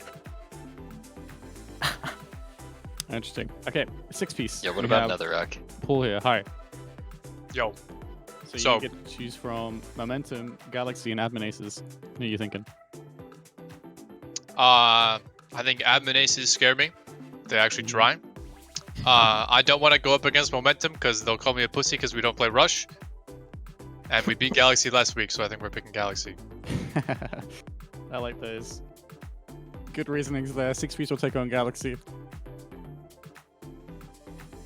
So that forces us a few more options. So Aether, we have Raw here. Hi. Hello. Hi, welcome. You get the final choice of today. Will it be Momentum or will it be the Admin Aces? So do I pick Dean, Coco, and Sig, or do I pick Jordan and Jack? Pick Jordan, Jack. I'm thinking I'm gonna pick the team who I MTD'd every single time we played Goats maps and scrims. So I'll go with Momentum. That's just untrue. That is false rumors. There we go. If the Momentum, which means that Monarch get the pleasure of playing the Admin Aces. Let's go. So yeah, who knows what's going to happen free. Probably not, actually. I don't know. The team in last place gets picked. This is the one team that nobody wants to play. Let's fucking go. Yeah, because Aces are either just going to lose, or they're going to try and it's going to be really annoying. Or they'll do something stupid. So who... They run Hog all the time, something. Okay. Yeah. Yeah, Okay. so there you go. Nice. That is the play-ins round 1. So that'll be on Saturday. I will work with the teams to try and order them in the best way that we can get, a good schedule. And then on Saturday night, we'll basically do this again. So everyone who wins will then be picked by Vengeance, then Zenith, then Sloths for play-ins round 2 on Sunday. It means we're about to start eliminating some teams. Some teams, well, half the teams. That's not true. Some teams only have 1 game left. Who will it be? We'll find out next weekend. Thank you, captains. Good stuff. Sleeping finally made it. Right in time. What? Okay, great, fantastic. I was doing shit. I was making. Hello. Alright, have a look at the stream on BPL Solomon. You can see. We did our picks. We've done the picks. Well done. You made it just at the end. Congrats. Darn. What do you think about these picks? Well, hold on. I'm like collecting my brain real quick. Fallout goes versus top B&B. The first pick was at the top, and then it goes downwards. Fallout versus on the B&B. stream. Oh wait, on the yeah, okay. Wait, hold on. Am I looking at the games that are already decided? Yes, those are picks. Yeah, Fallout those were the 6 picks. Aether and Monarch just picked their opponents. So what do you think? So I'm gonna go up top to bottom. Fallout versus B&B. That's a pretty easy game for Fallout. Easy 2-0. Not really much to say there. Assault and Battery, not inspiring. They got their first win, but it was against a Galaxy team who was absolutely trolling. Infinity 6Ps was watching UFC during that match. We didn't even have Superb. We didn't have Superbs. Okay, my main pre-draw are doing there. Oh my god, no. Alright, that's enough from sleeping, I think. Let me take the reins. Let me take the reins. Yeah, go for it. Why not? All right, I think 6-piece versus Galaxy. I think 6-piece wins that. Yeah. Good analysis. By a lot. So smart from you, Obi. I think Paul Carey maybe. Aether versus So Momentum. incredibly smart from you, Obi. Listen. I don't know. I don't fucking know. So Aether versus Momentum. Tie. Yeah, we actually both move on to the next round. I think both teams move on, and Admin Aces versus Monarch, nobody wins. Exactly. Nobody wins that match. Hey man, can we play Monarch, please? Can we actually play higher seed? No, that's not how it works. Yeah. Yes, that's it from today. Thank you, captains. The picks have been made. We will see them on Sunday. B-League is almost close to the end as well. They have, I think, 2 matches left until they've played everyone in B-League, which will be really fun for them. And then we start we don't have play-ins for that. We just have a standard 8-team double them at the end of the season. So not long to go for, any of season 3. At the end of next weekend, we'll be down to 8 A-League teams, half all of you, and then we'll start the double element bracket from there. Thanks, captains. I'm going to throw you guys away now. Of course, XQCL. Thanks. Goodbye. Oh, I'm pressing the remote. Cool. Thank you so much for watching. Kind of a weird way to end, considering the tragic news on Twitter. Go send Fusion some love and support, and the BPL community is behind this. Yeah, it really sucks. Make sure that you reach out to people, especially who are taking it hard. So I know that there's plenty of people in here that are all very loving and will help each other through this time. So, yeah, that's all I have to say. Thank you everyone so much. This community means a lot. We will see you next weekend for more BPL. Good night.